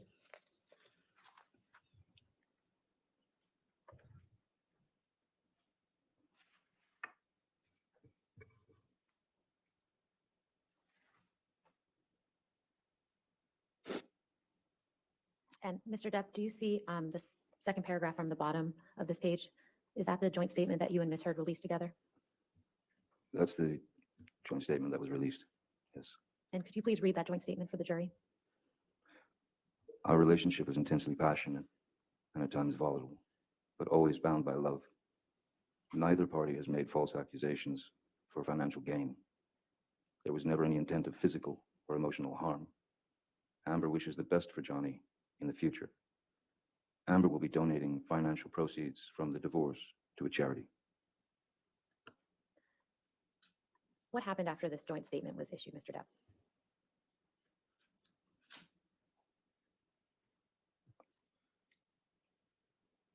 What happened after that?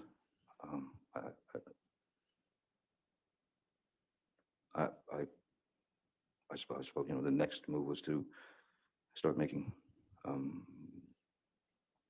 payments to Ms. Hurd. They were scheduled payments. And then at a certain point, Ms. Hurd had made statements to the press saying that the 7 million was going to be, the 7 million was the settlement, and that 7 million was going to be split up between two charities. One was the ACLU, and the other was the Children's Hospital of Los Angeles, which in fact was a breach of the agreement. Neither one of us were supposed to speak about details, money, anything of that nature. So when Ms. Hurd breached that agreement, that was when I asked Ed White, my business manager, to send the first payments directly to the charities in Ms. Hurd's name. And after I did that, Ms. Hurd was very, very angry that I had made those first payments. And she went into a kind of a tirade about how I should be charged double the 7. I should be charged 14 million, so that because she thought that I was looking for a tax break. Mr. Depp, between the time that the joint statement was released and the time that the op-ed came out, how many movies did you work on in that time period, if you can recall?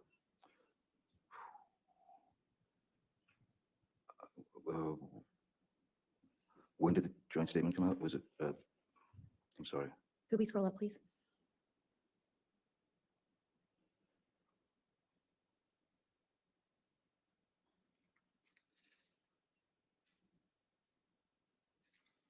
I'll withdraw the question for the moment. In the time leading from the divorce through the, in the time period between when your divorce was finalized and the release of the op-ed in December 2018, do you have an estimate as to how many television or movie projects you worked on? I don't exactly. I believe there was another, maybe a smaller tour with the vampires. And I don't remember. It's hard to remember. I've done too many movies. That's okay. Sorry. Your Honor, I apologize. Can we please move into evidence exhibit 408? Sorry, any objection for me? Yes, Your Honor, we don't have any objection to the joint statement that was read, but Okay. the article contains hearsay statements. All right. We can redact that Okay, and put it so into you only our. redacted 408 with just the statement then, is that what you're talking about? Just that second line. Okay. All right, that statement will be in evidence once we get it redacted. Okay. All right, thank you. Mhm. If we could please pull up plaintiff's exhibit 1.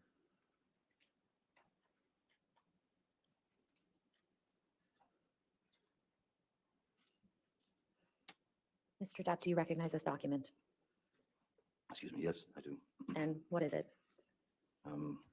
This is Ms. Hurd's op-ed for the Washington Post that I believe came out in December of 18. I recognize it. Yes, I certainly remember this. And have you actually read this op-ed? Yes, I have. And what do you think of it, its contents?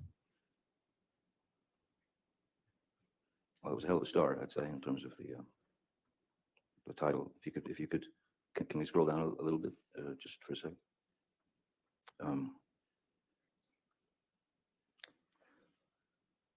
Because I'd like to make a point. Reading it and reading the words that she had written about what was obviously, it was obviously referring to our relationship. It was obviously referring to me 2 years ago. It all matched up, and so it was clearly about me. And then I read the rest of the article where she talks about, if you could go down, scroll down just a little bit. After the imagine a powerful man as a ship.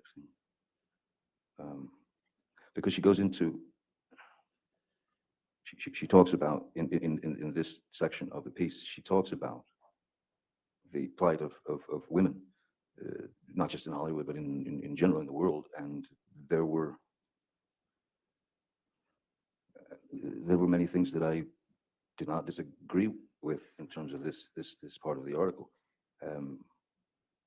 I understand anyone's passion to right the wrongs that have been done for countless years against any being who's suffered at the hands of domestic violence, be it women, men, children. That's something, of course, coming from my background, that I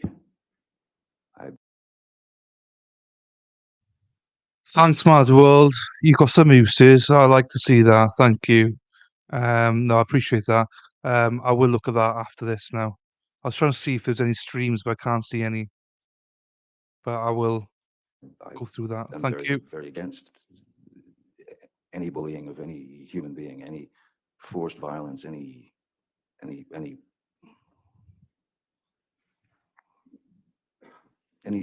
any any injustice committed against any human being. So all this part of the article was strangely, I understood it very well, and I can applaud some of this. I can absolutely say that I believe that it was very well done with regard to violence against women or violence against anyone. It just seemed kind of the strange other side, like a it's like a two-headed coin. Mr. Depp, did you experience any consequences after the release of the op-ed? Absolutely. And what were Yes. those? Oh, well, I believe it was. I don't think it took Disney very long, maybe a couple of days, to announce that I had been removed from the Pirates of the Caribbean films franchise, which I learned about reading in reading one of these type of some magazine, the article where Sean Bailey was quoted, which was very odd to me, as I have had many creative conversations with the Disney people, even to the point where they were asking me to come back and write Pirates. Yeah. Sorry. What Disney executives told him is hearsay. We can move If on. you want to, just respect. So let's see. So I can read it out of someone's article, but not from the man's mouth. Is that what happens? Next question.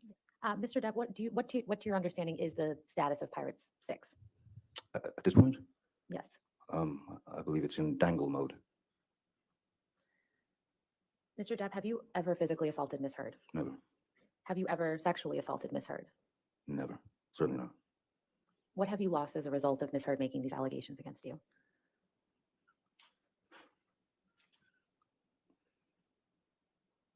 Nothing less than everything.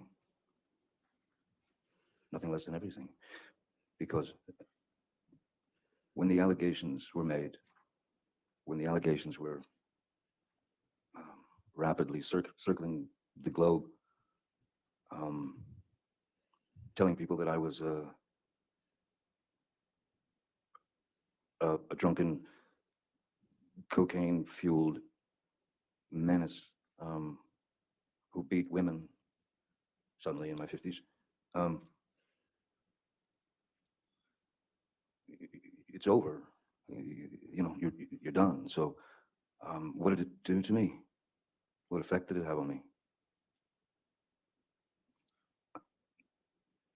I'll put it to you this way: no matter the outcome of this trial, the second the allegations were made against me, the accusations, the second that more and more of these things, as I said, metastasized and turned into fodder for the media.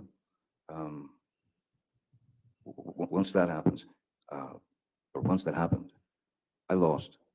Then, that is to say, I lost because that is not a thing that anyone is going to just put on your back for a short period of time. I will live with that for the rest of my life because of the allegations and because it was such a high-profile case. So I lost then, no matter the outcome of this trial. I'll carry that for the rest of my days. And it never had to be that way. It never had to happen. And I don't quite understand why it did in the way that it did. I have no further questions, Your Honor. All right. I think it's, I think we'd rather start tomorrow morning, is that correct? Why don't we go ahead and start a little bit today, just because time is not on our side. Okay? All right, thank you. Cross-examination?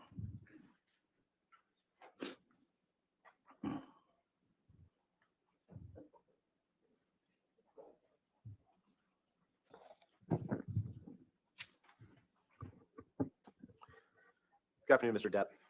Good afternoon, Mr. Rottenborn. I'm happy that in the last little bit, we've gotten to the reason why we're here, and I'd like to start with that. If you could please pull up Plaintiff's Exhibit 2, Michelle. Next page. Your Honor, I believe this is either in evidence or it's been stipulated as part of the opening. I assume no objection to.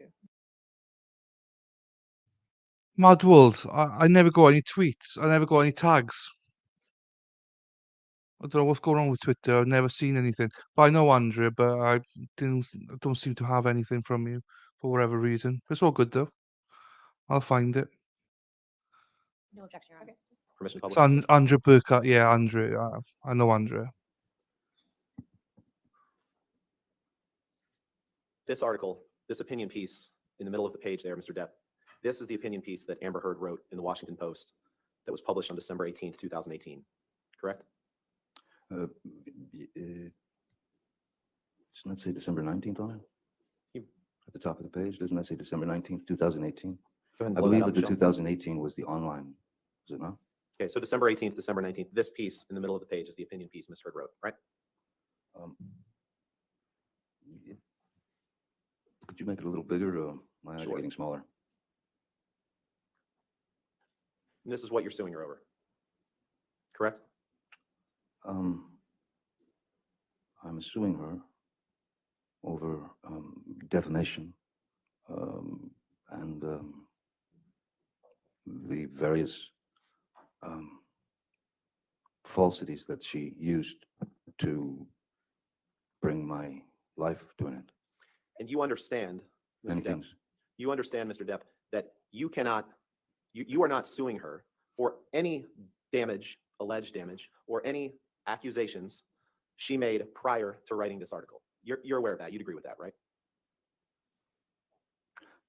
Could you say that again, Mr. Rottenborn? You are not bringing a lawsuit against her, bringing her into court in Virginia for anything that she did prior to writing this article, correct? You know that you can't do that, right? I have to say that I, as I said at the top of this, I've never seen this version of the op-ed piece. The version that I saw was the other one that I identified that was on the 18th. This is on the 19th. I believe the 18th was 2 years quite before, possibly, was quite possibly, maybe that was the online version that came out first. 2 years before there's a either the very online or the different- print. I'm sorry, I was just No, going I to think finish you my answered answer. my question, sir. Thank you. Oh, 2 years before the online and the print version came out, in 2016, Amber obtained a domestic violence restraining order against you from a California court, correct? yes, sir. And in obtaining that domestic violence restraining order in May 2016, she accused you of domestic abuse, right? Yes, sir. And Michelle, if you could blow up the third paragraph down, please. And in the opinion piece that's before you, published in the Washington Post, she wrote, then 2 years ago, I became a public figure representing domestic abuse, correct? I can't say correct. She wrote it. And the Or piece somebody did. doesn't contain your name, correct? No, it does not, no. And other than mentioning the fact of abuse accusations that were made 2 years prior to the publication of this article, the opinion piece doesn't contain any details of your time together, correct? I think that I think it's very easy to write a piece and put the finger on someone without saying their name. There are sneaky ways of writing things. And as I've seen also what the ACLU and their team had to say, they clearly described to Ms. Heard that, I'll move to strike this as hearsay, Your Honor. All right, I'll do that. Next, And I appreciate, sorry, it's evidence. next question, okay? thank you, Your Honor. Mr. Depp, I appreciate you've gotten a a lot of chance to talk, and I'm trying to be respectful of the court's time and the jury's time. So I'm gonna ask you that question again, because I think it's a pretty simple yes or no question, which is, You'd like other, it to be, sir. Nothing simple in this case. other than mentioning the fact of abuse accusations made 2 years prior, this opinion piece does not contain any details of your time together. Yes or no? It contains fragments. This piece here, I don't know, is this word for word with the other piece? And the article discusses proposed legislation, which you just talked about, correct? You agree with that, right? Yes, yes. And it discusses Amber's experiences after she had separated from you. You agree with that, right? 2 years ago, I became the public face for domestic violence. 2018, 2016. It seemed to me that the puzzle was going to work no matter your angle, sir. So I'll take that response as a no, that this piece does not discuss this piece does not discuss anything prior to Miss Heard separating from you, and it only discusses her experiences, her biographical experiences after she separated from you. Correct? I can't say that. Okay. Now you're claiming that due to Amber's allegations of abuse, you can't be in Pirates 6, correct? I'm saying that after everything had basically hit its media targets and the hit pieces kept coming, it would be, I mean, I would be a real simpleton to not think that there was an effect on my career based on Ms. Heard's words, whether they mention my name or not. You became aware prior to the publication of this op-ed that you were likely out for Pirates 6, that Disney was considering dropping or dramatically shrinking your role, correct? No. Can you pull up Defense Exhibit 113, please?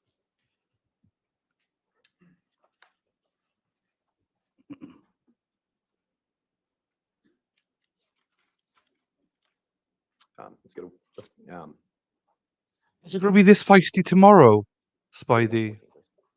Is it going to be like this Yeah, I'm tomorrow? sorry, Your Honor, but it's the next one, so it's Okay, 114? sorry, one more. Let's 115, please. 115.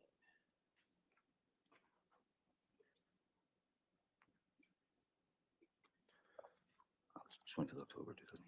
Hide in a row. Mr. Depp, do you see? Personal dramas, yes. Sorry, You have questions, Ron? I did. I was just giving you time to read. Do you see the date of this article beneath those bullet points is October 25th, 2018? Do you see that? Yes, I do. And do you see that the headline, Hide the Rum, Johnny Depp is out Objection, Your as Honor. Jack This is Sparrow not- in Disney's Pirates of the Caribbean? Objection, hearsay.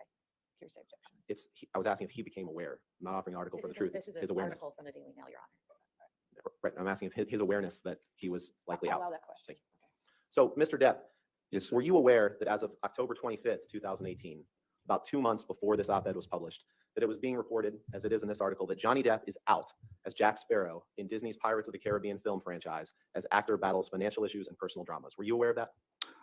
I wasn't aware of that, but it doesn't surprise me given that 2 years had gone by of just constant worldwide talk about me being this wife beater.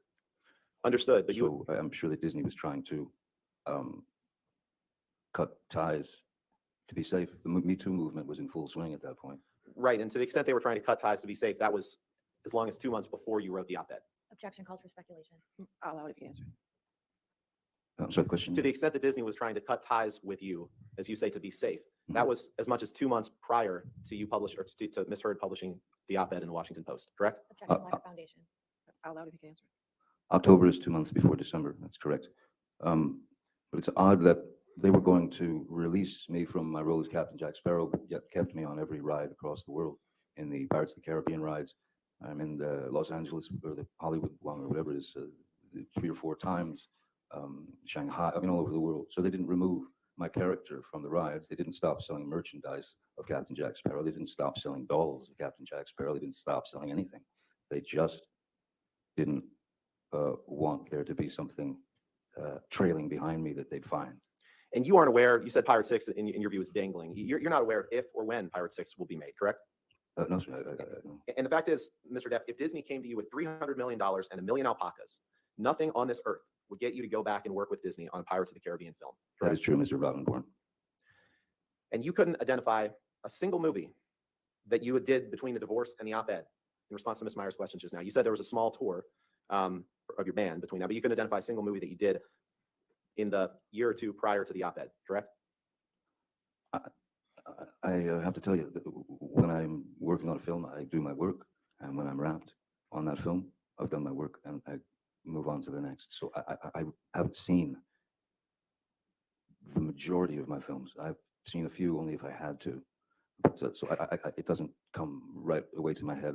Films are not the first thing that I think about. And you spent a long time talking about the impact of the abuse allegations made in Ms. Heard's obtaining the temporary restraining order or the domestic violence restraining order in May 2016, right? True. And you testified that you wanted to fight it, right? But the fact is, you never fought the allegations in court in 2016. It was only after Ms. Heard published this op-ed in 2018 that you fought them. You never tried to fight them in 2016, did you? I was advised by my attorneys not to fight. In fact, you signed not only that we read a statement, but let's pull up.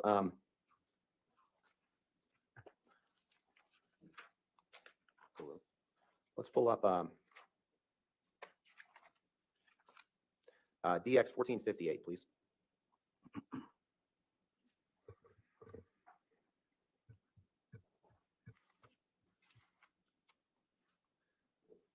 Mr. Depp, you see that this says marriage of Depp, correct? I see that. It's a legal document. Can you scroll to the signature page, Michelle, please?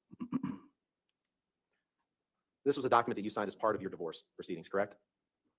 That's my signature indeed, yes. Your Honor, move for admission of this document. Any objection to that document? No objection, Your All Honor. right, 1458 in evidence. May we publish, please? Yes, sir. Mr. Depp, that is your signature on the right, correct? Yes, it is. Dated August 15th, 2016, right? That's what it says, yes. And this is this is a document you signed, right? For the third time, that is my signature, yes. Let's go to paragraph 27, please. Paragraph? Paragraph 27. Okay. And this paragraph is a joint statement that both sides agreed to release. And if you look in the block quote there, it contains the quote, or it contains the statement, neither party has made false accusations for financial gain. Neither party has made false accusations for financial gain. Did I read that right? You did, Mr. Take Robinborn. that down, Michelle.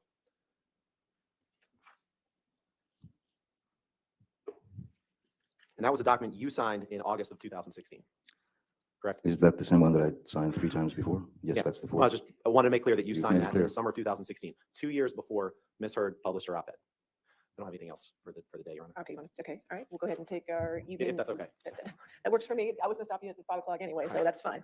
All right, ladies and gentlemen, that conclude our day-to-day. Again, don't do any outside research, do not talk to anybody. We'll see you in the morning, okay? All right, have a good evening.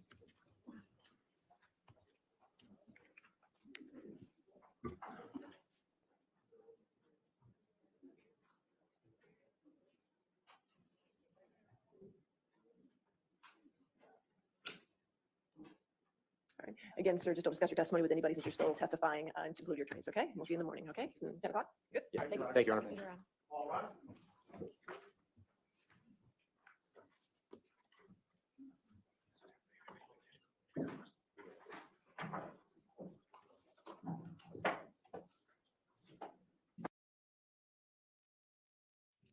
Okay, cool. That's done. I mean, I enjoyed today, which is a change. I haven't enjoyed this trial up until today. So yeah, I thought his testimony was fantastic. I think he's believable. I think he's funny at parts when he needs to be. He's serious when he needs to be. So I'm looking forward to it. But that part is always going to be great anyway. It's the cross that I'm looking forward to. So tomorrow is what I'm looking forward to see what how he comes out of that one really, because I think that's going to be interesting, and I think that's where you judge him really, rather than on today where he knows basically what's coming. So that was just my opinion on it. But yeah, I thoroughly enjoyed it. I think I'm a more of a depth understanding now. I got this bitch on fucking Twitter. She took my head in. Um, I can't.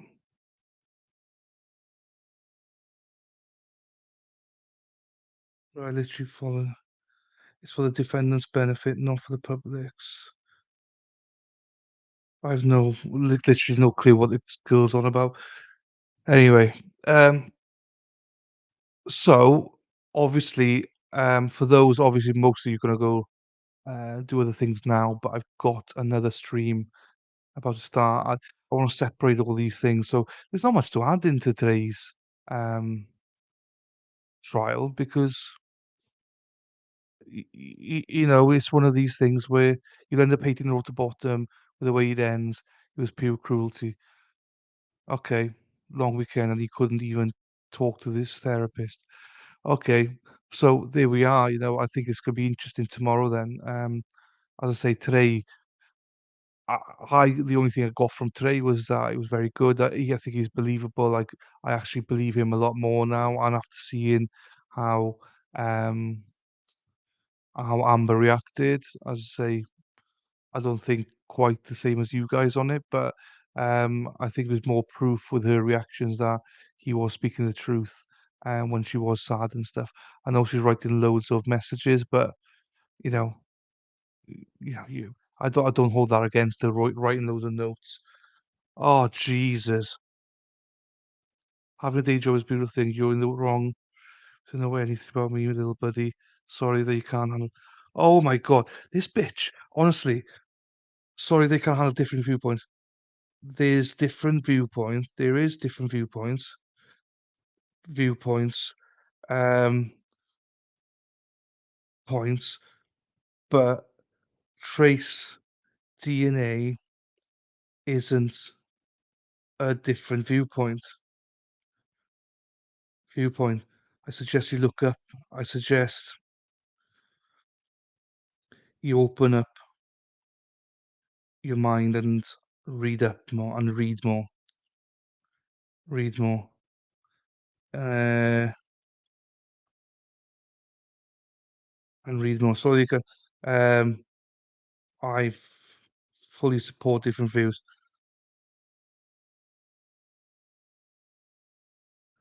Fully appreciate different views, and BK is innocent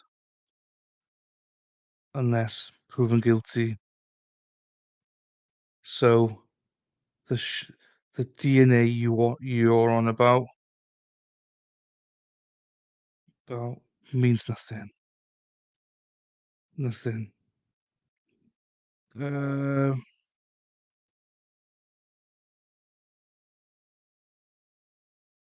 Also, I'm not your buddy, so go fuck yourself. I'm not your buddy. I won't say that. I won't say go fuck yourself.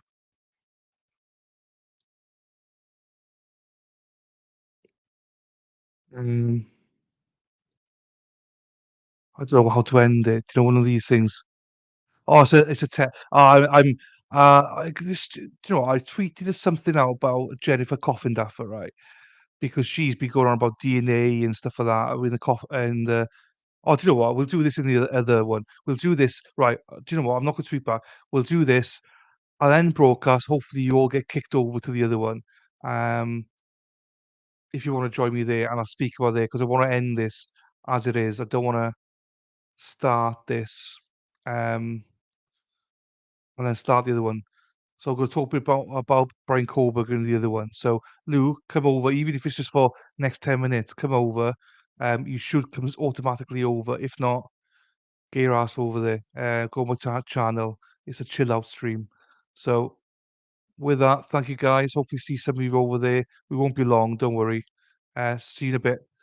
Ta.